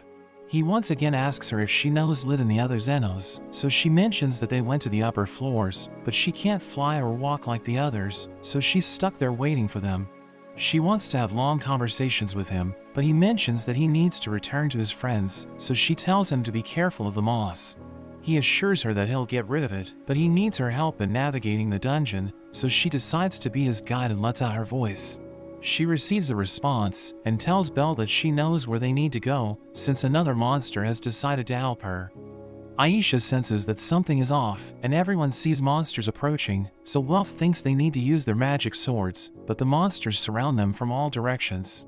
Aisha sees the moss, and she realizes that it's forcing the other monsters to attack them, so they try to run away, but carrying the injured makes it hard to escape. They take out the monsters blocking their path, but a giant monster called the Kristaroth Urchin suddenly appears before them, and Aisha tells everyone it will crush them if they don't dodge it. Oka tries to sacrifice himself to save the others, but Makoto steps in front of him, and she remembers her recent training with Takazuki. She thinks she has everything she needs to use her new technique, so she just needs to be brave like Belle, and the monster is about to reach them. But she instantly slices it in half with her new absolute flower attack, which leaves everyone shocked. The group continues to face the monsters, and Aisha remembers how she thought they would be doomed without Belle, but seeing their impressive performance, she realizes that she misjudged them. Marie continues to guide Belle, but she stops because the passage ahead is too narrow for her to swim, and Belle sees another giant eel coming their way. So he lifts Marie and starts running, but she enjoys the experience, since she's never done anything like that before. Meanwhile, the group reaches a safe spot, and Lily thinks they're away from water, so the aquatic monsters won't be able to attack them. She tells Welf to use his fire magic swords to burn all the monsters coming after them, so he destroys them with his flames, but the crab monsters start coming out of the walls. Everyone starts to feel hopeless, but Aisha steps forward since she has a plan, and asks them to promise not to tell anyone about what they're about to see. They tell her they'll keep it a secret, so she tells Haruhime to begin, and they all gather around her. We see that when Aisha gave the grimoire to Haruhime, she was hesitant since she thought she didn't deserve it, but Aisha tells her that she'll be a burden if the only thing she can do is her level boost spell. She thinks Haruhime needs to expand her skills, and it doesn't matter if she gets a healing or attack spell, since it might prove crucial in saving her friends in the dungeon. She tells Haruhime to forget what others might think of her and be greedy for her friends, so she reads the book and gets a new skill. In the present, everyone fights the monsters, while Haruhime activates her new spell Kakono, which gives her 5 tails. She recalls how Hestia told her that her magic spell works in connection with others that she already knows, and she can cast a level boost spell on up to 5 different people given her current skill level. As she powers up her friends, they feel much more powerful than before, and they start attacking the monsters with full energy. They manage to overpower the monsters, but the new spell leaves Haruhime exhausted, so Cassandra looks after her. Lily reminds everyone to keep Haruhime's ability a secret, and it's their only shot of getting out of there alive, while Aisha thinks they have finally pushed back the monsters. She believes they have a chance of surviving if they can keep it up, but it all depends on what the moss will do next, and she notices it among the monsters. But instead of attacking them, it just starts feeding on the magic crystals, so she realizes that its plan was for them to defeat the monsters and steal the crystals. It evolves into an even bigger monster and rushes at Aisha, who barely blocks its attack, and she jumps to escape, but it bites her with its tongue. She manages to cut it, but the parasitic plant starts growing from her wounds, so she realizes that she messed up. Welf tries to burn it with his magic sword, but the newly evolved moss is immune to that, since it has stolen Undine cloth from other adventurers. As more monsters arrive, Aisha and the others are forced to continue fighting, which makes Cassandra and Lily feel hopeless. Lily recalls how Hestia thought they wouldn't need to use Haruhime's new power, but she notes that if it fails to turn the tables, everyone will be in trouble. Cassandra notices everyone struggling, so she tries to heal them, and Lily thinks there must be something she can do as their strategist. But Dormal suddenly gets up, and tells his men to get their weapons ready, since they would already be dead if it weren't for Lily's group. Lily tells them to stay put, but Luthus notes that even though he's lost an arm, he can still act as their shield, and they decide to act as a distraction, so that her group can escape the dungeon and call for help. She remembers her conversation with Daphne about how the strategist needs to make level-headed decisions even in the worst scenario, so she thinks they should leave Dormal and his men. She knows that Bell wouldn't judge her for prioritizing their safety, but she also knows that he would never abandon anyone, so she decides to follow in his footsteps and fight by everyone's side. Her words encourage everyone to fight on, but Haruhime tells her that she can hear Bell, who arrives just in time. So Lily creates a crater in the ground, and tells everyone to take cover, as Bell blasts the monsters with his firebolt. The moss crashes through the dungeon wall, and Lily gives Bell a healing potion, while Aisha tells him to defeat the moss. Welf realizes that they still aren't strong enough to manage without him, and he starts fighting the moss. Daphne thinks he needs their help, but Cassandra tells her to look again, since he's fighting toe-to-toe with the monster. Daphne is confused, since the moss got stronger after consuming the magic stones, so Oka mentions that Bell has also improved since their last encounter. They realize that the fights on the lower floors made him reach his true potential, and he notices that the discomfort he was facing after his battle with the Iguazu has disappeared. He thinks the moss is slow compared to it, and it's also less powerful than Asterius, so he thinks he can defeat it. He wants to beat Asterius the next time they fight, and his resolve advances his status, allowing him to cut the moss into pieces. His friends are impressed seeing this, but the moss regenerates its body, and Lily realizes that Bell is starting to get tired, so Makoto notes that he needs to defeat it in one strike. Bell takes out Hestia's dagger and stores his firebolt in it, but it scares the monster and it tries to escape, so Welf creates an ice barrier around them. Bell uses his ultimate move called Argo Vesta, which combines his physical attack with his fire magic, and he destroys the moss with a single blow. Everyone starts cheering for him, and the parasites disappear, so Chigusa and the others return to normal. His friends make their way to him, and Marie thanks him for saving her from the monster, but she quickly hides before his friends arrive. The next day, as Bell wakes up in the safe zone on the 18th floor, Lily notes that their first expedition wasn't ideal, and Belle agrees that everyone must be exhausted, so they should rest there for a while. She wants to have a one-on-one conversation with him, but she mentions that he can take care of the other important tasks first, and they can talk once he's done. Meanwhile, the gods gather for a ceremony, where adventurers will be given names, and Takazuki thinks they're just trying to kill time. But Hestia mentions that she needs to attend the event for her children, and Hephaestus notes that she also heard about how Belle and the others ran into a problem in the dungeon, but they were able to overcome it. Hestia notes that she wants Belle and Welf to get a decent alias, and Takazuki also hopes the same for his children, since he doesn't wish for them to get an alias like Makoto's Absolute Shadow. The ceremony finally begins, and Welf gets the alias of Ignis, which means never cold, and during Belle's turn, Freya wants to suggest a name, so they all start wondering if she has become his fan. She admits that after his battle against Asterius, she couldn't help but admire him, which makes Hestia jealous, so she reminds everyone that Belle belongs to her once again. Freya thinks they should call him her husband, which makes Hestia upset, and the other gods also start suggesting strange names, but she tells them that Belle isn't a plaything for their amusement. After arguing with everyone, they finally decide to call him the Rabbit Foot, but the whole event leaves Hestia exhausted. Belle goes to see the injured, and he feels sorry for Luvis and the others, who lost their limbs that can't be regenerated. But Luvis mentions that they all knew the danger of being an adventurer, and he's just glad to be alive after what happened in the dungeon. He notes that they will get prosthetic limbs once they reach the surface, and he promises to return Belle's favor one day. Dormal also thanks Belle, and praises Lily for her speech, which motivated them when they had lost all hope. Luvis also feels that without her words of encouragement, they couldn't have held on long enough for Belle to arrive, but she tells them it wasn't a big deal. As they leave, Lily wonders if she can talk to Belle, but he tells her to wait, since he needs to visit Oka and Chigusa first. Oka blames himself for failing to protect Chigusa, who thinks she dragged the party down, but Belle reminds them that they were already doing him a favor by agreeing to join the expedition. He notes that they're allies regardless of which familia they belong to, and we see Lily listening to their conversation from a distance, as she looks forward to talking to him next. But Daphne and Cassandra suddenly arrive, and they drag Belle with them, so Lily realizes that she needs to keep waiting. Meanwhile at the restaurant, everyone's worried because Rhea hasn't returned in 3 days, and even though she disappears from time to time, she's never left a note behind. Sear's worried about her, and she asks Mia if she knows what's going on, but she reveals that she's also clueless. Daphne takes Belle to the shop to bargain the price, and the shop owner gives them a discount since he owes Belle for saving him. But he mentions that it's just a one-time discount, which angers Lily, since they're using him like a coupon. Daphne thanks Belle for saving them money, and she also praises him for defeating the Moss, telling him he made it look easy. As they leave the shop, Belle asks Daphne what she thinks of Lily as a strategist on the battlefield, and Lily wants to know her opinion. Daphne thinks she's a good leader, who's capable of making quick decisions, which makes her happy, since she tried her best to keep everyone alive.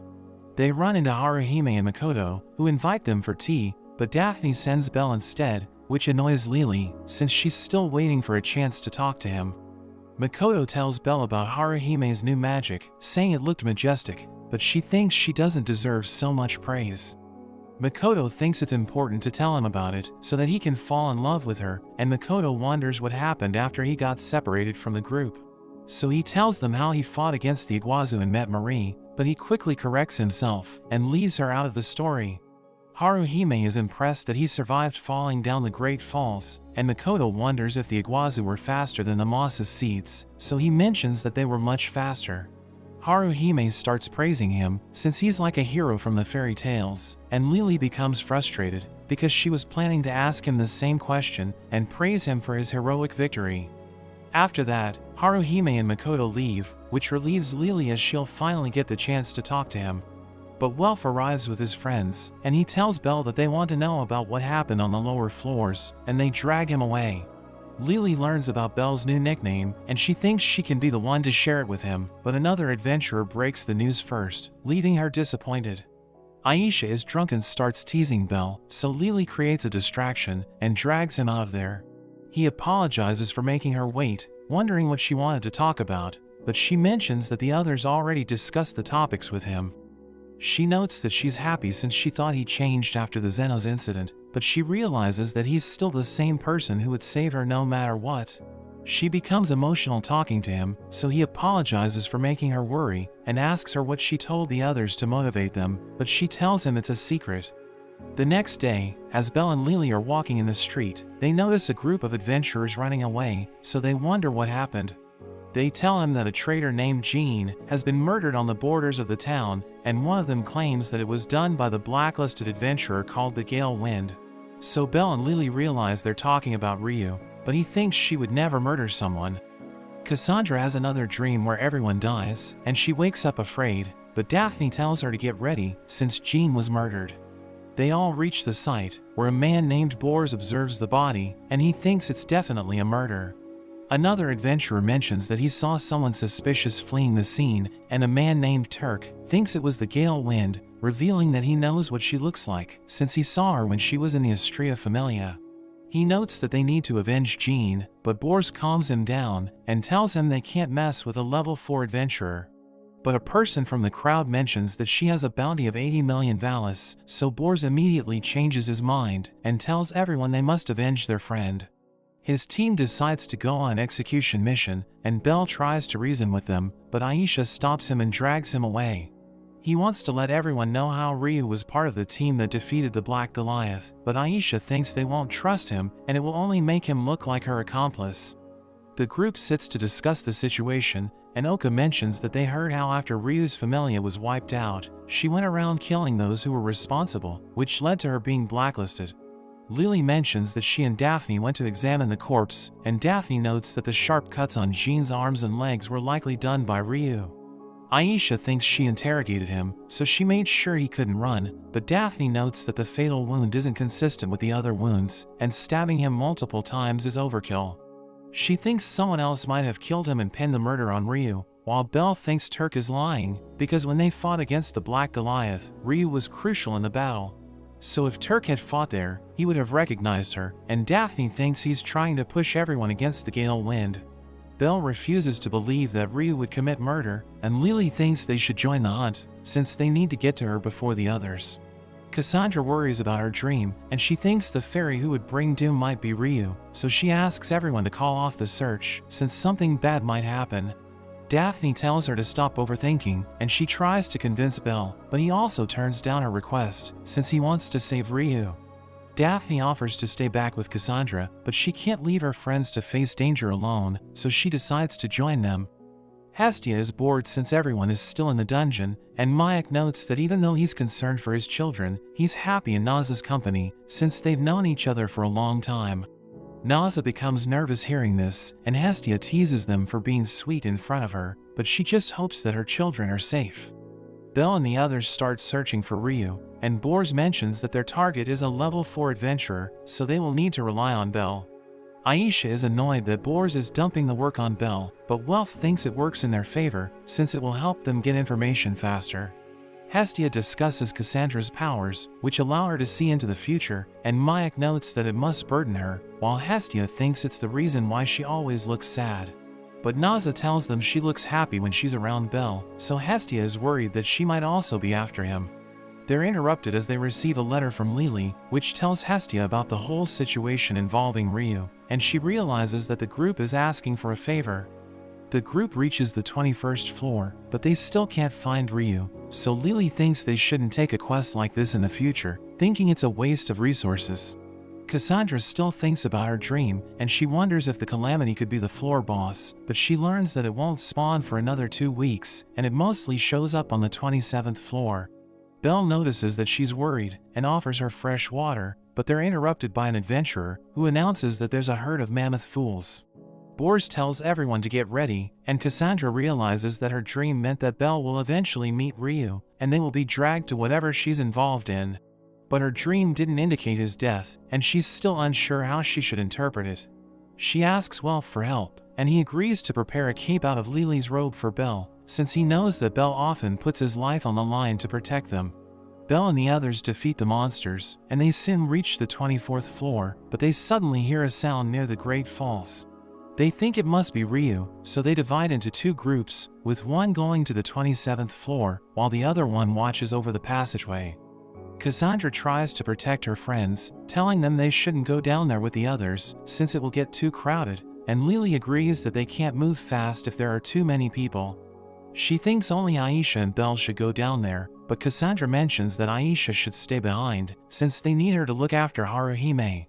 We learn that she's lying to protect her friends, and it makes her feel terrible, but her plan works since Aisha decides to stay with the rest of the team. Welf gives Belle the Goliath scarf he prepared on Cassandra's request, so Belle thanks her for it and leaves with Bors's men.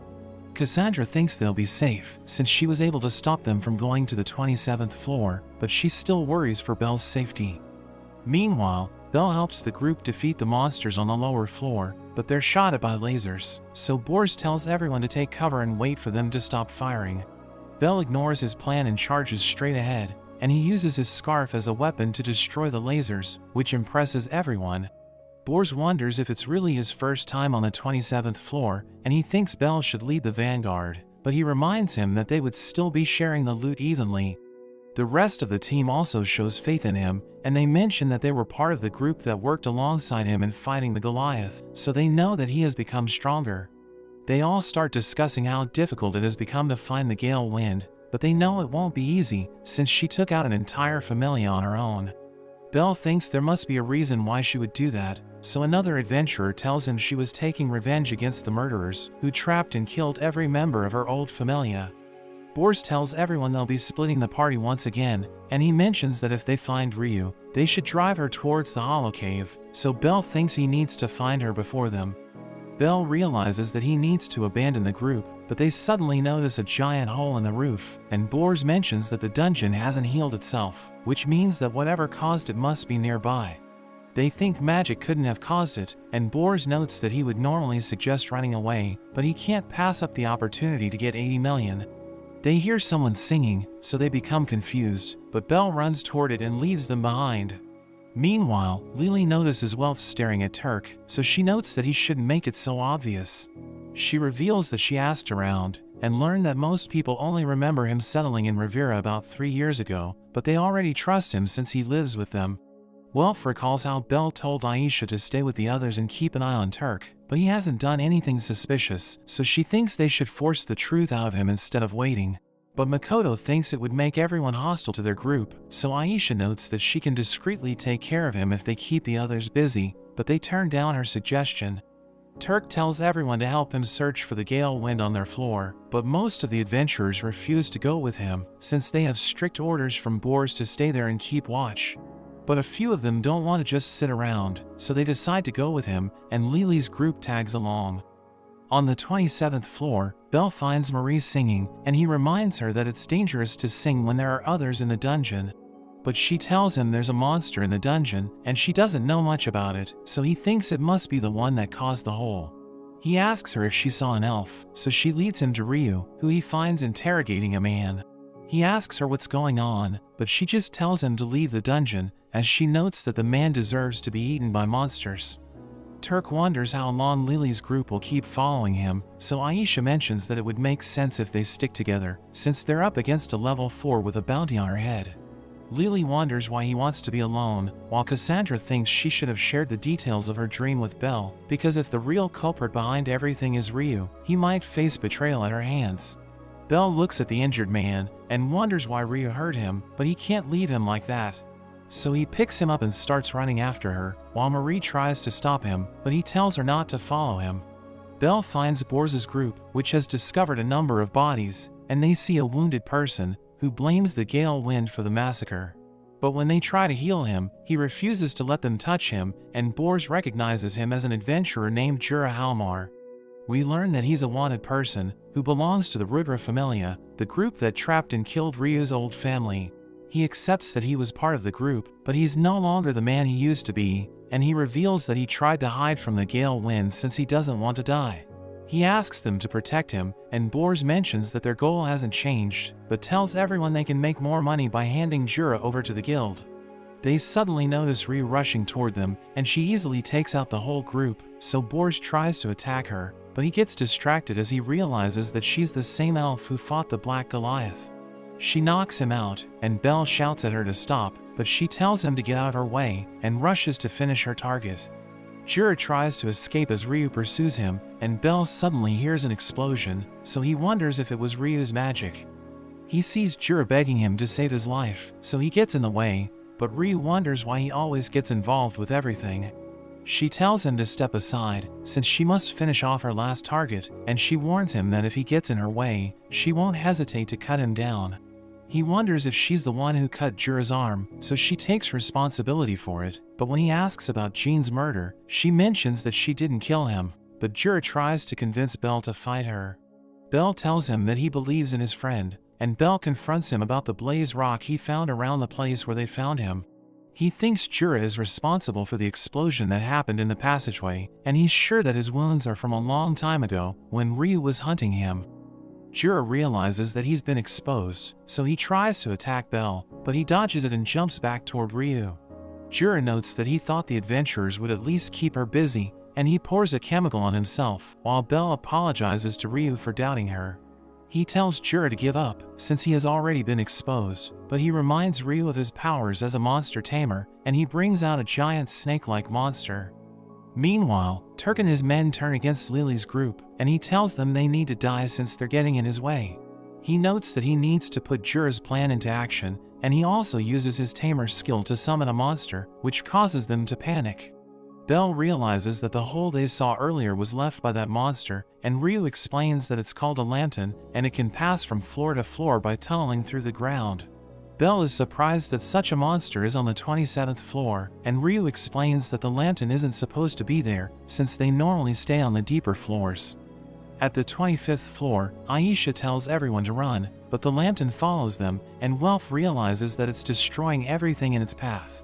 Cassandra can't understand how it happened, since they should have been safe on that floor, and Aisha realizes that they can't fight in that area, so she tells Lily to find a field for them. But she can't understand what Aisha means, so she explains that it's one of the rooms that has a dead end. Welf thinks they have lost the monster, since he can no longer hear it, but Aisha realizes that it's digging through the ground, and it's just beneath them, so she pushes the group forward. She feels bad since she failed to fulfill Belle's request to deal with Turk, and we see him telling his men to hurry up and finish the preparations. Jura whips the lantern, telling it to jump, and Belle manages to avoid its attack, but it suddenly disappears, so he wonders where it will come from next. It comes out to attack Ryu, but she manages to jump away, and Belle prepares to face it, while she jumps to attack Jura, but it changes direction to save him. Belle wonders if he was always that powerful, so Ryu notes that it isn't the case, and Jura reveals that the monsters listen to his every command because of his magic item. He mentions that he really hates Ryu, and he still can't forget the trauma she caused when she slaughtered his entire familia, so he'll use the lantern to kill her instead of doing it himself. Lily finally finds a field, so Aisha tells Haruhime to use her level boost, and she wonders if she should use it on everyone. But Aisha tells her to just use it on the ones in front, since they need to preserve her energy, and Aisha knows that the monster has a strong sense of magic, so they should start by taking out its eyes. Ryu tells Belle that she has figured out the lantern's movement pattern, and notes that they can free it from Jura's control by destroying his whip. But it might go on a rampage, so she needs to take it down, and she tells Belle to prevent it from going underground using his magic. She reveals that it isn't her first fight with a lantern, and she thinks she can defeat it, but Jura warns Belle that being around her will only bring him harm. He knows that she wouldn't stop until she got him, so he used Turk to kill Jean and turn everyone against her. Belle asks him if Jean was his friend, but Jura notes that it doesn't matter, and reveals that he also killed his other friends in the explosion, so that the adventurers would hunt Ryu down. She tells Belle to stay focused, since they must defeat the monster, so he rushes forward and attacks it, allowing Ryu to get close to it and begin her attack. Jura realizes it's in trouble, so he orders it to go underground, but Belle uses his firebolt to stop it from escaping, and Ryu uses her wind magic to finish it off.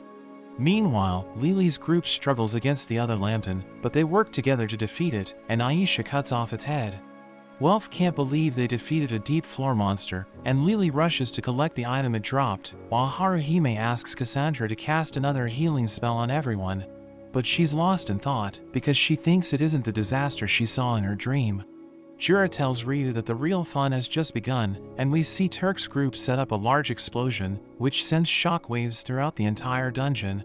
Jura reveals that his men have ignited every blaze rock they had, and since the entire area of the Great Waterfalls is considered a singular floor, the damage will be shared.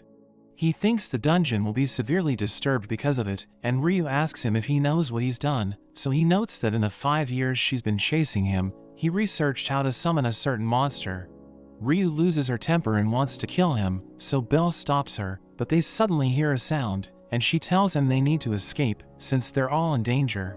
Everyone hears the terrifying sound, and Marie covers her ears, recalling how she was told that something terrifying happens when that sound is heard. Wealth thinks it's coming from the 27th floor, and they wonder if Aisha knows anything about it, but she's also clueless. Bors's men think they should get out of the dungeon, but he tries to calm them down, telling them the disturbing sound has stopped. The monster known as the Juggernaut suddenly comes out of the walls, and Aranos senses its frightening presence, so he tells Fels it will be a terrible tragedy just like before, but he doesn't understand what Aranos means. It starts slaughtering the adventurers, and Bors hears them screaming, so he tells the others they need to get out of there. Belle asks Jur what he's done, so he reveals that he's summoned the monster that butchered the Astrea Familia, and it's coming to their floor. He reveals that 5 years ago, the members of Ryu's old familia were constantly fighting against those of the Rudra Familia, and they considered it a crusade of justice. But the Rudra Familia thought they were just insects that kept getting in their way, so they lured them into the dungeon, and tried to finish them with all the blaze rocks they could find. The Astrea Familia survived, but the dungeon gave birth to a dangerous monster no one had heard about, and it killed all of his allies, but it also wiped out the Astrea Familia, except for Ryu. He reveals that he spent the last 5 years studying what could trigger the dungeon to spawn the Juggernaut, and after thorough research, he finally discovered how to make it appear again. He notes that going beyond the middle floors, and intentionally causing great damage to the dungeon on a lower floor, would cause the monster to spawn. He thinks they should be honored, since they will witness the fruits of his research, but Belle wonders why he would do such a dangerous thing, so he reveals it's because he wants to tame it. He notes that the first time he saw it, he was mesmerized by how it butchered everyone, and he fell in love with it, so he wants it all for himself. Ryu thinks he's insane, and tells him he can't tame it, but he thinks he can do it with his whip and magic item, and notes that even Ryu won't be a threat to him once he controls the monster. Meanwhile, Chigusa hears someone screaming in pain, and Aisha notes that she also heard the faint sound, but she thinks it's the cry of an adventurer biting the dust. Wealth thinks something must be happening on the 27th floor, and Lily is afraid that Belle might have gotten mixed in it, so she wants to go and save him, but Cassandra stops her. She apologizes because she knew it would happen, but she couldn't stop it, and since they didn't go to the 27th floor, the ones down there must be suffering the great tragedy. Marie thinks she needs to go somewhere deep into the water to be safe, but she remembers Belle, and starts looking for him.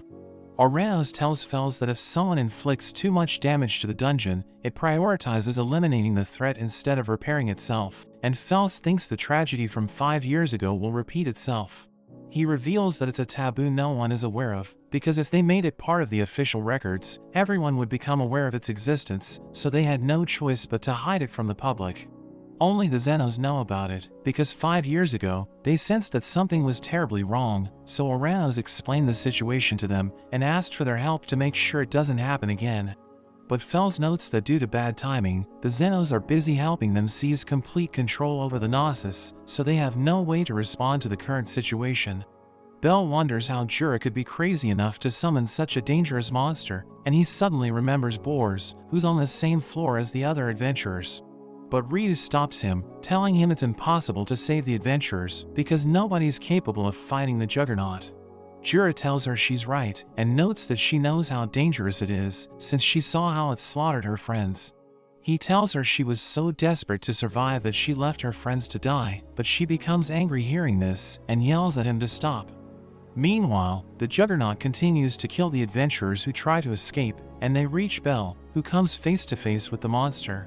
Fels wonders if they can do anything to help the Hestia Familia, but Oranos notes that the monster will keep going until it has killed everyone in the area, since that's the entire purpose of its existence. Belle freaks out as it continues to kill the adventurers, and it goes to attack Boars, so Belle rushes to save him. His attack has no effect on it, and Ryu wants to help him, but she's too afraid to do anything. He notices that it hardly has any armor, so it must be built for speed and offense, and he tries to attack its leg, but it suddenly disappears and reaches the other side of the room. Belle keeps trying to hit it, but it dodges his attacks, and he's surprised that despite its huge size, it's even faster than the Iguazu. He thinks running isn't an option, since he must protect his friends, but his weapon breaks as he tries to slash it. He uses his firebolt, but the monster reflects it, and Belle tries to draw his knife, but it suddenly cuts his arm off and sends him flying toward the other side. Everyone can't believe what just happened, and Ryu rushes to check his vitals, realizing he's still alive, because his scarf protected him. The Juggernaut continues to kill adventurers, and it's about to kill Boars, but Ryu finishes healing Belle, and she manages to block it, so the monster jumps to the other side. They both charge at each other, while Boars asks everyone to attack it with everything they've got, but she struggles to get close to it, and realizes that it's impossible to fight it head-on. She recalls that it was the same when her friends died, but she tries to stop herself from falling into despair, and continues to fight the Juggernaut. But it proves too powerful for her, and it smashes her against the wall, so the adventurers launch a combined attack. She tries to stop them, but the Juggernaut reflects their attacks, and Belle slips into the water because of the shockwaves. Boars somehow survives, but he realizes that his companions are dead, and the Juggernaut jumps to finish him off, so Ryu saves him and tells him to run.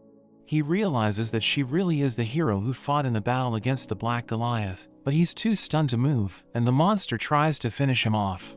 But Ryu protects him with her body, and once again tells him to run, so he takes cover, but the monster breaks her leg, and she crashes to the ground. She thinks she has failed, since she couldn't stop Jura, and she feels sorry because Mia and the others gave her a place to call home, but she couldn't pay them back. Meanwhile, Marie finds Belle unconscious, so she tries to heal him with her blood, but it isn't enough, so she uses his knife to cut herself, and hugs him to cover his entire body with her blood. He regains consciousness, and thanks her for saving his life, but he must return to save his friends, so she reminds him of his promise to defeat the monster. Belle returns to the 27th floor, and he wraps his hand with the Goliath scarf, before he rushes to fight the Juggernaut, and Ryu realizes he's using it as a shield. He jumps to land a direct hit to its core, and he's surprised that it doesn't have a magic stone, but he refuses to give up and starts attacking its legs. Ryu wonders if he plans to take it down head-on, and he invites the monster to attack him. He thanks Cassandra and Welf for giving him the scarf, which he uses to block its attacks, allowing him to go on the offensive with his other hand. He rushes forward, but the monster hits the crystals on the ground, and sends them towards Belle, who thinks that even though he stopped it from jumping around, it can still move quite fast. Belle realizes that he needs to keep it in that area, or else it will go after Lily and the others, and as he stabs the monster, Ryu is impressed seeing how strong he has become. He notices that it has backed off, and he thinks that if Asterius and Eyes were in his position, she would continue swinging her sword until the end, so he decides to do the same. He prepares to attack it again with his firebolt, and Ryu tells him it will just be reflected, but he decides to do it anyway. The monster sends the flames back, but he absorbs them with Hestia's knife, and he uses the scarf to stop it from moving as he attacks it with his Argo Vesta. As the dust settles, he sees that the monster is still alive, and he's left exhausted, thinking he didn't let the knife charge enough. Jura throws his magic item to try and tame the Juggernaut, but it's too powerful to fall under his control, and it slices his body in half. Belle notices that it's still focused on him, but the lantern from earlier suddenly gets up, and Ryu realizes that it came upon Jura's order. Belle notices that it's about to attack Ryu, so he rushes to save her, but they both get eaten by it, and it takes them to the lower floors. Cassandra stops Lily from going to the 27th floor to save Belle, because she thinks that as long as they stay on the 25th floor, they can avoid the disaster. But the dungeon starts breaking, so they think the floor boss is about to spawn. They wonder how it could happen, since they still have 2 weeks before the boss spawns again, so Aisha notes that the dungeon has changed, and the two-headed monster called the Amphisbana suddenly blocks their path, and Cassandra realizes that the nightmare still isn't over. Bell uses his firebolt to create an opening out of the lantern, and he carries Ryu out of there, but she's still unconscious, so he tries to wake her up. He hears a monster's sound, and he thinks that the lantern has taken them to a lower floor, which makes him remember how Ina told him about the 37th floor, where everything is milky white. It's called the White Palace, and she told him that even first-class adventurers could die there, so he wonders how they'll survive. But that's where this video ends. Remember to like and subscribe to the channel. Thanks for watching, and I'll see you next time.